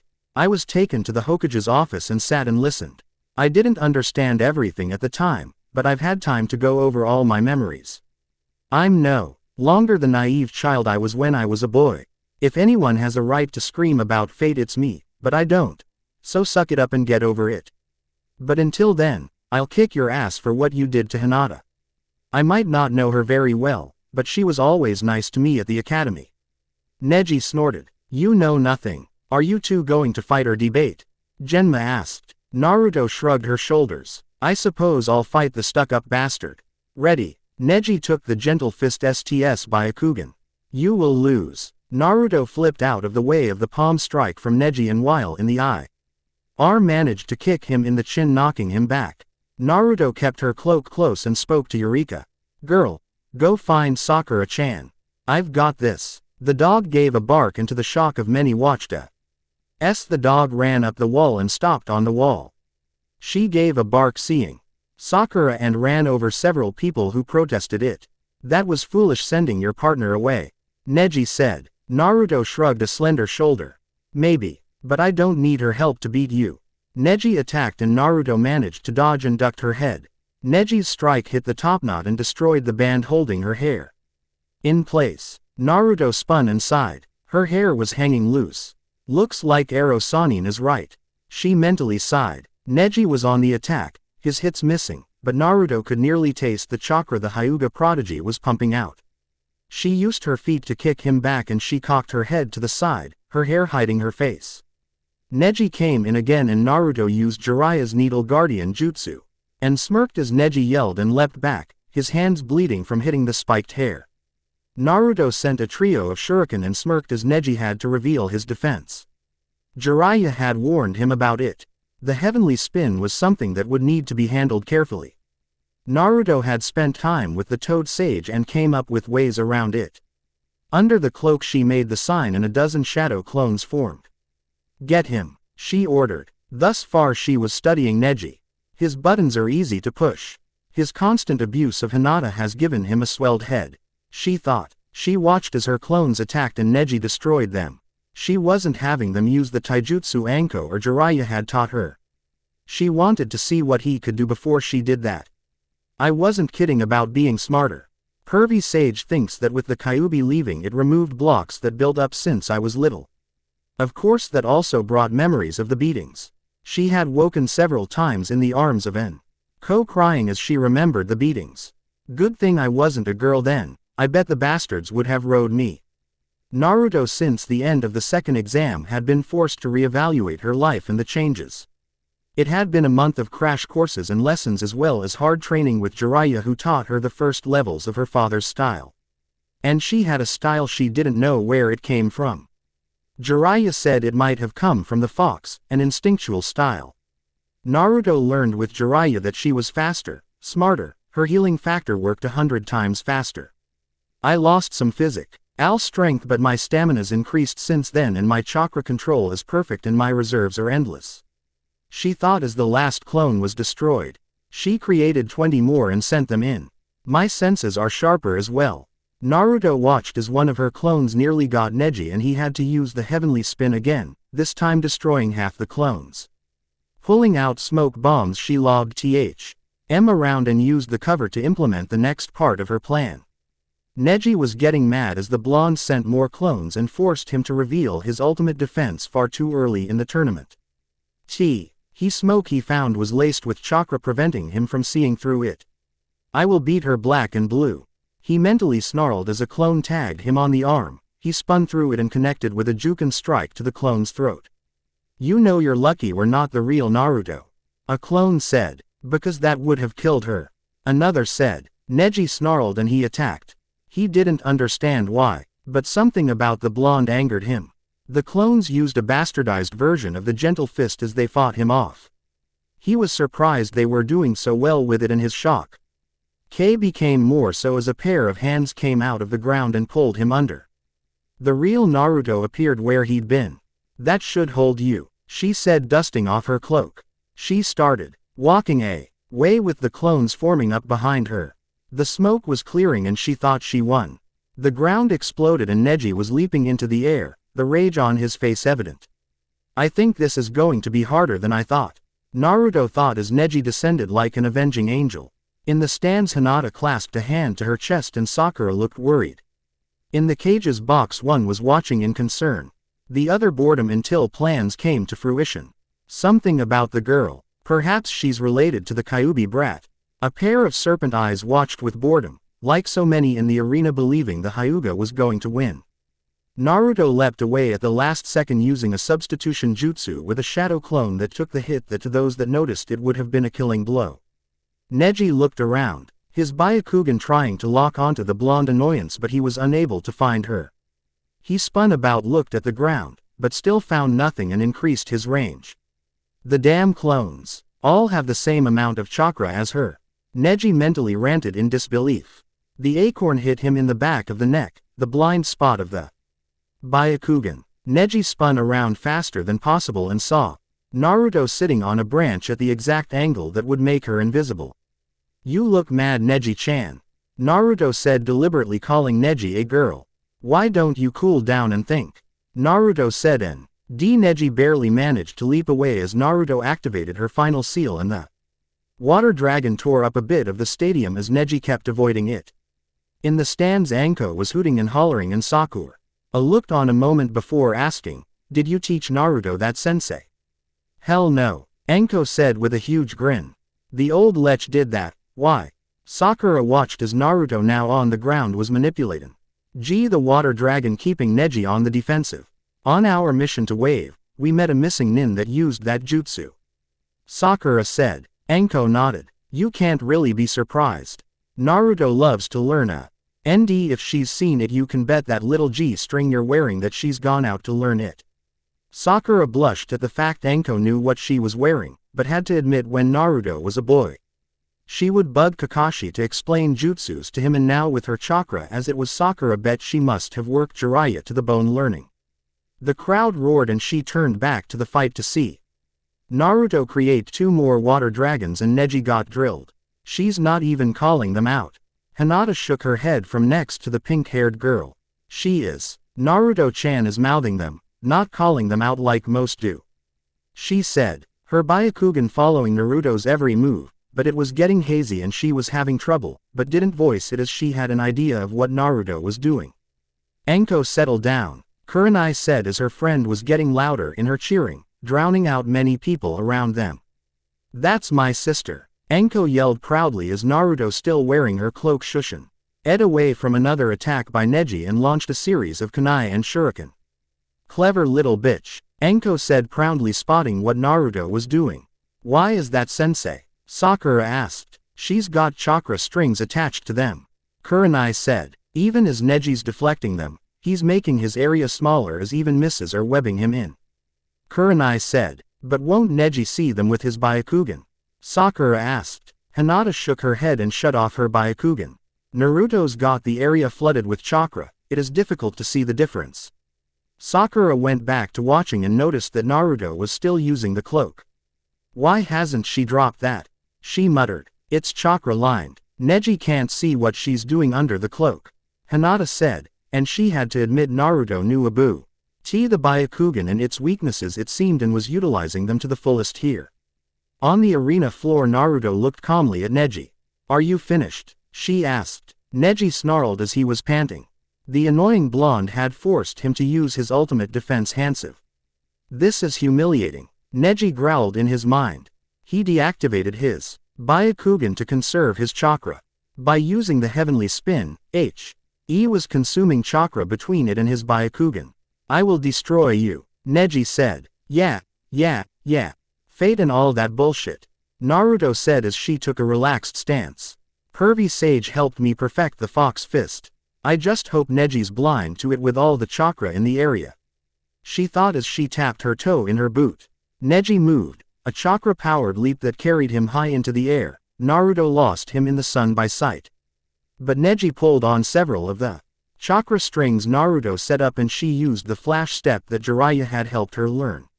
It's not the fourth Hiroshin, but it's the first stage. Naruto thought as she moved in a blur as Neji impacted, and before he turned he was struck in the back of the neck by slender palm that felt way too warm. The crowd watched as Neji Hyuga slammed to the ground and the blonde girl that had been announced as Naruto Uzumaki had moved with speed far above what they could see. It was just a black and yellow blur. Naruto meanwhile was preparing for Neji to rise but he wasn't. Genma made the count and declared Naruto the winner. Genma-san, Naruto said, I think I hit him too hard, you might want to have the medics check his neck over. Genma nodded and Naruto once more shunshined away, this time reappearing in the competitor's box. She saw Jiraiya and Asuma and smiled. Well, Pervy Sage, she asked. Don't call me that, Jiraiya said annoyed, but he grinned. Nicely done with the flash step. Thanks, Naruto said and saw that Sasuke wasn't in the arena. What the hell, she muttered. The Gaara Sasuke match has been shed to the last match of the opening round. Was announced and Naruto gave an annoyed look at Jiraiya who shook his head as well. Anyone else would have been disqualified. Naruto muttered. Shikamaru who was next to Naruto grunted. And Naruto knew that the answer would have been too troublesome for him to say. Well Shino, you're up, Naruto said looking at the bug user. Shino just nodded and went to the stairs. He got to the arena and waited. Kankuro called down. I give up. Naruto saw that the fan user scowled and the redhead with the gourd say something that had the boy with the makeup and cat pajama shiver. The girl with the fan, Tamari, floated down on her fan. Naruto saw Shikamaru was about to forfeit and she shoved him over the rail to the arena below. Shino gave her a look, Eel behind her Asuma and Kurenai stood with widened eyes. Jiraiya chuckled even as they heard the troublesome blonde from below. Naruto for her part snickered as the other female blonde took offense and the match began.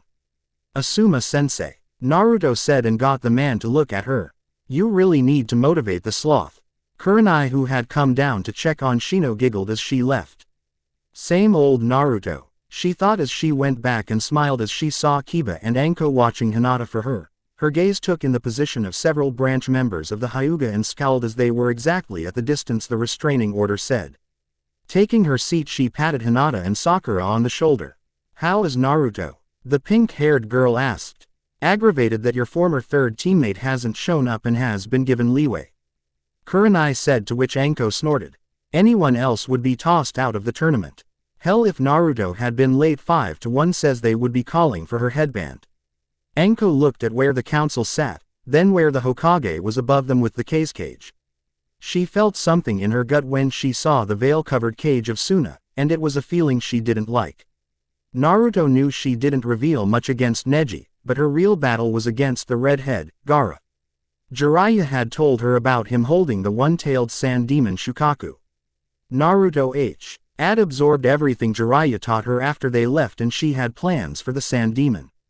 I know that Sasuke is no match for Gaara, she thought. It might be a good thing if he doesn't show up, she thought. She paid very little attention to the fight that was taking place.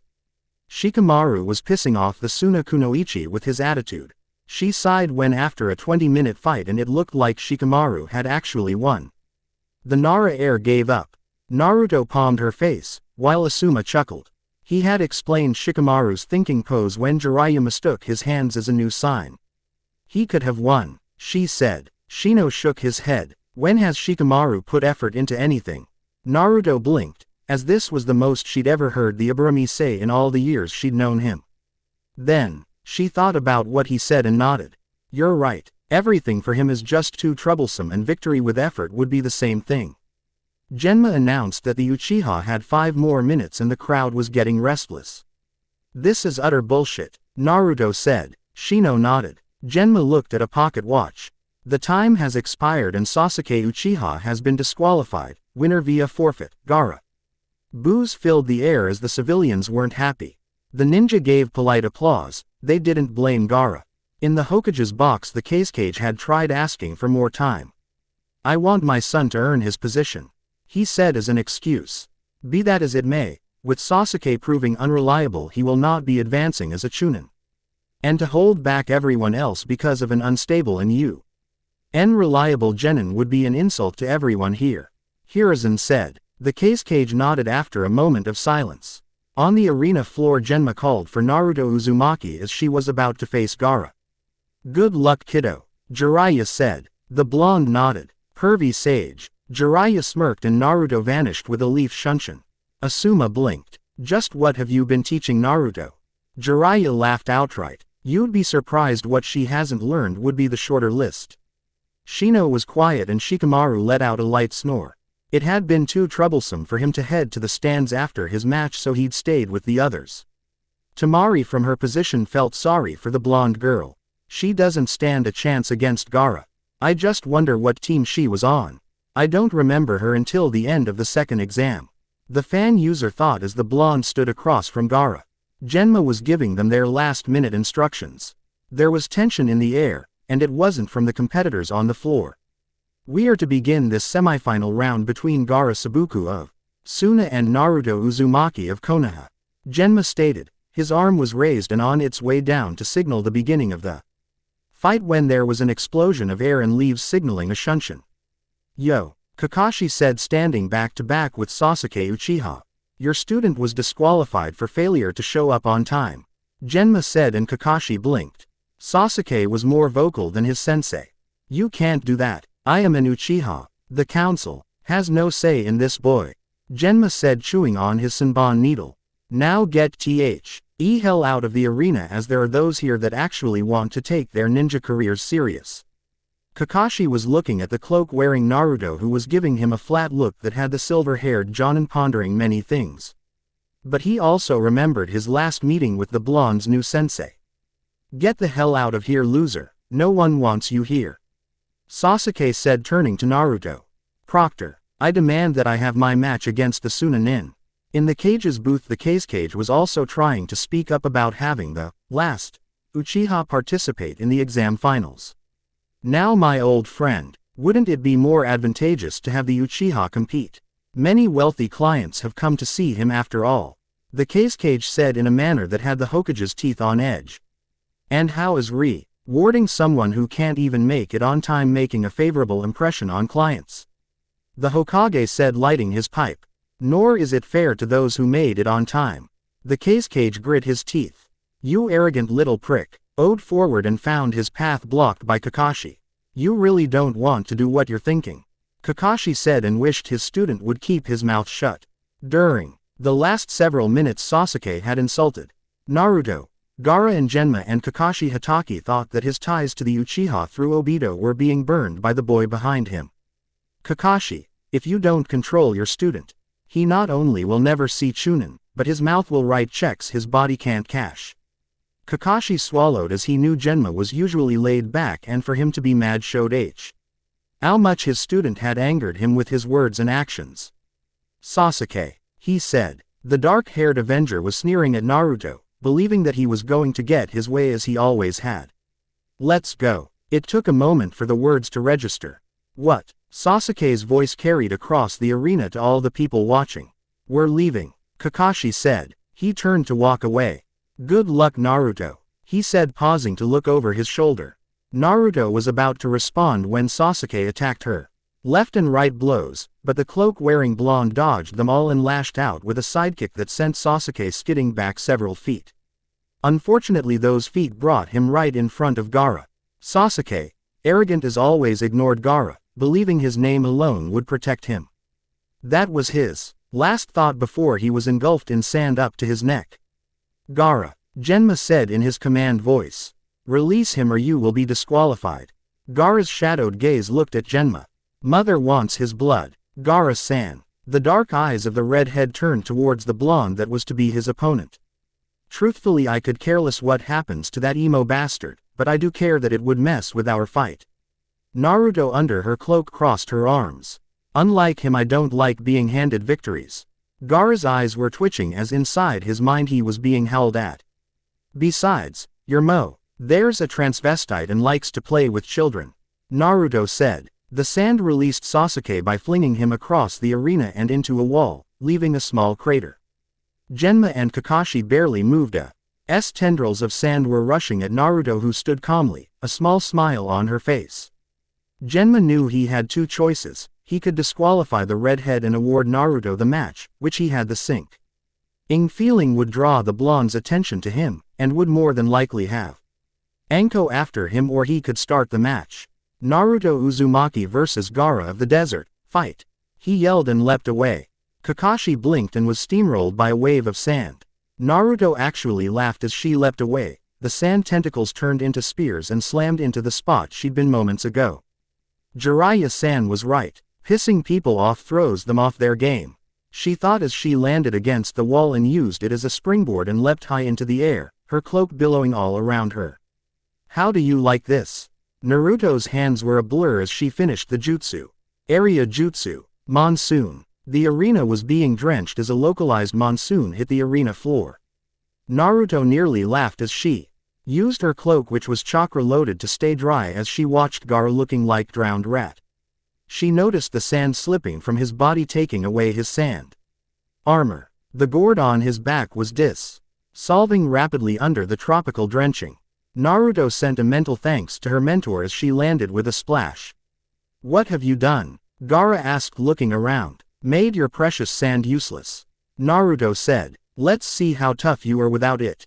She rushed forward, each step splashing as she closed in, her blue eyes seeing Gaara's widen in fear as he tried to summon his sand to aid him. But the torrential rain made it impossible. Naruto's slender hand connected and Gaara went skipping across the now ankle-deep in water arena floor. Kakashi groaned as he pushed up and blinked at the amount of rain coming down. He brushed his soaked bangs aside and could feel the chakra in the air. This is a chakra storm. I'll fix it, he thought as he gathered his chakra and used it to dispel the storm. I wonder who would summon a storm like that during the exam. It's not really fair to the genin. His task done, he smiled as the clouds dissolved and the sun peeked down on the arena once more. Naruto blinked as the rain stopped and she looked around, pulling her hood off. What the fuck? She saw a drenched Kakashi standing up and scowled, putting the numbers together quickly. That bastard. Focusing on the task at hand, she went at Gaara, knowing that if he got a chance to recover it would be a very hard battle. Already the water was evaporating without the storm to sustain it. Naruto came in and used the bicycle flying kick to batter Gaara into the wall, cracking it. Fight back, Naruto growled. After a few more hits, Gaara slumped and Naruto realized he didn't know how to fight. He's always had his sand, she thought. She looked at Genma, who was soaked, then to see the man glaring at Kakashi. Genma-san, Naruto said, remembering the lessons in respect Jiraiya and Kurenai had taught her to make her a better kunoichi. Not like I was proper with anything when I was a boy. The proctor approached. He's done, she said, gesturing at Gaara, who was curled into a ball. It was a posture Naruto recalled from her youth and the beatings at the hands of the villagers. Gaara, Genma asked. The haunted look in the sand genin's eyes had Naruto back up to give him room. Naruto heard a sound. And turned to see Sasuke approaching, and his hand was ablaze with what looked like lightning. I'll show you to respect me. The Uchiha howled, rushing towards the blonde. Kakashi watched in shock as Sasuke was using the Chidori, the move he spent nearly the whole month preparing him for to attack a fellow leaf ninja. What have I done? He thought as Sasuke got closer. The sound of 1,000 birds chirping filled the air of the stadium and many people gasped at what they were witnessing.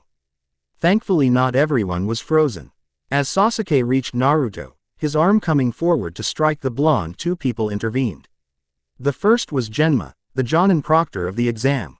He grabbed Sasuke by the back of the neck. The second was Jiraiya, who appeared before his student, grabbed Sasuke's wrist, and with a flick snapped the boy's wrist. Before Sasuke could scream, Genma had him slammed to the ground and immobilized. "You stupid little shit," the Jonin snarled. "Stay where you are, Hatake." Jiraiya ordered as Kakashi made a move towards his students. "Is Naruto okay?" he asked. "What do you care?" Jiraiya hissed. "You taught a mentally unstable genin an A-rank assassination jutsu. Please, is she okay?" he asked again, fear creeping up his spine at the thought of what Anko would do to him if harm had come to the blonde as a result of his actions. Kakashi would admit to himself that he did. Nt understand what had happened to the blonde. He knew. Naruto went from being a boy to a girl, but with the restraining order by the Hokage on Anko's request he had no clue about the other two members of his former genin team. "Let me go," Sasuke said into the dirt. Genma pushed down. "Stay quiet, you idiot." Genma made a motion, and a pair of Anbu appeared. "Take Sasuke Uchiha to the holding cell for attacking a fellow leaf ninja." The masked Anbu moved forward and Sasuke struggled. "Let me go. Do you know who I am?" "Yeah," the first Anbu said, an idiot that made Konoha look bad. "The Seikon," D1 said as they bound his arms behind his back with chakra suppression cuffs and wire to bind his fingers. They vanished in a leaf shunshin. Muttering could be heard from the stands. Jiraiya looked at Kakashi. "You are an idiot," he said and motioned for him to walk ahead of him. "We'll meet with the Hokage after this is all over and done." Kakashi blinked his lone eye at this. He knew he was in trouble. But he couldn't figure out why. He knew it had to deal with Sasuke but wasn't sure for what. Naruto looked at Genma. She had yet to move since Sasuke went to attack her.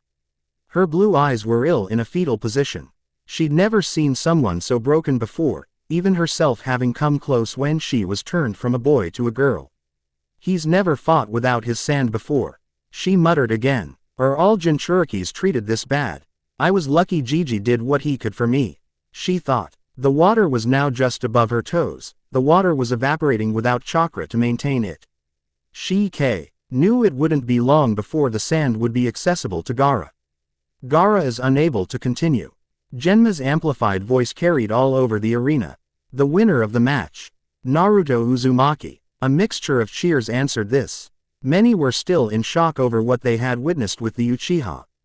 Naruto looked up to see Anko cheering for her loudly, along with Sakura, Hinata and a few others. Naruto spotted Kiba seated with his sister and mother cheering her on and nodded to Sume. Naruto knew this match was tainted thanks to the Uchiha's actions and wondered what would happen next round. Behind his veil Orochimaru disguised as the Kazekage was gritting his teeth. Gaara had been defeated by a slip of a girl and his weaknesses exposed for all to see. He motioned for his assistant and whispered in his ear, "Send a squad to retrieve the Uchiha, and call off the attack. Jiraiya is here and we don't have the manpower without Gaara." The masked nin nodded and shunshined away. "I am sorry to see your son defeated like that," the Hokage said to him.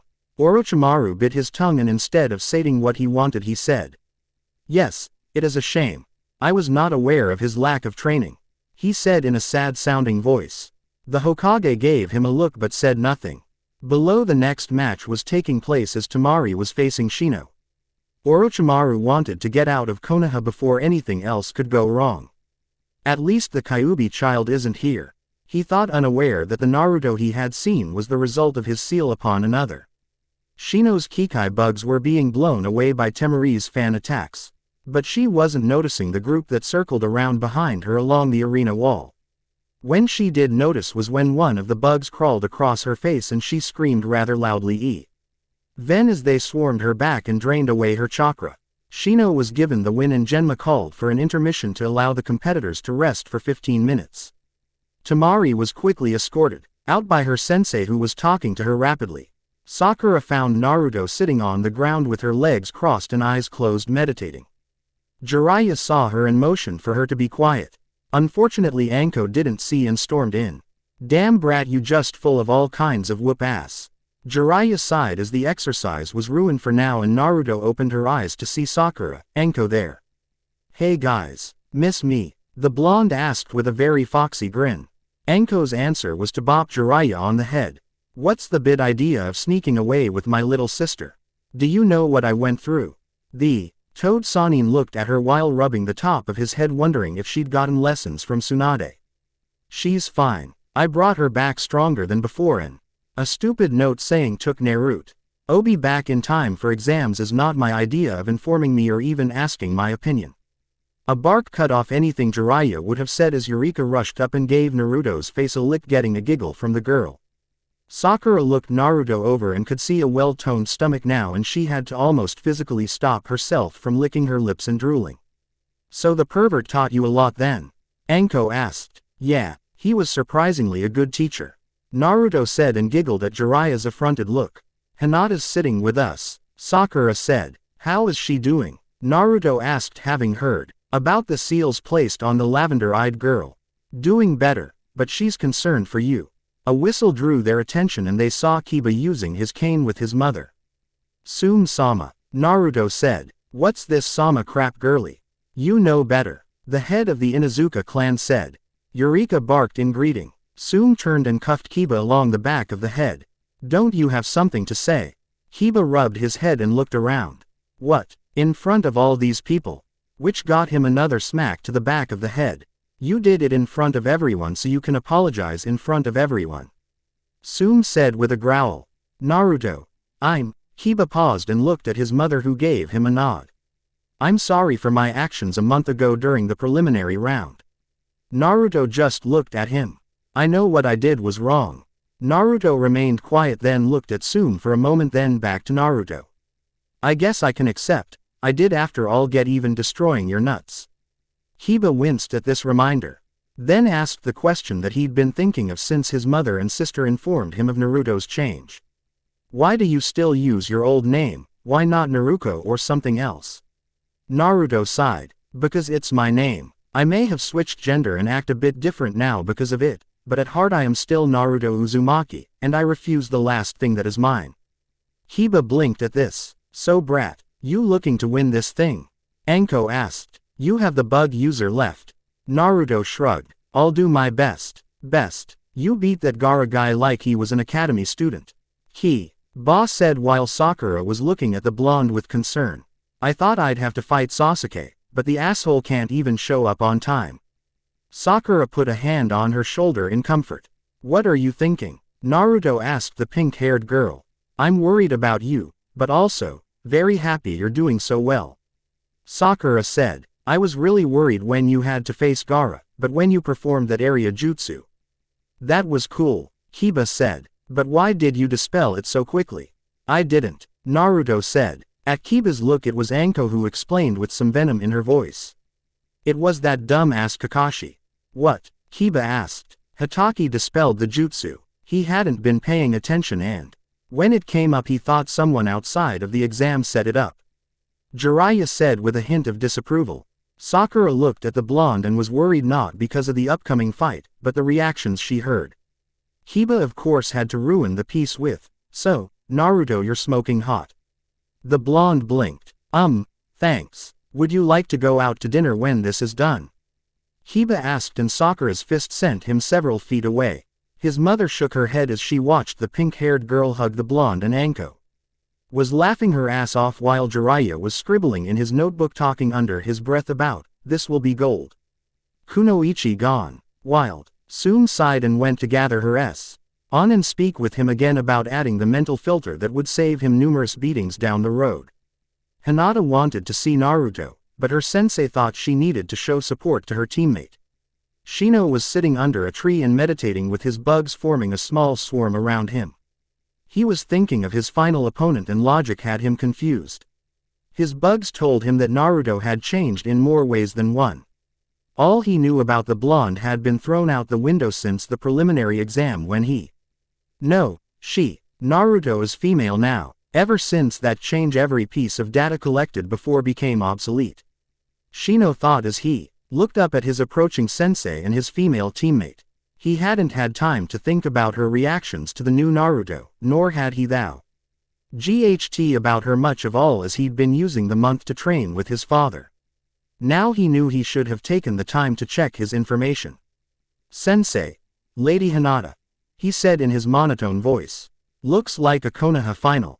Yes, Kurenai said. You are well, Shino. Kurenai asked as she gave him a once-over. Are you well, Lady Hinata? Shino asked, avoiding his sensei's question. She jumped a bit. I am fine, Shino. Thank you for your concern, but you shouldn't worry about me. You have a match to prepare for still. Shino said nothing. Ensei. Any advice? You already know not to underestimate Naruto Uzumaki. She is not the same as she was when you were in the academy. Kurenai said. The gender bending obviously unsaid. Shino nodded, and even as the crowd returned he felt a bit of unease at the upcoming fight. He saw a hint of blonde, and his eyes went to where Naruto was being hugged by his pink-haired teammate. He looked at Hinata and saw her eyes were down, and the brief Team M. Eating left him with more questions that he didn't have answers to. But for now he would do the best he could. It was all he could do. Chunin Exam Stadium. Shino looked at Naruto, his head cocked to the side and behind his shades his eyes were studying the blonde girl, and he had to admit. Naruto as a girl was the polar opposite of what she had been like as a boy. Where the male Naruto had been loud, the girl was quiet. Where the male Naruto had been brash and would rush in, the female would be quiet and study her opponent, as it showed in her match against Gaara.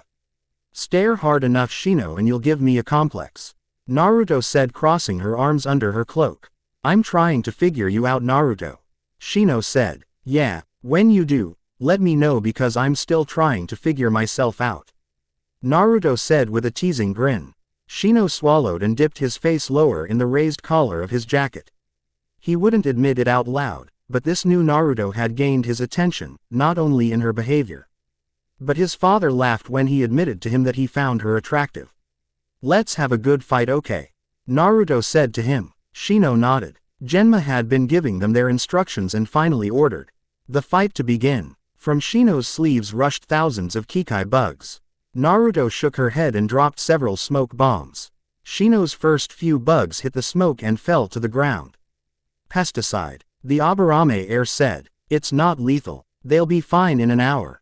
It's a paralyzing agent, Naruto said as she sent a hail of shuriken at Shino, who leapt away and recalled his insects to him. He noticed how Naruto kept the smoke around her, giving her a shield against his insects. He also knew he couldn't get close without becoming ill, either as a side effect of his family being living hives. Shino dodged and then picked up several shuriken that Naruto had thrown and sent them back at the blonde.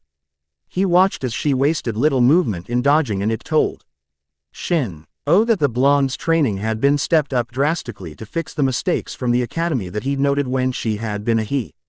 He was forced to move as several more smoke bombs hit the ground. Shino couldn't chance them being regular smoke or the poisonous smoke. He still had a few of Naruto's wasted shuriken to use, but he knew he had to be careful. It's a waiting game, Shino said. Naruto shrugged. I've gotten used to it thanks to my big sister Anko and Ero Sanin. Naruto started to move and Shino watched as the blonde girl dove into the fresh smoke as the first cloud was beginning to disperse. My Kikai won't be able to latch onto her. She'll have the insecticide on her skin from being in the cloud. Shino thought. Looks like my only option will be close-quarter combat. He began to advance, but leapt away as 4 Narutos erupted from the smoke cloud. Shadow clones, Shino thought, and sent his bugs at them, forming them into a spear as they sped closer and popped the first clone. Shino realized his attention had been drawn as Naruto dove out of the cloud and sent more shuriken at him. While the blonde was in the air and he was busy dodging, his eyes spotted her forming several seals, and it soon began to rain. You've secured the area so I can't use my bugs, Shino said, and he had to admit, this Naruto was making it very hard not to like her, as she proved to actually be thinking ahead. Naruto landed with a splash and gave him a grin. What can I say? I did study on everyone I could face in this tournament, and I actually remembered a nature show I watched, where insects that I'd seen you clan raise and water don't mix. The area affecting jutsu is impressive, Shino said before he lunged towards the blonde. The splashes were the only sound heard as Naruto ducked under or evaded Shino's blows. This caused the Aburame heir to leap back and wonder what the blonde had in mind. He looked at her. Her hair was plastered and the cloak.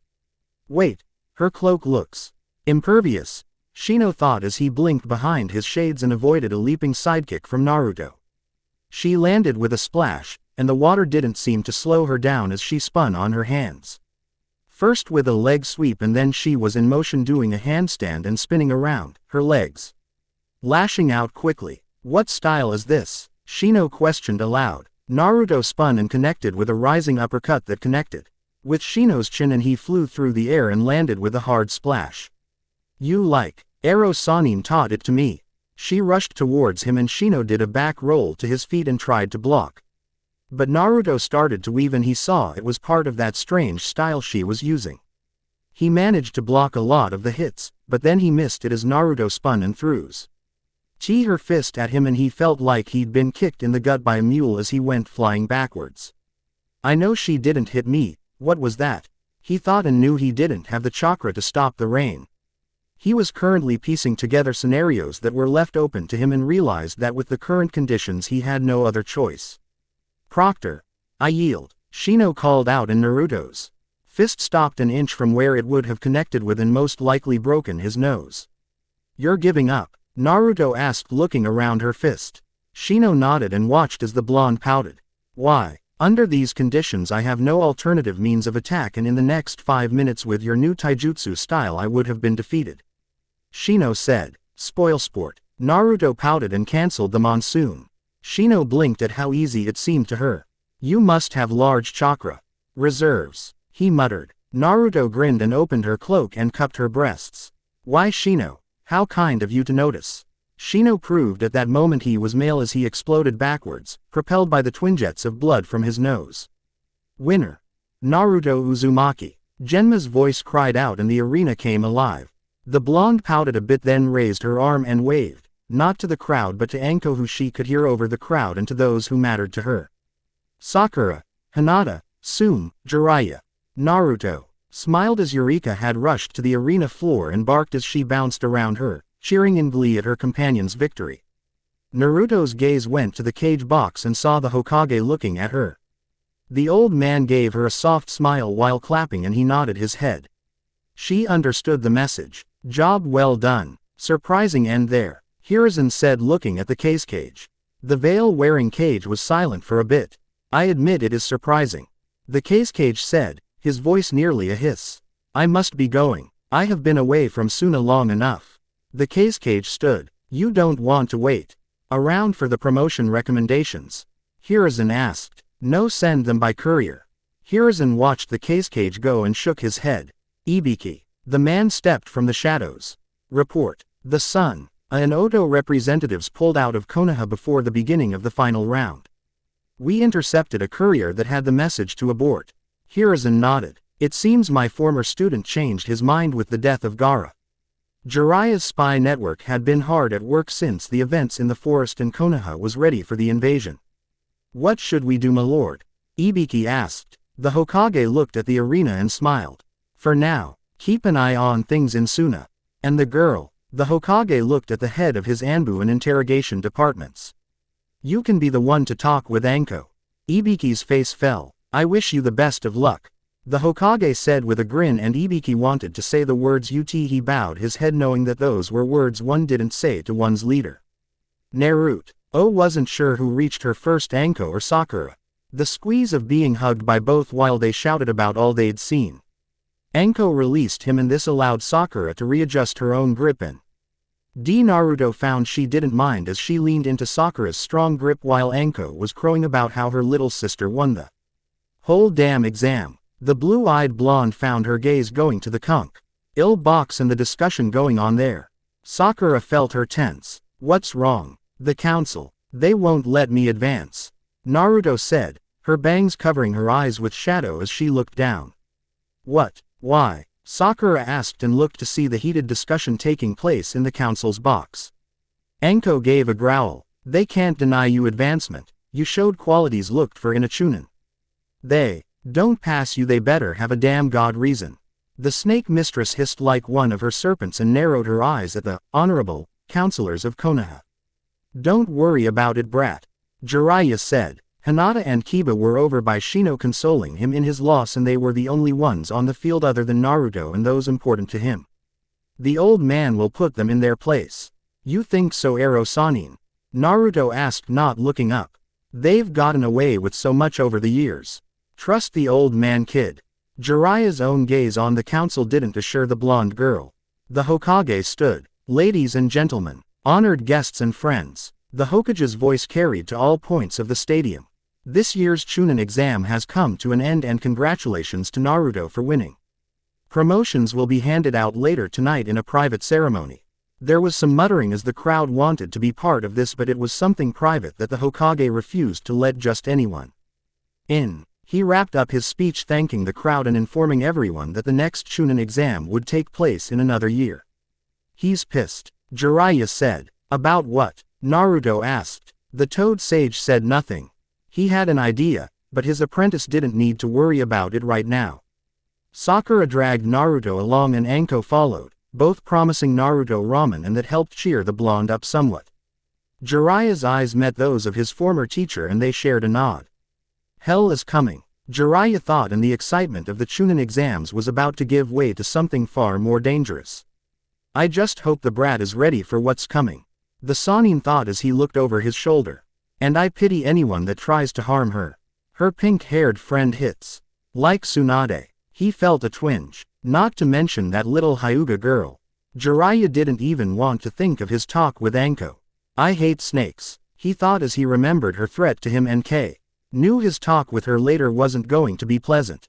When did it happen? Naruto was standing before the Hokage at the hospital.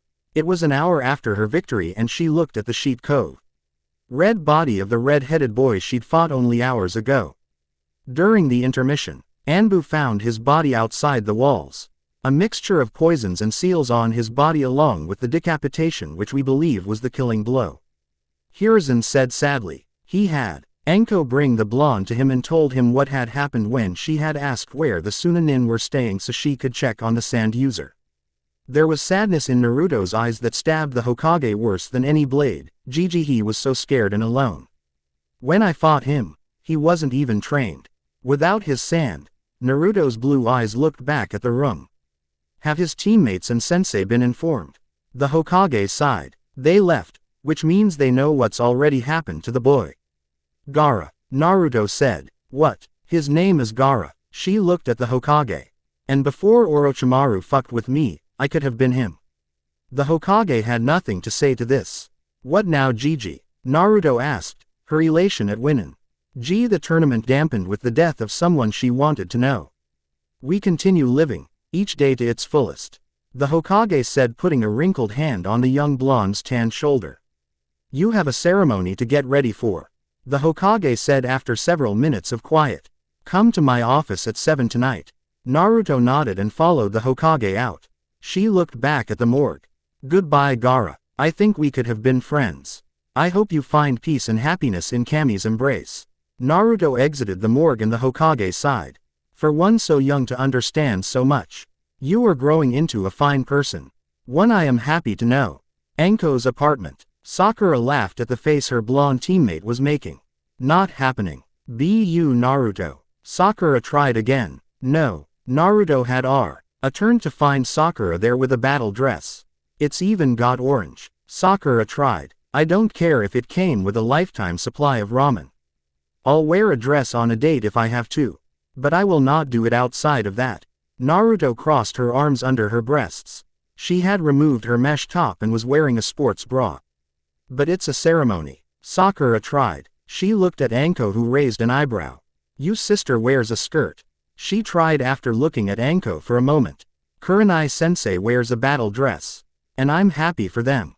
Listen, Sakura, I appreciate it. I really do. But I'm not a dress person. Sakura sighed and looked at Anko for help. but the snake mistress shook her head indicating she didn't want anything to do with this discussion. Naruto, it's a ceremony. You need to dress nice. You only get promoted to Chunin once. Sakura, if I so chose I can show up and get my Chunin vest butt naked. Sakura's mind shot off in many directions with that statement. Sakura, Naruto asked, seeing the glazed look. Anko was laughing. I think she likes that idea, brat. Naruto narrowed her eyes at the older girl he considered a sibling, then turned to look at Sakura. Naruto grabbed her hand and dragged Sakura into her room, ignoring Anko's call of, "Don't do anything I wouldn't do." Naruto slammed the door. That leaves me a long list of things I can. Anko blinked. Damn, she's right. Eureka on the couch gave a wheezing laugh, getting Anko's attention. Shut up, furball, and get the fuck off my couch. Sakura-chan, Naruto said, and the pink-haired girl finally blinked. What? Naruto grinned. You were picturing me naked. I was not, Sakura said, trying to fight her blush. Worse so. You want to kiss me? You want to? Naruto's taunting was cut off as Sakura leaned in and kissed her. The blonde's slender hands went to Sakura's waist and pulled her closer. Naruto was getting lost in the kiss when she felt Sakura's hand slipping under her sports bra. Sakura-chan, she said, pulling back from the kiss. Her voice was a bit rough. Sakura blinked and realized where her hands were, and she pulled them away with a speed that would have made an elite jonin proud. I've gotta go. Sakura was out the door before Naruto could speak. She sat on the edge of her bed and looked up when Eureka slipped in. Hey girl, Naruto said, scratching her companion behind the ears as she climbed up onto the bed. I'll never understand girls, and I am one now. Eureka gave the whisker-marked blonde a look before licking her cheek.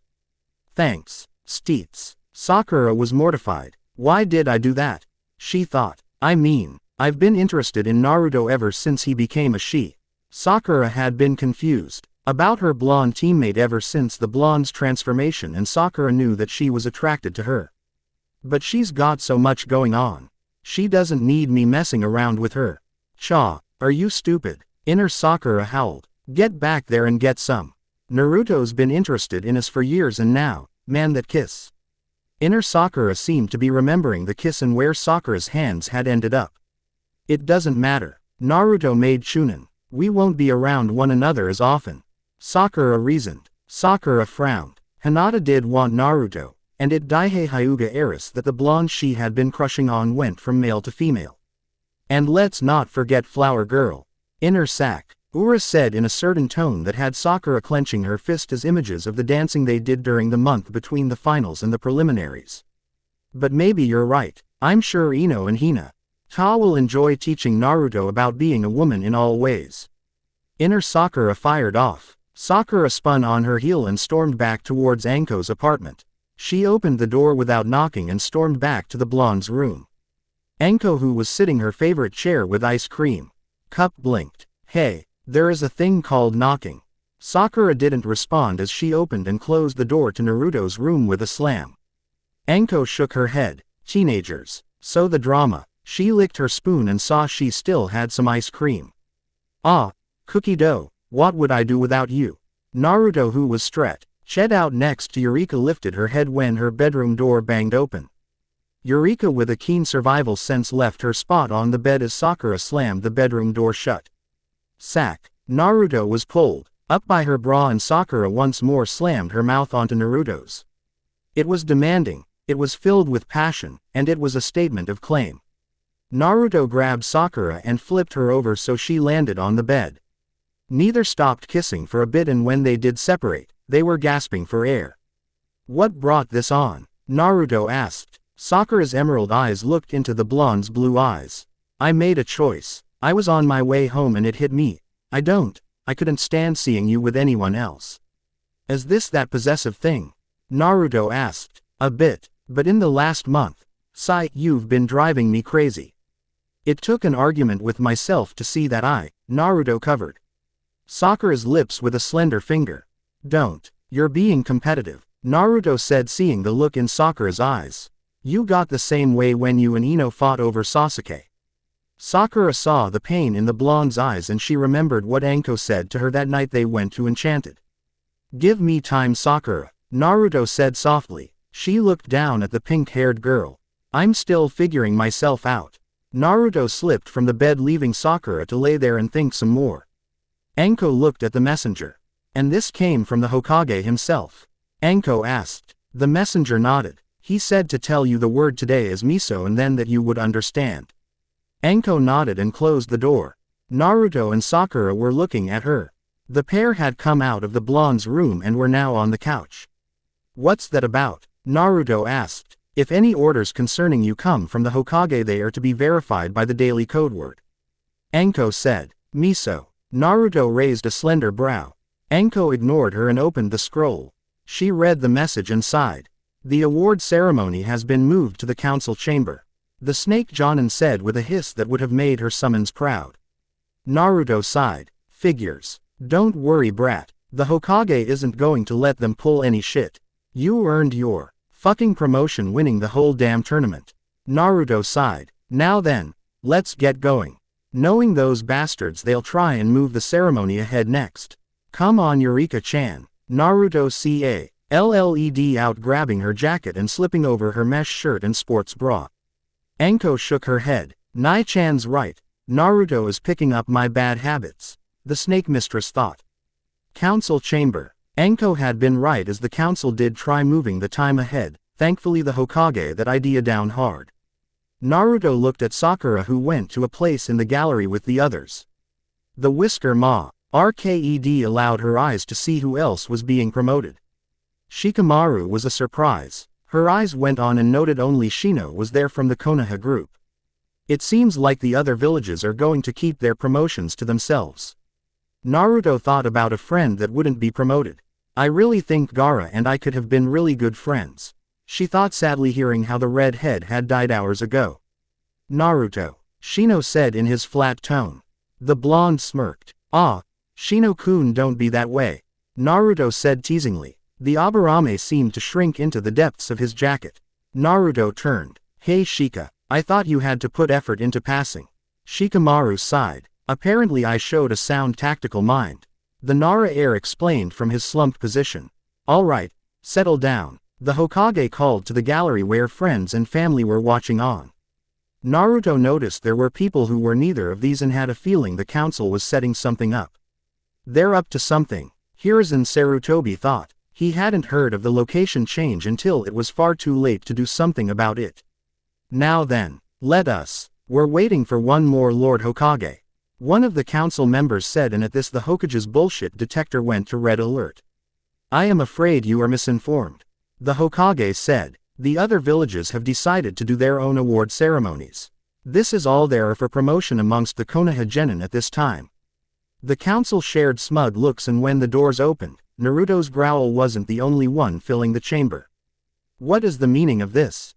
The Hokage demanded. Sasuke Uchiha, sporting several bandages, limped into the council chamber, a smug look on his face. The Hokage looked at the civilian council members who were patting themselves on the back. The members of the council from the clan saw the look on the Hokage's face, and bets were being placed on which civilian would be the first to a extremely long and painful session with Ibiki. Give me my vest, Sasuke Uchiha said, and that was the trigger as all hell broke loose. The Hokage's cry of Anbu wasn't even finished when 15 of the elite Anbu Black Ops members appeared. Remove these traitors, he snarled. Traitors. One council member managed to get out, trying to usurp the Hokage's power. The third said, his eyes scanning the room and finding 3 people missing. Figures those 3 would cover their asses. The Hokage snarled. Everyone watched as the civilian council members were cuffed and were shunshined away. The Hokage looked at the clan heads, who practically had halos over their heads where they sat. Finally the Hokage's gaze landed on Sasuke Uchiha. You may take your seat in the gallery, the Hokage informed him. This ceremony is for the genin who actually became Chunin. The smugness left Sasuke's face rather quickly hearing this. I demand. The Hokage was in no mood to put up with the Uchiha's stupidity. He snapped his fingers and another Anbu appeared and vanished with Sasuke in mid-word, and the Hokage sighed and looked at everyone from the gallery to the 3 genin that were being promoted. Now that the evening's entertainment is out of the way, he said, and smiled, seeing people chuckle at this. His gaze landed on a familiar head of silver hair. So Kakashi is here. the Hokage thought as he motioned his assistant for the day, who just happened to be Iruka Yumino, to step forward. Iruka carried the vests and gave a smile to his 3 former students. His eyes landed on Naruto and he could see the changes, as Naruto of old would have been shouting and bouncing by this point. The new Naruto stood with her hands slipped into her back pockets and was rocking slightly on her heels while looking on. An expectant grin on her face, making Iruka think of Anko and realized that the woman had a lot of influence on the blonde. I'll see Naruto and Anko after the ceremony. Perhaps I can talk them into dinner and speak with Naruto about how things are, since we haven't had time to really talk since her transformation. As the ceremony progressed, Anko was sitting next to Kurenai and they were behind Sakura. They both saw the pink-haired girl tense and growl when Sasuke had waltzed in and expected to be rewarded for doing nothing. Ino, who had been watching Shikamaru, had also growled. Anyone that had been sitting Kiba would be soiling their pants at the very dangerous growls coming from the pair, as they thought Naruto and Shino were about to be screwed out of a position they'd earned. They, along with Sakura, Ino and Anko, were the loudest people cheering when their friends received their Chunin vests. Naruto's blue eyes scanned the cheering galley and landed on Sakura, who gave him a warm smile. Naruto found her attention pulled from the gaze of Sakura by none other than Shino. Uzumaki, would you escort me to? Shino began. Sorry Shino, I already have a date. She saw it and flipped her hair over her shoulder after taking off her jacket to reveal the mesh top and sports bra before slipping on the Chunin vest. May I inquire with whom? Shino asked. Naruto didn't think about it. Why, Sakura-chan, of course. Like it was the most obvious answer. Shino looked from Naruto to Sakura and then back again. Hey Naruto. Ino had left the galley and had congratulated Amaru already before she made her way to the whisker-marked blonde. Oh hey Ino-chan, Naruto said, and didn't have a chance to realize how close her fellow blonde was standing until Ino grabbed her and kissed her on the lips. Poor sheltered Shino, not used to things like this, and his mind and such were overloaded by the moan Ino gave before pressing her body against Naruto's, ignoring the "get away from my girlfriend" shout from Sakura. Shino didn't witness Sakura vaunting from the galley and landing on the floor and striding towards the blondes. Sadly, Shino was blown back and slammed into Iruka, and they impacted with the wall, one passing out from blood loss while the other from the impact to the back of his head. The Hokage had seen Ino with a determined look and stepped aside and shook his head at Shino's fate. Ah, such a sheltered youth. He shook his head and saw Sakura making her way towards the blondes. Now this will be more interesting than sitting in on one of Ibiki's interviews. The Hokage thought and waited to see the explosion, and he was wondering if it was too late to get popcorn. Ino was feeling like she'd just tasted heaven, and her body was rising to cloud 9 as the soft lips she touched. Why isn't she kissing me back? Ino thought. Her next thought was stopped as she was ripped away from the whisker-marked blonde by her ponytail, and before she could utter a sound of protest, her vision was filled by the fist of her pink-haired friend/rival, and Ino saw stars before she was caught by Choji before her body hit the wall and would have either gone through it, breaking every bone in her body, or a nice-sized crater that would have destroyed several bones. Sakura stood there seething, her green eyes blazing with unnatural light. Keep away from my girlfriend. Sakura-chan. She turned to see Naruto looking from her to where Ino was being cradled by Choji. Why did you hit Ino-chan? Anko shook her head as Naruto was in her room. Come on brat, you know you want to forgive her. Silence was her answer. Anko sighed and stepped outside to find Sakura sitting near her apartment door. Anything? The pink-haired girl asked, standing up and looking at Anko hopefully. Nope. Sakura sighed and her shoulders slumped. I messed up, didn't I? Yep, Anko said and patted her on the shoulder. Nai-chan and I both told you to move slow. Now you deal with the fallout. Sakura slumped even more. I just lost it when Ino was kissing her. Did you notice that Naruto didn't kiss her back? Anko asked, then shook her head and was going to say something more, but turned hearing someone coming up the stairs. She blinked seeing Jiraiya. What do you want? She asked. I'm taking Naruto with me. Lord Hokage gave me permission. Where are you planning on taking her? Anko said, facing the Sannin, who cocked an eyebrow at the demanding tone. The Hokage wants me to find Tsunade and convince her to come back and take over as the 5th Hokage. Taking my brat with you will accomplish what? Anko shook her head. You're not taking just one of my students. Anko, be reasonable. Naruto will be a big help, Jiraiya began. And what about the rest of my team? What are we to do while you have Naruto for however long? Jiraiya shrugged. I'm sure you'll think of something. I wouldn't do this if it wasn't important. Anko sighed. She's in her room. Jiraiya nodded and entered the apartment, leaving Anko with Sakura. You're not really letting him take Naruto away, are you? Anko sighed again. The Hokage is allowing it. She scratched her chin then grinned. Go pack. He might be taking Naruto, but he's getting +2 added to his little expedition. Anko leapt away and was speeding across the rooftops before Jiraiya even knocked on the door to Naruto's room. Come on. Jiraiya was whining 10 minutes later. I need you to do this. Tsunade hasn't answered any of the summons that Sarutobi has sent out, and she's avoiding the ninja messengers. Naruto was sitting Indian style on her bed. Eureka was standing between her and the toad sage, growling. I don't care. Naruto crossed her arms under her breasts, pushing them up a bit, and Jiraiya took a moment to be a pervert, but that was cut short as he had to dodge the teeth of Eureka. Hey, the Sannin warned the dog. Eureka-chan hates perverts, Naruto said and glared at the old man who was safe by the doorway once more, keeping well out of reach of the dog on the bed. Jiraiya was about to try bribing the blonde when he was shoved aside by the returning Anko. Pack up, brat. We got a mission, Anko said, heading for her room. What is it? Naruto called, moving from her bed for the first time since Jiraiya opened the door.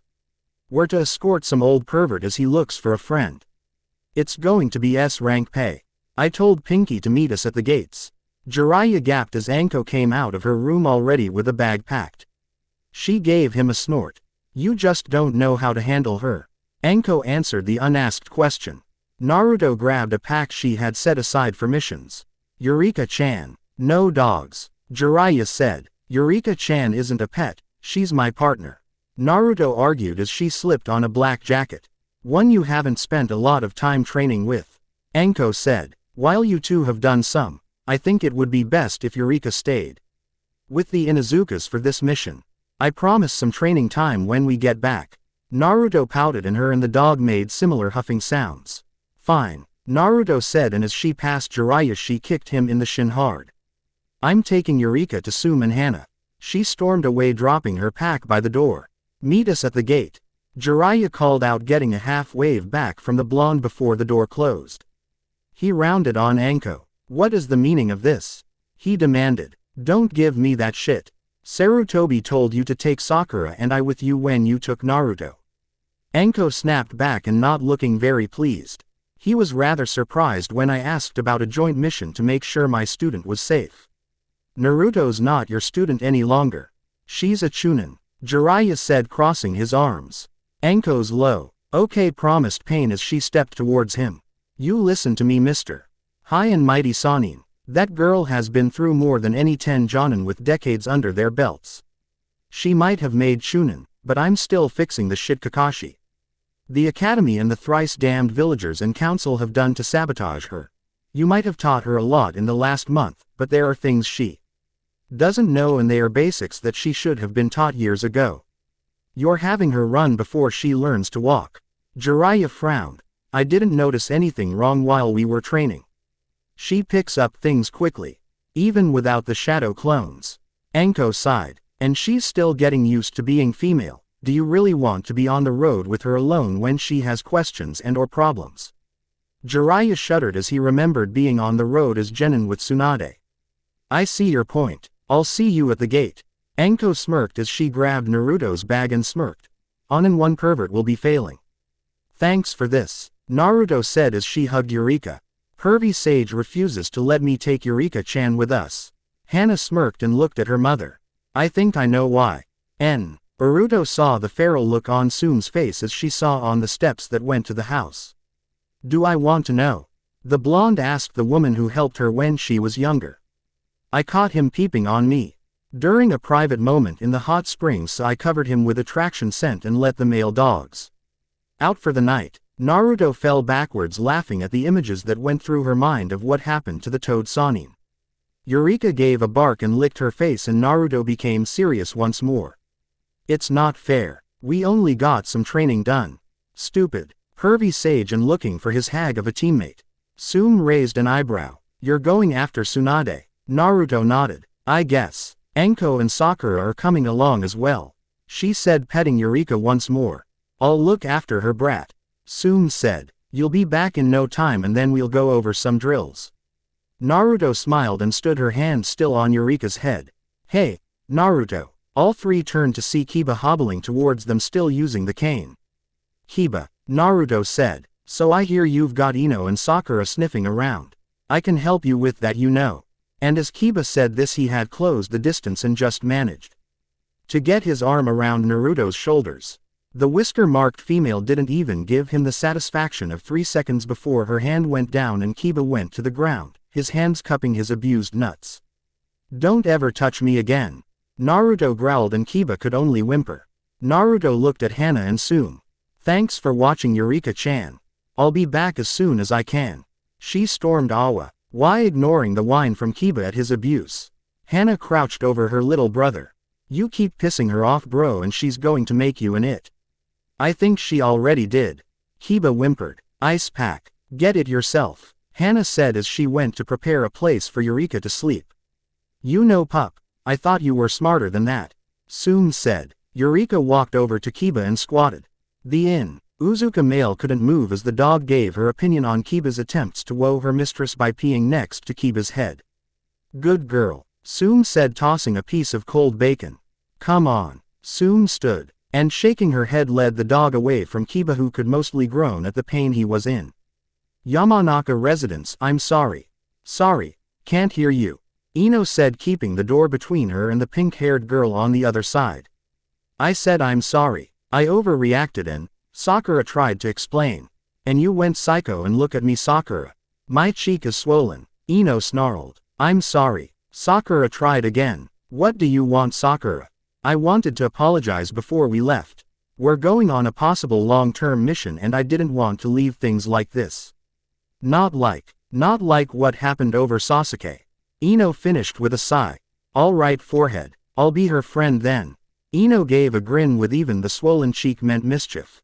Now I don't want you taking advantage of Naruto. Here she giggles. You know, I never thought in a million years we'd have the words Naruto and taken advantage of in the same sentence. Sakura gave a soft smile. A lot of things have changed in the last month. Ino nodded. You take care of our girl. I expect details when you get back.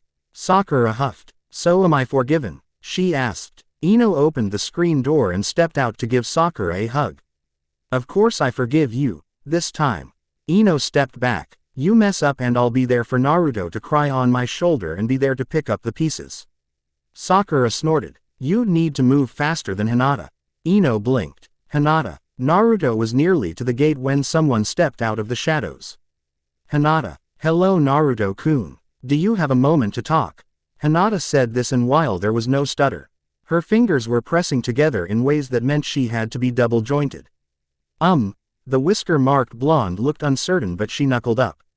Sure, but make it quick, I've got a mission to get to. Hinata nodded and said something low. Naruto blinked and stepped forward. What was that? As she leaned in closer, Hinata gathered up all her courage and grabbed Naruto's head and kissed her. Naruto looked at Hinata as she retreated after that toe-curling kiss, and before she left shoved an envelope into Naruto's hands. Shaking her head, Naruto continued on her way to the gate. She still had 10 minutes. But she had vowed she'd never be late like Kakashi. And Anko would tear strips from my ass if I ever did. She thought with a smirk of the woman she thought of as a big sister, who was now her sensei as well as official guardian. Naruto unconsciously licked her lips, tasting cinnamon as she hot-footed it towards the gate and hopefully the waiting Jiraiya and Anko. Sakura was walking in a daze. Her talk with Ino had raised more questions in her mind, and she was still trying to figure out how to handle her feelings regarding Naruto.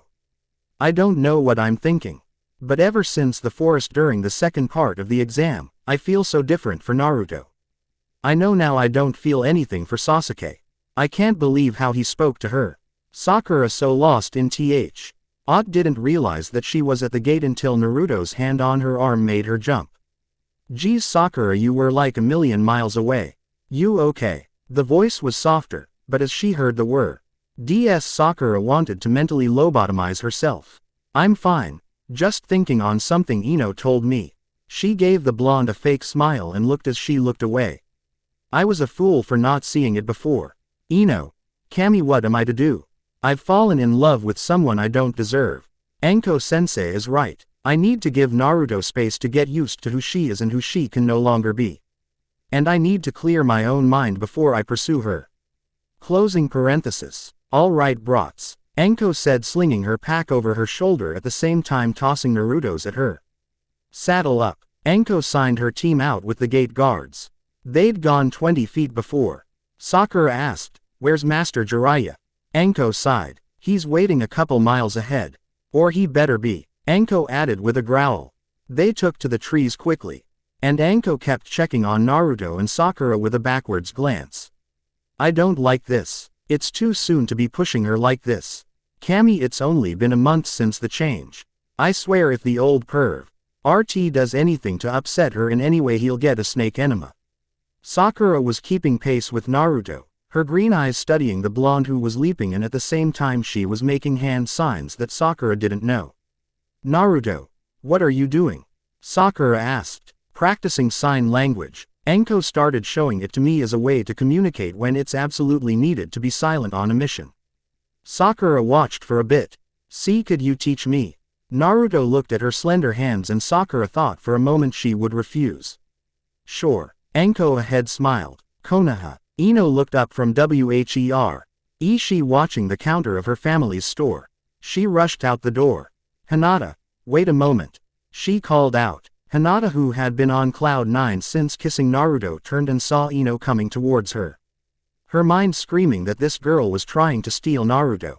Thus her body tensed, and without even thinking about it she slipped into her family's gentle fist stance and activated her Byakugan. Poor Ino, who wanted to talk about her position in Naruto's life, never saw the strikes until after they hit. Anbu Interrogation Center. I am here to see Sasuke Uchiha. Kakashi Hatake said in a demurred tone. Access to prisoner Uchiha is restricted at this time.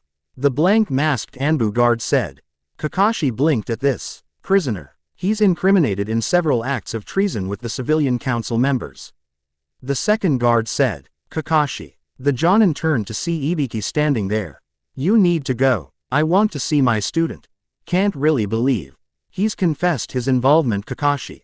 Ibiki said. He's used his clan name to try and influence things towards his favor, even speaking of abandoning the village to get power. Kakashi winced. I warned Sasuke to watch his mouth. Now, Kakashi sighed. Can I be informed when I can see him then? Ibiki nodded. Don't expect it to be anytime soon. The fact that he's not even trying to suppress the curse seal is looking bad for him. If he uses it, I've been ordered to execute him on the spot. Kakashi winced as he recalled telling Sasuke that he had to resist the seal, but even now it looked like his prized student couldn't do even that. He wants its power. He'll take any shortcut as long as he gets what he wants. Kakashi sighed and left, knowing that he probably wouldn't see his student again, as it all depended on Sasuke's loyalty to Konoha and his willpower to resist the cursed seal of Orochimaru. Hidden location. The demon's been promoted to Chunin. One shadow, female, spoke. It changed. This proves how much the demon is in control. Another voice spoke. Male. It doesn't matter. It can still be used. Plans were ruined when Orochimaru failed to follow through with his task. A third voice, another male, said. We still have our sleeper agent. The first voice said in a suggestive tone. No, not yet. I'll have one of my agents slip information out to the Akatsuki. Let them weaken the demon first. Is that wise? They are S-rank criminals. The second voice said. We need to keep our hands clean. Sarutobi is still in power, and with him jailing several members of the council, we need to move carefully. The third voice said. Damn Orochimaru. The second voice said. Send word to Akatsuki. The first voice said with a resigned sigh. On the road. Hey pervy sage. Naruto called from where she was hanging upside down from a branch and doing vertical sit-ups. I told you not to call me that. Jiraiya whined from where he was sitting against a tree and writing in a notebook. Whatever. It's what you are, Naruto said. Anko was working with Sakura and the pair snickered. Sakura was learning Anko's fighting style, and the snake mistress was telling her what not to do. You move that leg when performing that move and you'll dislocate your knee, Anko warned as she turned her attention to listen to what her little sister was going to say now. When are you going to show me that jutsu you were talking about? You know, after I showed you that I could master the first step of the Hiroshin without the kunai. Naruto said, and this got Anko's attention fully now. She had been meaning to ask about the move ever since the fight in the stadium. Jiraiya sighed. After we reach the town, I need to get some supplies before we begin. And no, I can't show you now, as I said I need these items. Chi was the way I was shown and it's how I'll show you. Naruto's muttered, lazy pervert, even as she continued with the sit-ups. Anko noticed Jiraiya would look up and watch Naruto's movements before giving a dirty giggle and then scribble something in his notebook. And pervy sage, Naruto called after doing 10 more sit-ups. Yeah, Jiraiya screeched as his notebook went up in flames. I'm not wank material for your book. I'm your godso, child, for Kami's sake. Jiraiya looked sadly as his notes were destroyed. Even from where they were, Anko and Sakura heard the whine. That was going to be a bestseller. Anko grinned proudly. That's my little sister. Cheese the hell out of them, leaving him with blue balls, then crush him. The kick missed and Jiraiya gulped. You fucking pervert. The blow. ND Whirlwind had caught him peeping on her, Sakura and Anko in the hot springs, and now covered only in the towel, he was hard-pressed to avoid her bare legs as they kicked about and nearly took his head off. When she went for a jump kick, he showed how agile he was, bending backwards as she sailed over. The giggle she heard told Naruto that Jiraiya had just gotten a very good look beneath her towel. With a yowl of righteous fury, her foot came straight down, leaving an imprint on his face as she stomped him into the ground. I can't believe you would spy on your own godchild. Anko and Sakura came out of the hot spring to see Naruto wrapped in a towel around her torso, which came to about mid-thigh, stomping Jiraiya into the ground under her bare foot. Should we rescue him? Sakura asked. Anko gave her a look that said, are you stupid? Right, Sakura said as she looked around. We should get Naruto and get dressed. It is late. She tried again. Anko, who had been miming someone hitting someone else, sighed. Spoil sport, she muttered, then went to get the blonde. Come on, brat. We need to go. Your girlfriend needs her beauty sleep. Sakura sputtered, and Naruto was too busy glaring at the stomped body of Jiraiya as she was led back to the changing room. Jiraiya was laying there. Kami, she's got some moves, he thought, and then giggled as his hand was reaching towards his belt. He grabbed his notepad and, ignoring the pain, he began to write his notes, the image in his mind, thinking his godchild was truly a goldmine of inspiration. Hotel. I can't fucking believe him. Naruto was pacing back and forth. Sakura was stretched out on her bedroll studying the scroll Anko had given her.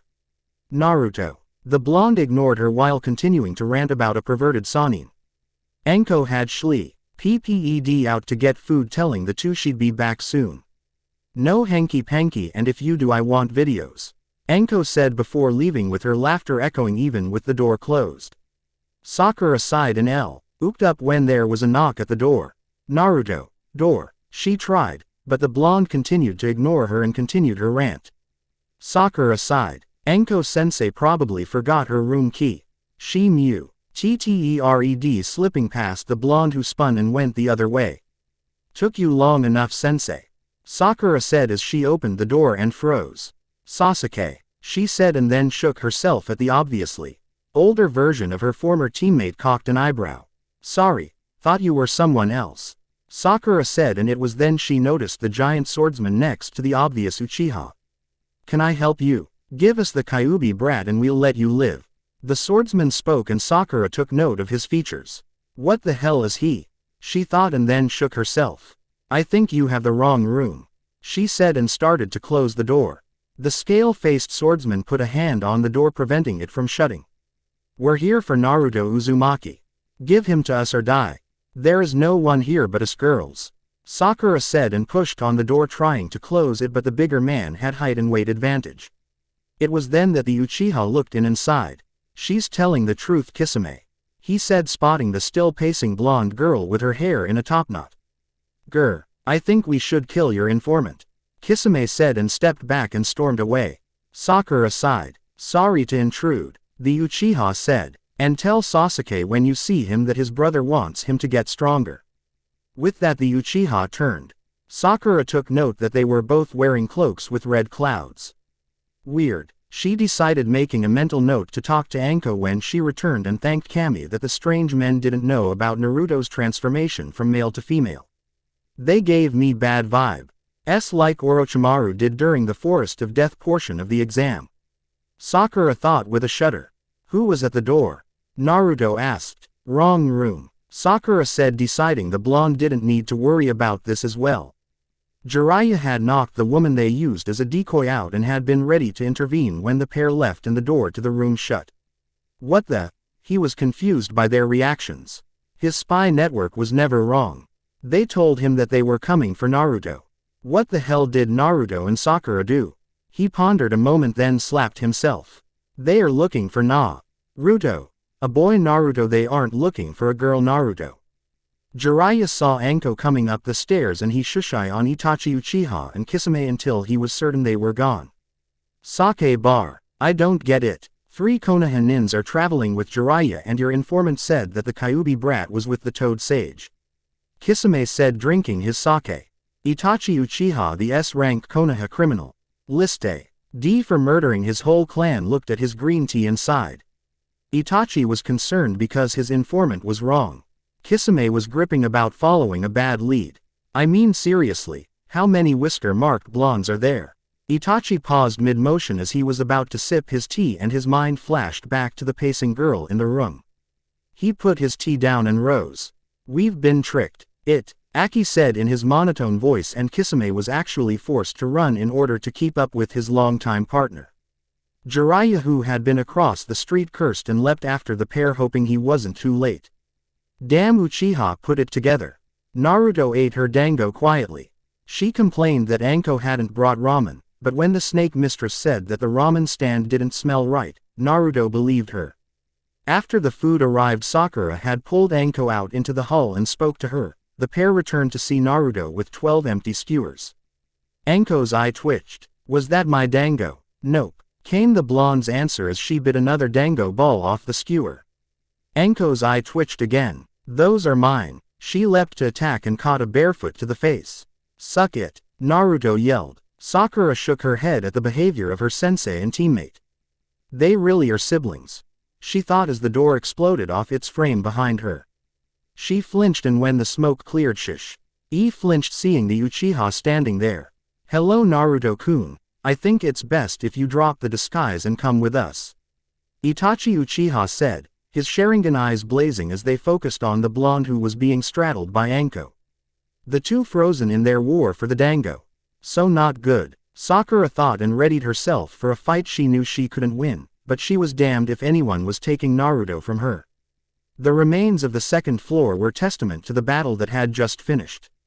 The burning hole in the wall showed the path that Itachi and Kisame had taken to get away. The jutsu involving the stomach of the giant mountain toad Jiraiya had summoned after appearing during the fight between the 3 kunoichi and the 2 S-rank criminals. I think I was doing them a favor by interfering, Jiraiya thought at the look of relief that had appeared on the face of Kisame when Jiraiya had appeared. The girls had been doing a number on the former member of the 7 swordsmen. Itachi had still been in the doorway when the 3 women attacked. It had started when Kisame had rushed the room after Itachi had blasted the door off its hinges and grabbed Naruto. Kisame's hand had landed on the blonde's well-endowed chest, and the resounding slap had probably been heard back in Konoha. The ass-kicking that followed made Itachi realize why he avoided dating as all 3 women beat Kisame like he was a rookie genin. Jiraiya shook his head. All of that, and they think Naruto is wearing a henge. The Toad Sage had heard the 2 S-rank missing nin speak. His gaze went to another participant that had been a surprise. What's the bastard doing here? Naruto stood with her arms over her chest as she looked down at the comatose Sasuke Uchiha, who had appeared during the fight and gone straight after Itachi, who beat him without even trying. I thought he was in the hospital, Jiraiya thought, and shook his head as he gazed at the Uchiha who had been hit by his brothers Sharingan and was currently suffering from the mental strain. I don't, was as far as Jiraiya got before the 4-leaf nins heard a very familiar battle cry, dynamic entry. Jiraiya turned at this. No. Wait. Was all he got before being kicked in the face by the green blur. All three kunoichi were standing back, obviously sweat dropping. It was Anko who spoke. Way to go, guy. You laid out Jiraiya. The green beast of Konoha looked at the man he was standing on and gave a sheepish look. Naruto and Sakura packed up their things as Jiraiya and Anko spoke with Guy, who agreed to take Sasuke back to Konoha. He's an idiot, Naruto said of their former teammate, getting Sakura's attention. What do you mean? Sakura asked as she grabbed Anko's pack. The dumb bastard didn't leave on a missio. And I doubt he stopped to fill out the request form. Naruto looked at her, and you can bet he didn't say something to anyone that he was going. Sakura bit her lip. Her years of having a crush on Sasuke were hard to break. She hated him and herself for how they'd treated Naruto. The month away had been good for not only her self-esteem, but had made her think under Anko's tutelage and the Snake Mistress was a taskmaster. How bad do you think it will be for him? She finally asked. Naruto shrugged. Suspension of his ninja license or total removal from him the ninja program. She sighed. The council will of course try and push it under the rug and make it go away. Will the Hokage allow that? Sakura asked, and she saw the darkening of the eyes on the blonde. Why wouldn't they? He is the last Uchiha after all. The sun shines out his ass and he belches roses, Naruto said, and Sakura watched her swing her pack over her shoulder and knew that she didn't want to talk about the Uchiha. So Sakura changed the subject. Are you okay? The pink-haired girl asked finally. What? The blonde looked at her confused. Well, that fish guy grabbed your chest, Sakura said, and at this Naruto started to giggle. Anko and Jiraiya watched as Guy leapt away with Sasuke when they heard Naruto's giggle. Nothing gets her down for long, Jiraiya said. Oh, she gets down. Add in the fact she's now hormonal and she could snap, Anko said with a feral grin, while Jiraiya looked at his godchild and shuddered. It seemed his godchild could use Tsunade's super strength, and that thought had Jiraiya pale. Crap, I can't let them meet, he thought, and then realized he was screwed as he had to bring Tsunade back. Damage control, Jiraiya thought as the two teens approached and Sakura handed Anko her pack. You brats ready, are you? Naruto asked her godfather, and the tone of voice gave the Toad Sage a flashback to when he was their age. I'll meet you at the edge of town, he said, and departed hastily. Naruto looked at the other two. What's with him? Getting identical shrugs. Anko then grinned. So, kicked some sushi ass. Both Naruto and Sakura giggled. You'd think someone his age had never touched a woman before, Naruto said. All three kunoichi had thoughtful looks at that. Miles away. I'm telling you, Itachi, they were real, Kisame said as he was dabbing his wounds with a healing balm. Itachi sniffed. I think you fell for whatever genjutsu Naruto had prepared. Kisame shook his head and hissed, touching a wound from Naruto's slap with fingernails extended. Did your Sharingan detect a genjutsu? Itachi was quiet, and Kisame could tell his partner was thinking. No, Itachi finally said, but unlike my clan, I do not believe that the Sharingan is all-seeing. It can be fooled. Itachi shook his head. Naruto is male, and whatever he did to hide himself, it won't work. Kisame looked at his partner like he was insane. You can't fake boobs like that, Itachi. I'm telling you, they were real. I squeezed them for Kami's sake. At the Uchiha's look, Kisame shook himself again, wondering to himself, has Itachi ever been with a woman? Road. I feel like I need a bath. You Don. She think that fish guy had some sort of disease or transferable rash, do you, Sakura-chan? Naruto asked as they walked. She adjusted her sports bra for what felt like the 100th time. Sensei. Sakura called out. What is it? Anko called back. She was currently walking point while Jiraiya was a dozen paces behind them. Every so often a giggle could be heard, and they caught him scribbling on a notepad. Naruto's got a problem, Sakura said, ignoring the dark look that it wait until we make camp. Anko called back. Yes, no, were the answers. It can wait, Naruto hissed even as she scratched under her boob. No, it can't, Sakura said as she pushed the blonde to the side of the road and an outcropping of rocks. Anko raised her eyebrow at this. She looked back at Jiraiya, who wasn't paying attention. Show me, she ordered, and joined them behind the boulder.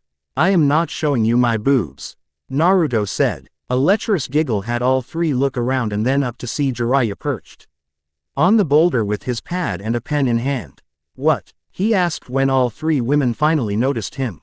His only answer were three fists that sent him over 1,000 meters straight up. Really need to keep her away from Tsunade. Jiraiya thought as he came back down, and then darkness. He woke up near sunset and noticed camp had been set up.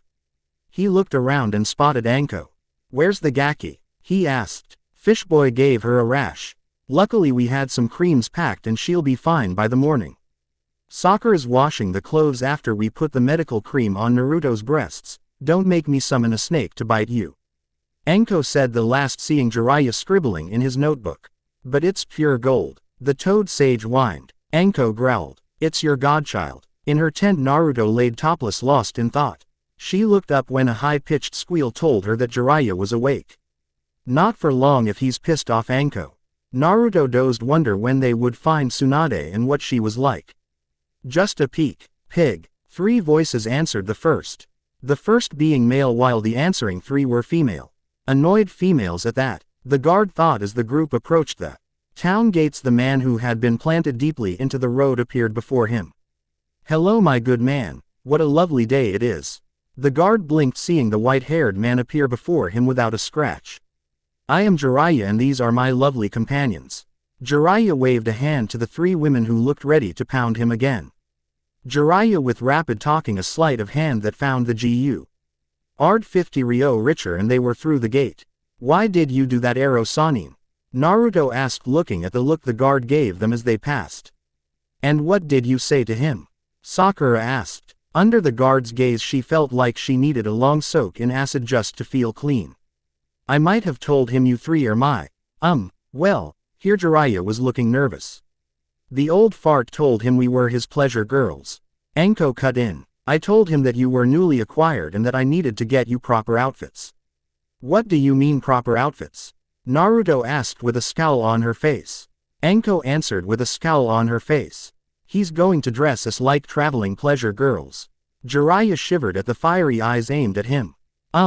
This way, he said, quickening his steps, making Rita keep an eye on the kunoichi behind him, knowing this discussion was far from over. 3 streets over he stopped outside of a shop. Anko, I'll let you pick out the clothes. I'll be back in an hour. He tried to slip away. Forgetting something, master. Anko stressed the word and Jiraiya knew he'd be sleeping with both eyes open for the foreseeable future. Hey, oh yeah, money. He handed her an envelope. See you in an hour, master. Anko said again while Naruto and Sakura both mumbled goodbye. They were very uncomfortable with the area they had entered and the looks from the men and women on various corners. Jiraiya was gone, leaving them alone. Anko let out a growl and pushed the curtain open. Come on. Anko ignored it and walked towards the counter. Naruto had stopped before a display, her eyes wide. Sakura-chan. What? The pink-haired girl asked, not looking and keeping her eyes on the floor. Please tell me that is just a model and women don't actually use it. Sakura looked up to see what Naruto was talking about and turned a shade of red, not seen in a human being. The display case held a double-headed vibrator that was the width of a baseball bat. It was then the clerk answered. Ah, the Kong, one of our best sellers. Anko's grabbing them prevented the pair from fleeing in terror. They're virgins, she said to the clerk. Our master has yet to break them in and I'm to get us all a new wardrobe, she said, holding onto the very embarrassed pair. The man chuckled. If your master needs any help. The clerk trailed off and Anko had to tighten her grip in order to keep Naruto from wiping the man off the face of the planet. Pinky first, Anko said as she pushed the girl to the center of the room. What would you suggest? The clerk lost his perverted look. Hitch was quickly replaced by that of a greedy businessman. He circled around Sakura and making hemming sounds. Is your master planning on heading to the north? Anko paused in thought. He mentioned it, but then he has mentioned a lot of things and changes his mind often. She gave a shrug. He is old and his attention wanders almost as much as his feet. The man went to several racks and after a couple of minutes returned with what looked like a belt that had 2 pieces of cloth that took Sakura a moment to realize it was a red loincloth made of sheer material. The clerk handed it to her with a flimsy piece of material that Sakura realized was supposed to be a bra. 2 bandages and string have more material. She thought and realized that the top was just as sheer as the bottoms. Well, try it on, girl. The clerk said, and she looked around. Where's the changing room? She asked, and the man laughed. You have a lot to learn as a pleasure girl. What happened? Your father lose you in a card game? Yes, Anko answered. We'll take the clothes along with something warmer for her in the same size. She said, and with a look telling Sakura to shut up and accept the clothes. Sakura clutched them to her and mentally was preparing to castrate Jiraiya for this humiliation, and mentally thanked Anko from saving her having to strip in front of the man. The clerk returned to the rack and came back with something leathery and with fur, but still roughly the same material size. He then looked at Naruto, and the perverted giggle escaped. It was the last sound he made as Naruto knocked him out with a quick hit. Brat, Anko said. Naruto's blue eyes were hard. I'm going to kill Ero Sanin for this. She growled. Going to the rack, she looked around and shook her head. Women actually wear this shit. Anko shrugged. Sometimes it's for mutual pleasure. Naruto looked at some of the clothes. There isn't enough material there to cover anything. Anko looked at it. That's the back, she said. Naruto dropped the crotch-free panties with a look of revulsion. And women complain when men look at them like that. Anko laughed. Welcome to womanhood, little sister. Naruto returned to Anko's side. Yes, sir. I like these. You made a fine choice. My master should be very pleased. I hate myself. This is so degrading. Naruto thought. What happened? The clerk asked. Anko stepped up. After you got Blondie here her clothes, you slipped and fell. Are you okay? The clerk shook himself and took her word. Apparently it happened before. He looked at Anko. And I take it you know what you wish, miss. Anko grinned. Fishnet. Just fishnet. Oh, and we'll need 3 collars and leashes. The man got the items Anko asked for. Can I ask your names? He asked as he rung up the purchases. Anko shook her head. Master hasn't given them names yet, and they were told to forget their old lives. You can call me Mamba. The clerk looked at Anko. And what have you done to earn that name for such a lovely lady? Anko shrugged. I'm not only our master's alpha, but I'm his enforcer and have learned the ways to stop a man's heart with a simple touch. The clerk swallowed and accepted the money. Remember Poppy's pleasure store for all your needs. He looked at the 2 teens. I can offer you a deal on the Kong. Anko laughed as the 2 fled the store. I better wrangle them up. I'm certain master will want a son.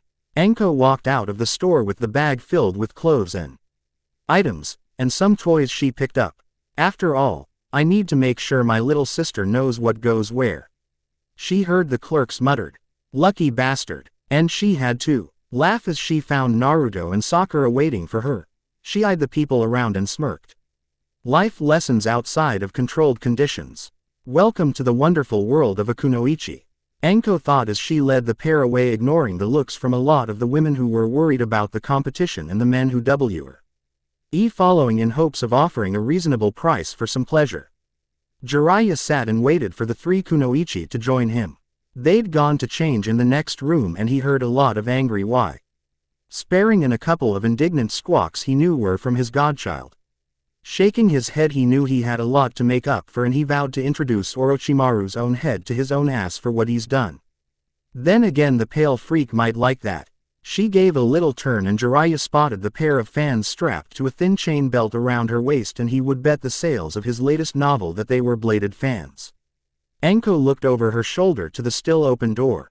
The sooner the pair of you get out here, the sooner we can look for Lady Tsunade. She said. Then let us get dressed. Naruto's voice came from the side room. You are dressed, Anko countered. You expect us to go out in public like this, why? Naruto did not sound happy. We need to keep the attention way, as there are those who are looking for my former teammate. Jiraiya answered. And an older man with 3 pleasure girls will be noticed less than a group of ninja. Then why did you ask for us? Naruto's voice came from the side room. I didn't. I was going to just take you. Jiraiya thought, but chose not to answer as he said instead, so if you two would hurry, we should be just in time for the casinos to open. What? Quote. Jiraiya sighed. In order to find Tsunade, we'll need to check out gambling houses and casinos. Now, let's see what you look like. The sound of whispered, you go. No, you go. followed by the sound of scuffling, and Sakura was ejected from the side room and the door was slammed shut seconds before Sakura lunged and was pounding on the door. Jiraiya watched as she pounded on the door and took in her appearance. She had little bells around her ankles with red straps, the red loincloth that was nearly transparent, and Jiraiya had to stop himself from grabbing. The notebook as the top was two pieces of fabric similar to the loincloth twisted, wrapped and tied between a pair of perky breasts. Sakura's hair was done up in two pigtails and laced with bells. It gave soft tinkling sounds with each movement. She had red eyeshadow and cherry lipstick. Like Anko, Sakura had a red studded collar and a chain that was currently over her shoulder. "I'm going to kill you," Sakura screamed at the door. "Not while you're out there, and remember I'm in here with your clothes, Sakura-chan."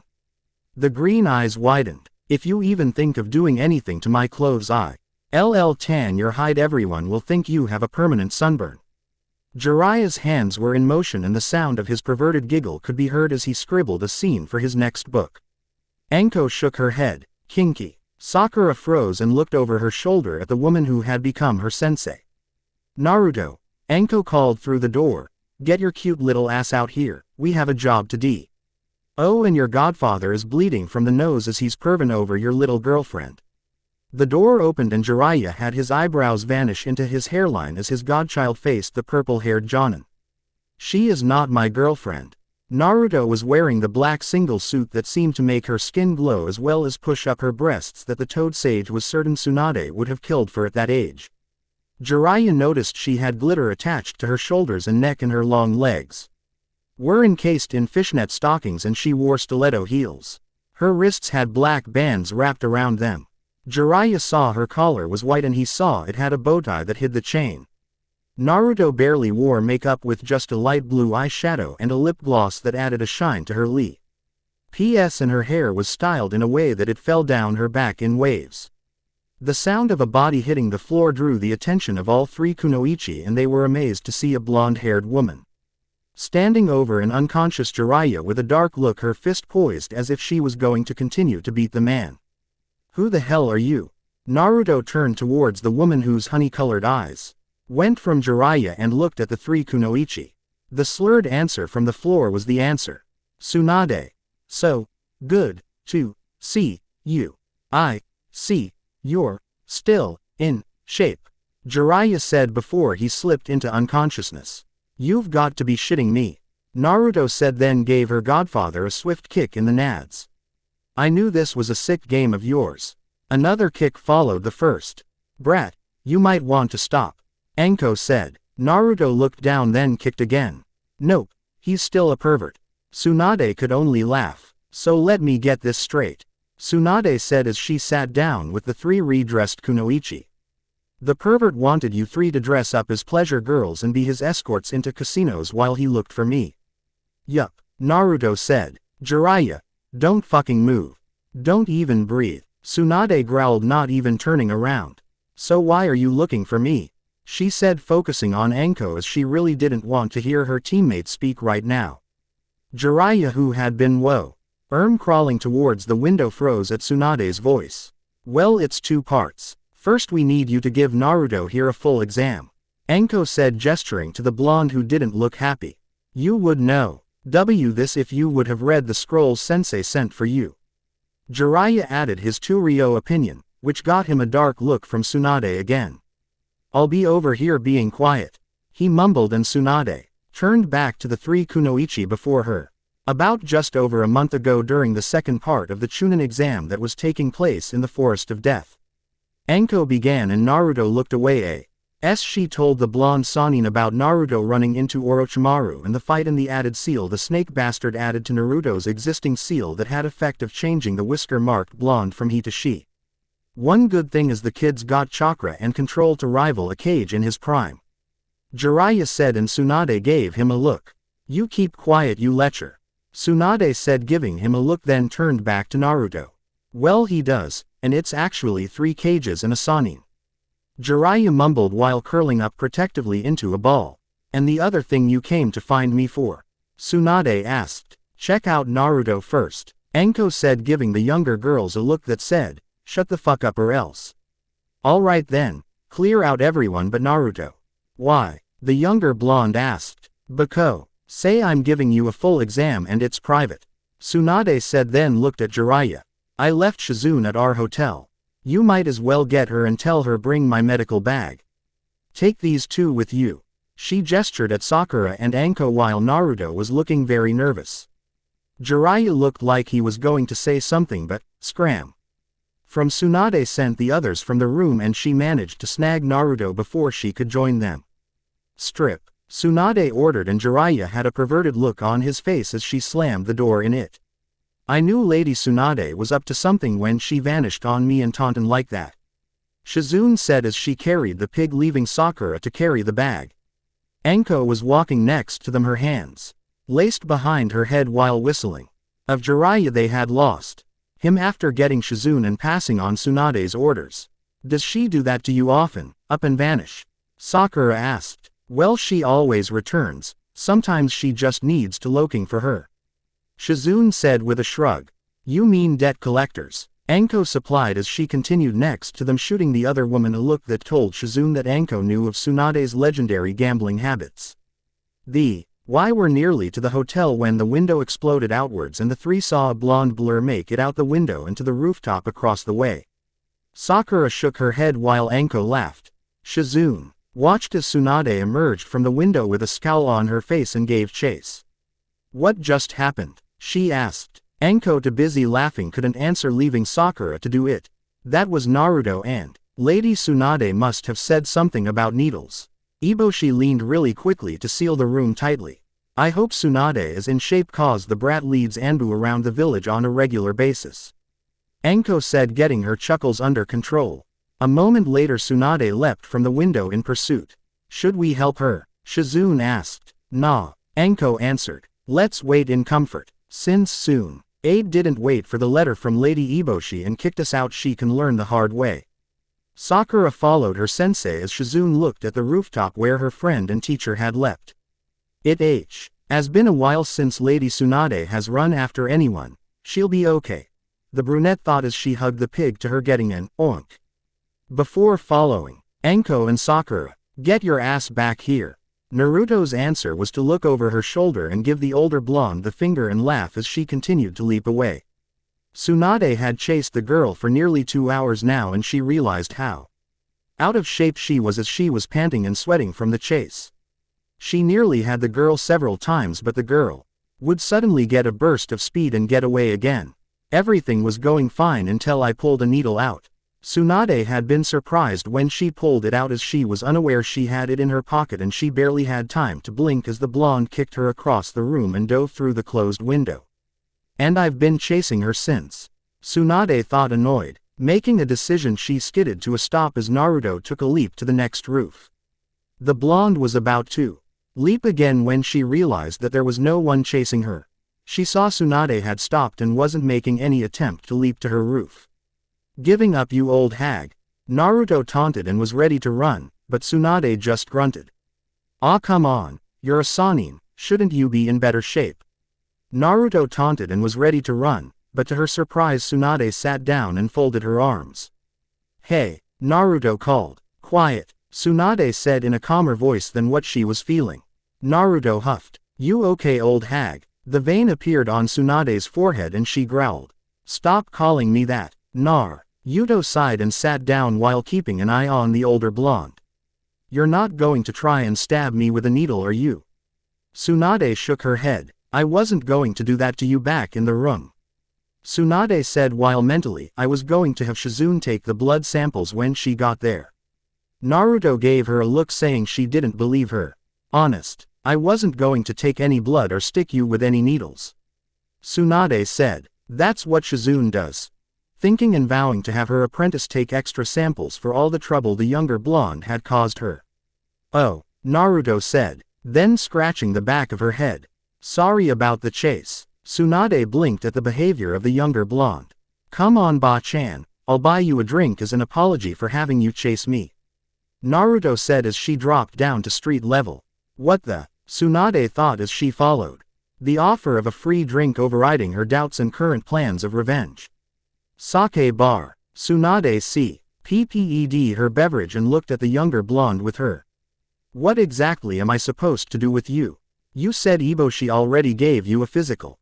Naruto had explained her exam already with Eboshi. And Tsunade trusted the woman's opinion as she had learned some of her skills from her when she was a student of the third Hokage. Naruto shrugged. Not sure. The old man and pervy sage thought I'd see something Eboshi Ba-chan hadn't seen in her tests, whatever that means. Naruto was drinking milk while Tsunade was working on the jug Naruto had bought her. Tsunade learned that Anko was carrying the information and cursed at her impatience for kicking the others out and not hearing everything. I suppose we should be heading back then, Tsunade said as she capped the jug and slipped it into her coat pocket. They were 10 feet from the bar when a voice neither wanted to hear ever again reared up from behind them. Ah, Tsunade, just the person I was looking for. Both Naruto and Tsunade turned and made the man's name sound like a curse. Orochimaru. Orochimaru. The snake Sanin was standing before the pair of blondes. His smug look turned to concern as he barely managed to avoid Tsunade's fist strike that left a crater where he'd been. Now Tsunade, is that any way to greet an old friend? He said mockingly. Her answering growl was cut off as Naruto vaulted over her and spun in the air. Orochimaru had self-preservation skills and they saved him as the younger blonde hit the ground where he'd been with a heel drop, and he wondered if Tsunade had a daughter that he never knew about. Your daughter? He asked, getting matching growls from the blondes. No, you dumb bastard. Naruto roared but was kept from attacking as Tsunade put a restraining hand on her shoulder. Orochimaru studied the younger blonde. I know you, he said. You're that girl from the Chunin exams that stopped my weapon. Weapon? You mean Gaara? Naruto blinked and then growled as she recalled how Sarutobi had told her how Gaara's body had been found and Naruto had seen the end results in the medical center. Tsunade's hand slipped and she watched as the younger blonde attacked, Orochimaru barely avoiding. Some of the blows the near misses destroyed carts, stalls and building walls. Orochimaru was in shock. This girl who he was really thinking and believing was Tsunade's daughter was keeping him off balance. Time to tip the favor back into my terms. Kabuto, he called, and Naruto managed to dodge and flipped backwards, avoiding the chakra scalpel that would have hit her spine and paralyzed her. Hello, Kabuto said with a smile. I don't believe we've met before. His answer was a flip kick that connected with his chin and his glasses went one way while he cleared the horizon. Definitely Tsunade's child. Orochimaru watched as his second went flying. He wasn't able to watch long as Tsunade was there and he was back to dodging. Lovely child you have, Haim. Tell me who her father is and I might let her be for now, Orochimaru said, licking his lips at the thought of what a child of the powerful Tsunade could show in his experiments. Tsunade's honey-colored eyes narrowed and the killing intent she flooded the area with set the ground at her feet on fire with her evident rage. You won't touch her. The slug Sanin snarled and renewed her attack. Hotel. And Naruto was leading her away on a rooftop chase, and that was the last time we saw either of them. Anko said as she was stretched out on the couch while Jiraiya looked worried and annoyed. Master Jiraiya, I'm sure Lady Tsunade is fine. Shizune said with complete trust in her friend and mentor. I'm sure you're right, Shizune. Jiraiya said as he looked out the window. I can't tell them that I've got reports of Orochimaru in the area from some of my spies. Mitarashi will rush off and Shizune will panic. He thought, and a moment later he felt very potent killing intent. I know that chakra, he muttered, and Shizune w. as like a dog that heard its master whistle. That's Lady Tsunade, she's in trouble. Now it could be nothing. Jiraiya said, holding up his hands. Naruto must have played a prank on her is all. Jiraiya said, this is not good. Tsunade wouldn't get this mad unless there was a reason, he thought. A moment later even thicker rage was felt. Sakura gasped, and before Jiraiya could say anything the three women were out the window. Shit, he muttered. Please don't let it be Orochimaru. Please let it be a prank gone bad. The Toad Sage thought as he gave chase. Tsunade staggered back, trying to wipe the venom her former teammate had spit in her eyes. You've really become a snake, she said. Naruto was back in, giving her time to counter the effects that Orochimaru had gotten in her eyes. Akimaru laughed and managed to avoid Naruto again, but he was finding out that the blonde was very dangerous in close combat. And used a mud clone and substitution to give himself some space. Keeping her hidden all of this time. And then switching her with the Kyuubi brat in the exams. I must say Tsunade, I didn't think you had it in you. I'm not her daughter, you ass. Orochimaru again used a Mew-D clone to avoid the fireball that the girl had sent at him, and then he was being swarmed by a dozen copies. Shadow clones. My, if you're not her daughter, then who are you? Not many in Konoha are this strong. Naruto changed her style of fighting, and Orochimaru found himself avoiding his own snake style of combat along with a style he'd never seen before. Tell me your name, girl. Orochimaru said, managing to destroy a clone. My name. You want to know my name? Naruto was in motion along with her clones, keeping Orochimaru off balance, and when the next set of clones managed to connect, EY pinballed him from one to another with kicks and an uppercut that sent him into the air where the original Naruto was waiting with a swirling ball of chakra. My name, you son of a bitch, is Naruto Uzumaki. And until the Chunin exams I was the container to the nine-tailed Kyuubi. Until you fucked up and mixed seals that were not to be mixed. I was a boy. Orochimaru couldn't blink as the Rasengan hit him full on and he rocketed towards the ground. I'm like this now because of you, Naruto said, landing near the crater his body had created. But I must say thanks, as you did something no one else could do, you killed the Kyuubi. Naruto turned and was walking back towards Tsunade, who was using a healing jutsu to clear her eyes of venom. Who came from behind her. Before she turned, Naruto was hoisted into the air with Orochimaru's tongue wrapped around her legs. Amazing, Orochimaru said, studying the upside-down blonde. A full genetic transformation, the snake Sannin said as he gazed at her. Oh, I think I will enjoy studying you fully. And when I finish in the lab, I'll see how you handle breeding with several bloodlines. Orochimaru laughed even more, keeping out of reach from the upside-down blonde while the returned Kabuto like an assassin had returned and destroyed the shadow clones from behind. I might even let Kabuto here be your first. You are a virgin, aren't you? Naruto's eyes went cold and the area was flooded with her killing intent so potent it matched the Kyuubi's all those years ago. I'll kill you. And Orochimaru saw Naruto had transformed like she had in the forest when she was male. She had fangs, her whisker marks were deeper and darker. Her eyes were like slits and she had very wicked-looking claws. Orochimaru laughed. Uru's laughter stopped as Naruto showed how flexible she was, bending up and grabbing his tongue that was around her ankles. Hey, Grandma Tsunade, she called out, and the older blonde blinked to see through her eyes, which were still blurry. What brat? You ever see those firework snakes as they are consumed by fire? Naruto asked, and Orochimaru's eyes widened as purple chakra exploded out of the trapped blonde's hand and raced down his tongue. She's got a grip on me. I can't escape, the snake Sannin thought as he struggled to get away from his own trap and could only watch as the raw chakra raced down his tongue, leaving it smoking and blackened in its wake. Watch this, Naruto said, and Orochimaru winced as not only was raw chakra racing towards him, but he found his arms pinned by a pair of clones that he didn't see until they'd grabbed him. He looked around wildly for Kabuto and found him on the ground with another clone stomping his testicles in.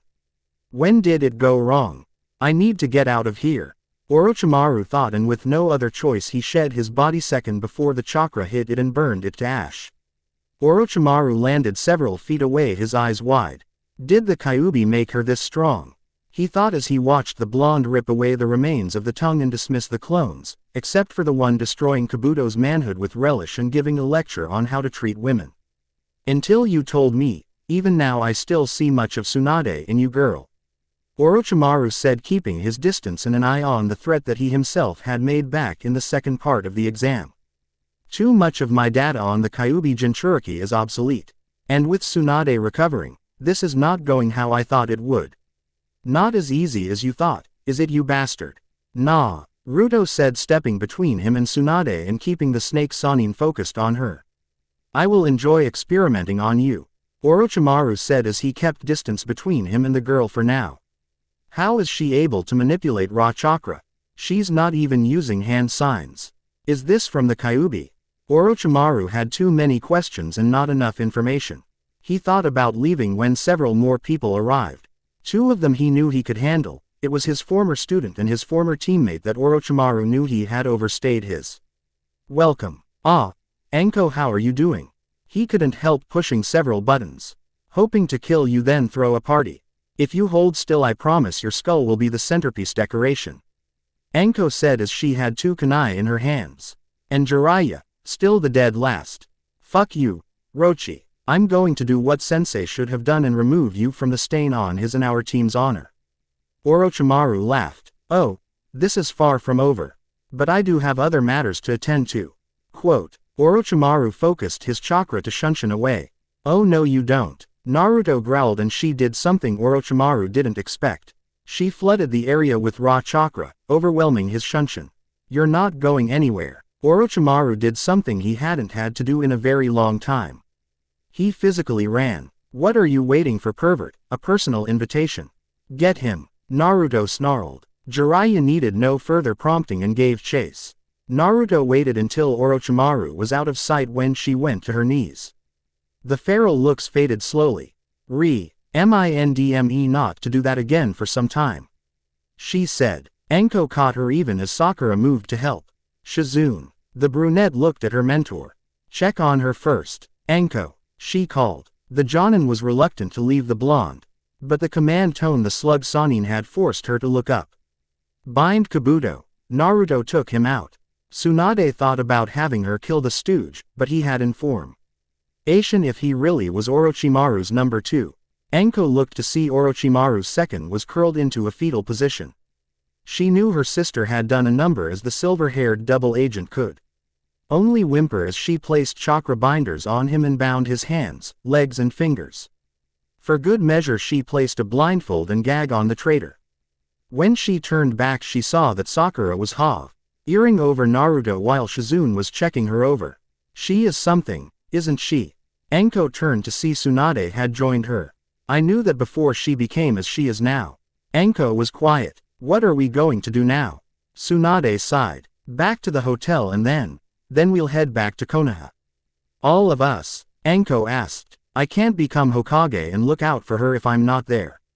Tsunade said. What changed your mind? Anko asked. Tsunade gestured with her head. She did. Was all the Sannin said, not elaborating, but her honey-colored eyes not leaving the blonde girl being tended. He slithered into a hole and I lost him. Jiraiya said, rejoining them at the hotel 30 minutes later. Naruto had not plenty to say. Naruto damn near gift wraps him for you and you can't even. You know how slippery he is, Anko. Jiraiya said. He looked to see Tsunade in a chair with a cold rag over her eyes. We're going back to Konoha tomorrow. You are going to take Kabuto. Splitting up is not a good idea. Jiraiya said. This is not up for debate, Jiraiya. Kabuto is an important prisoner. Get him back to Konoha. I'll be behind you once Naruto is awake and can make the journey. The toad sage looked from the sleeping blonde to the one with covered eyes. This is a bad idea, Tsunade. He said. Yes, and you can tell me so when it all goes wrong. Now take the prisoner and go. Raya looked at her and muttered under his breath before grabbing the bound Kabuto and leaving. Sakura had been focused on Naruto. Getting there and finding the blonde battling Orochimaru a second time had her heart in her throat. I need to get stronger. I can't let her get into situations like this and continue to be useless. Sakura's green eyes went to the Sannin and an idea was forming in her mind. One that her inner self was agreeing with. Konoha, you left them. Jiraiya winced. I was going back after I dropped Kabuto off. And Orochimaru is aware that Naruto no longer has the Kyuubi. Again Jiraiya winced. He'd been doing that a lot in the last month. Well, and Itachi was in the area as well. I know it sounds bad. Sounds bad. That is the most fucking understat. Ement if I ever heard one, and I've heard some doozies from the civilian council over the years. I'll go right now. If I'm lucky I can meet them halfway and, no. Jiraiya looked at the old man. No, I need you to do something else. I'll have someone else meet Tsunade and the others and make sure that she returns unmolested further. Jiraiya looked at his former sensei and wondered what the old man had in mind. She was taking Orochimaru to task. Jiraiya finally said. At the raised eyebrow he continued. She was throwing raw chakra around as if it was an elemental jutsu and she wasn't using hand signs.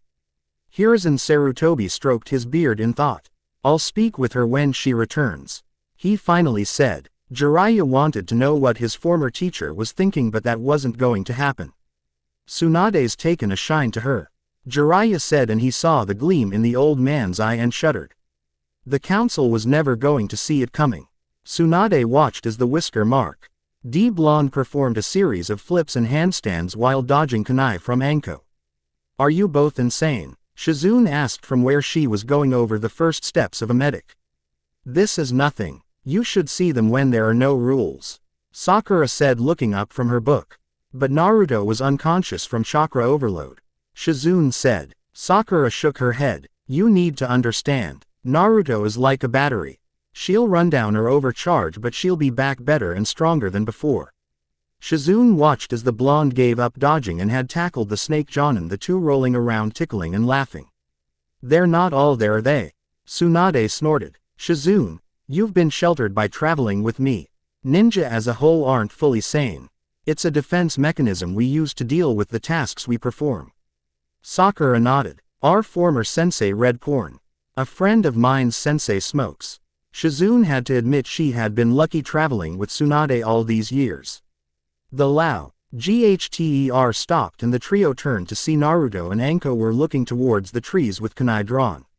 I'd come out now or be turned into fish food, Anko growled. Several figures cleared the tree line. Lady Tsunade, the first masked Anbu asked. Dolphin, Naruto called out. 6 Anbu were kneeling before Tsunade. We have been ordered by the Hokage to be your escort until you reach Konoha, Dolphin said. Sakura hated the masks as they distorted the voices, but she had a feeling she knew this Anbu. Very well, I take it Sarutobi wants to make sure I don't run again. No, Lady Tsunade, he said nothing of the sort. We are here in case you run into Orochimaru or Itachi Uchiha. Naruto cursed. I'm kicking pervy Sage in the nuts when I see him. Tsunade had nothing to say. She had to agree with the other blonde as she knew that the current group before the Anbu joined them would have done just fine. We're taking a leisurely pace. We'll be stopping at the hot springs before we head on to Konoha, Tsunade said. Dolphin bowed his head. As you wish. The Anbu went to set up a perimeter and silently watched over the group of women who the Hokage had left strict orders were to come to no harm. Sadly, fate had other plans. Orochimaru growled as his summoned snake returned, telling him Kabuto had been taken prisoner. Damn that girl, he snarled. He had to admit that the lie she had told him had nearly convinced him. But the fact she was similar to Tsunade had him believing that the girl was Tsunade's child and not the Kyuubi brat. She fought nothing like him and the chakra was D.F.F. errant and chakra was like a fingerprint, it didn't change. So they are trying to pass Tsunade's girl off as the Jinchuriki. No concern of mine as I will capture her and after running all my tests I'll use her for breeding. Lie to me will they? I'm the greatest of the Sannin and Tsunade and her daughter will fall into my plans and I will find where they are hiding the Kyuubi Jinchuriki. In his hidden lair Orochimaru laughed and planned.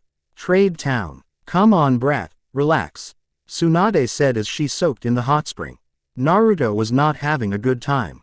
She had offered to stay outside, but the soon-to-be 5th Hokage wasn't having any of it and had dragged her into the changing room and stripped her down before tossing her a towel. Naruto was in the water glaring at Tsunade while Anko and Sakura were relaxing, their heads back and eyes closed. Are you sure? Tsunade sighed as she opened her eyes and looked at the blonde. We're all women here and the Anbu are on a roving patrol to make sure that we aren't disturbed, the last Senju said, ignoring the protests from Naruto about her gender. Silence reigned for nearly 5 whole minutes before Naruto, being restless, started to mess around with her chakra and was thumped on top of her head. Stop doing that, Naruto, Tsunade said, settling back and enjoying the heat of the hot spring. Naruto rose from the water, the towel wrapped around her torso as she scowled at the older blonde. What did you call me? Naruto growled. Naruto, Tsunade asked with her eyes closed. My name is Naruto. That's a boy's name and you are not a boy, Tsunade said as she lazily opened her eyes. Now sit back down and enjoy the heat of hot springs, Naruto. My name is Naruto. Naruto Uzumaki, you big-breasted bitch, and don't you forget it, said the blonde, putting her fists on her towel-clad hips. The finger flick to the forehead had her skipping across the surface of the hot water 5 times before she being caught by Anko, who scowled. "Watch what you're doing. You could seriously hurt her," the Jonin said towards the now standing Tsunade. None of them had seen her move. Naruto glared at the woman who had flicked her across the hot springs. "You didn't like that? Then get my name right. It's Naruto. Say it." Tsunade looked bored as she crossed her arms under her breasts. "Give it up, brat. You are no longer a boy. You should let go and accept it." Tsunade got a look on her face. "And I think one of the first things I do when I become Hokage is make your name change official. What do you think, Naruto?" The scream of rage was the only warning as the blonde rocketed across the water's surface, her fist pulled back to punch the older woman. "Say my name. Say it. Say my name, Grandma Gargantuan Tits." Naruto, Sakura and Anko screamed, and the blonde was centimeters from connecting with her punch when Tsunade spun lifted her leg, Earthshaker heel drop. Naruto hit the water and the bottom of the spring, leaving a crater as water began to drain out. "Yes, I think I'll make it official. You are to Foreveruko Senju." Tsunade reached down and pulled Naruto up by her head. "Orochimaru thinks you're my daughter, so we'll make it official. Are you listening to me?" The last was said as Tsunade shook the limp Naruto like a rag doll. "I think I hit too hard that last time," Tsunade said with a sweat drop. "Lady Tsunade, how could you?" Shizune said, taking the younger blonde and checking her over. Anko and Sakura were standing there as the water drained away. "Shizune, Tsunade tried to speak, but her apprentice shot her a glare. Just don't. There is nothing you say will justify this." Shizune growled as she summoned the green healing chakra to her hand. Anko glared now. "You've heard how her life has been. Heard how everything has been taken from her, and you go out of your way to take her name from her, the only thing she has left." Tsunade tried again. Naruto had one thing left, and despite her recent changes, her improved chakra control, you had to try and take her name from her. Sakura said. Her fist was clenched and she was shaking. Naruto groaned as she woke. "Lay still," Shizune ordered. "You took one of Lady Tsunade's heel drops." Naruto groaned. Tsunade watched as Shizune worked on the blonde. "What the hell was I thinking? I went about this the wrong way. Stupid. I should have told Naruto what my plan is." Tsunade saw the disappointment in Sakura's and Anko's eyes, and as she calmed, she regretted hitting the other blonde. "Lady Tsunade," one of the Anbu called from the other side of the wall. "Is everything all right?" Tsunade growled. Yes, everything is fine. We'll be leaving soon." Tsunade didn't listen to anything else as she went and knelt opposite of Shizune. She looked down at Naruto, who looked up at her wearily. "I'm sorry, Naruto. I came up with this plan and went about implementing it the wrong way. I didn't mean to hurt you," the last Senju said. "If that's your idea of an apology, let me say that you suck at it," Naruto said, and Tsunade scowled as Naruto continued, "But I'll be the better person and accept it." They were quiet as Shizune worked on Naruto. Sakura and Anko went to get dressed as Tsunade explained her plan. "You really suck at this, don't you?" Naruto asked when the soon-to-be 5th Hokage finished laying out her plan. "I didn't say it was perfect. But with what Orochimaru thought, and we can use that to our advantage," Tsunade said. Shizune had gone to get dressed after Anko returned, shaking her head and muttering about foolish ideas. Naruto was sitting up when she came back, and Shizune could already tell there had been a decision made. "Get dressed, brat," Tsunade said. "We need to get to Konoha." Konoha gates. The Anbu moved around the group. Tsunade walked with Naruto on her right and Shizune on her left. Anko was just ahead with Sakura. Halt. The group watched as 2 Chunin appeared. Anko, Azumo, Kotetsu greeted the pair of eternal Chunin. Team Mitarashi returning with Tsunade Senju, her apprentice and Anbu escort. "Lady Tsunade, it is an honor," Kotetsu said, marking it down in the log sheet. "My daughter has convinced me to return to Konoha," Tsunade said in a semi-bored tone. "Daughter?" Azumo asked. "Naruto. She participated in the recent Chunin exams, taking the place of Uzumaki," Tsunade said. Both Chunin looked at the top-knot sporting blonde. "What are you looking at?" Naruto demanded. "We need to see Sarutobi and clear up Naruto's ninja status," Tsunade said. All right, Kotetsu said. We'll escort them. The Anbu said as they passed the gate. After they were gone, Izumo turned towards his friend. Daughter. Kotetsu scratched his chin. If that's the case, where is Uzumaki? This will never work. It will work. Naruto. Uzumaki shook her head as she sat next to Tsunade, and the third Hokage listened to the idea that the soon-to-be fifth Hokage had presented to him. What is it you think won't work, Naruto? The third asked. The adoption. It's not that, Naruto said. I can agree to that. But my issue is my name. I don't mind the Senju name, but I will not change my name to Naruto or anything else.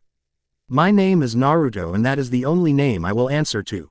The blonde said, crossing her arms under her cleavage. It will offer you a layer of protection and anyone looking for Naruto. Uzumaki. Tsunade said, crossing her own arms under her monstrous breasts, but was cut off as Naruto shot it down. And everyone already knows, I mean hello Chunin exams. Tsunade huffed. With the invasion I doubt. The village knows. I've been around the whole village for over a month.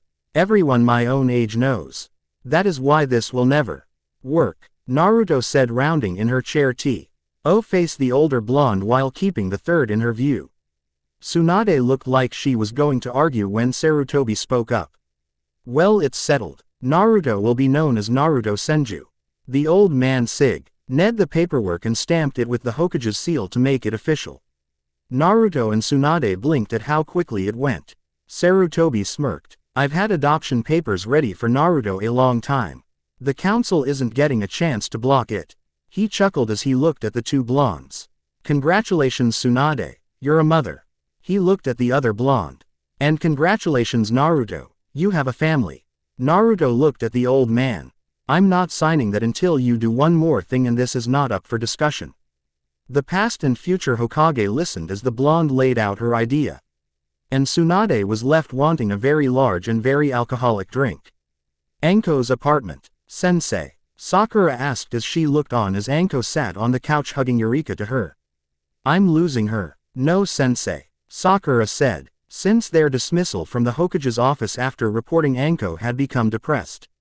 I am. Tsunade's adopting her right now, and she's being taken from me again and once again. I can't do anything, and this time I have to smile about it and be happy for her. Sakura had spent time with Anko, and she understood how her sensei was feeling as she had come to learn that Anko saw that blonde bundle of energy as family. Her thoughts were interrupted by the opening and closing of the door, and Eureka barked as Naruto walked in and dropped onto the couch next to Anko, who latched onto her. Naruto wrapped an arm around her and didn't say a word as Anko fought to control her emotions. Naruto. Sakura began. Sakura-chan, could you make some tea, please? Naruto asked, and the pink-haired girl went to do what was asked. Anko. Naruto said with a sigh.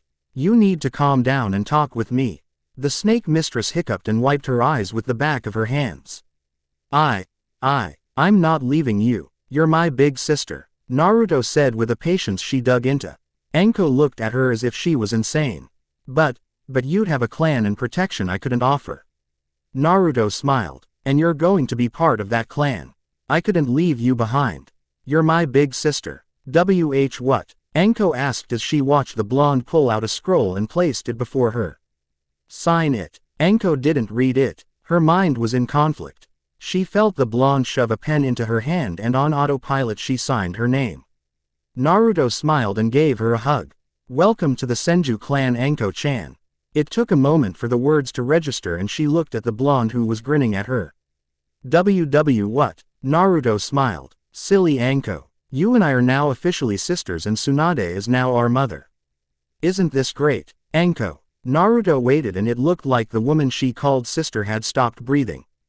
Anko. Naruto stood. Sakura-chan. Anko's not breathing. Sakura raced from the kitchen to see her teammate standing over their sensei, who was seated on the couch. Sakura stepped in front of Anko and slapped her. That got a reaction as Anko leapt to her feet and pulled both teens into a rib-cracking hug. They heard her sob-filled voice as she buried her head between them. Family. I have an official family. A mother and a sister. I have a family. Over and over. Pinkett and blonde shush Anko. Knowing that Jonin rarely showed her emotions so deeply, and knew that Anko had been worried about losing her sister. Hokage's office. 2 daughters, Sarutobi said with a smile. Tsunade shot her former sensei a look. The brat considers her family. And if it makes the brat happy, who am I to argue? Except the name, Sarutobi said. She's a girl. All the scans showed she won't be going back to being a boy. Naruko is a female version of her name. This is one argument you're going to lose, Tsunade. Naruto in the past month plus had to deal with many things. Her name is the one thing she still has. Tsunade gave a sigh. Well, at least I don't have diapers to change. They're both grown women. They currently have an apartment. Hiruzen said, I want to check out my family estate. See what needs to be done. Have the pervert rebuild the ward seals. Hiruzen nodded. I take it you want to move there with your daughters and apprentice. If it's livable. If not, I'll find an apartment near the girls. Hiruzen gave her a smile.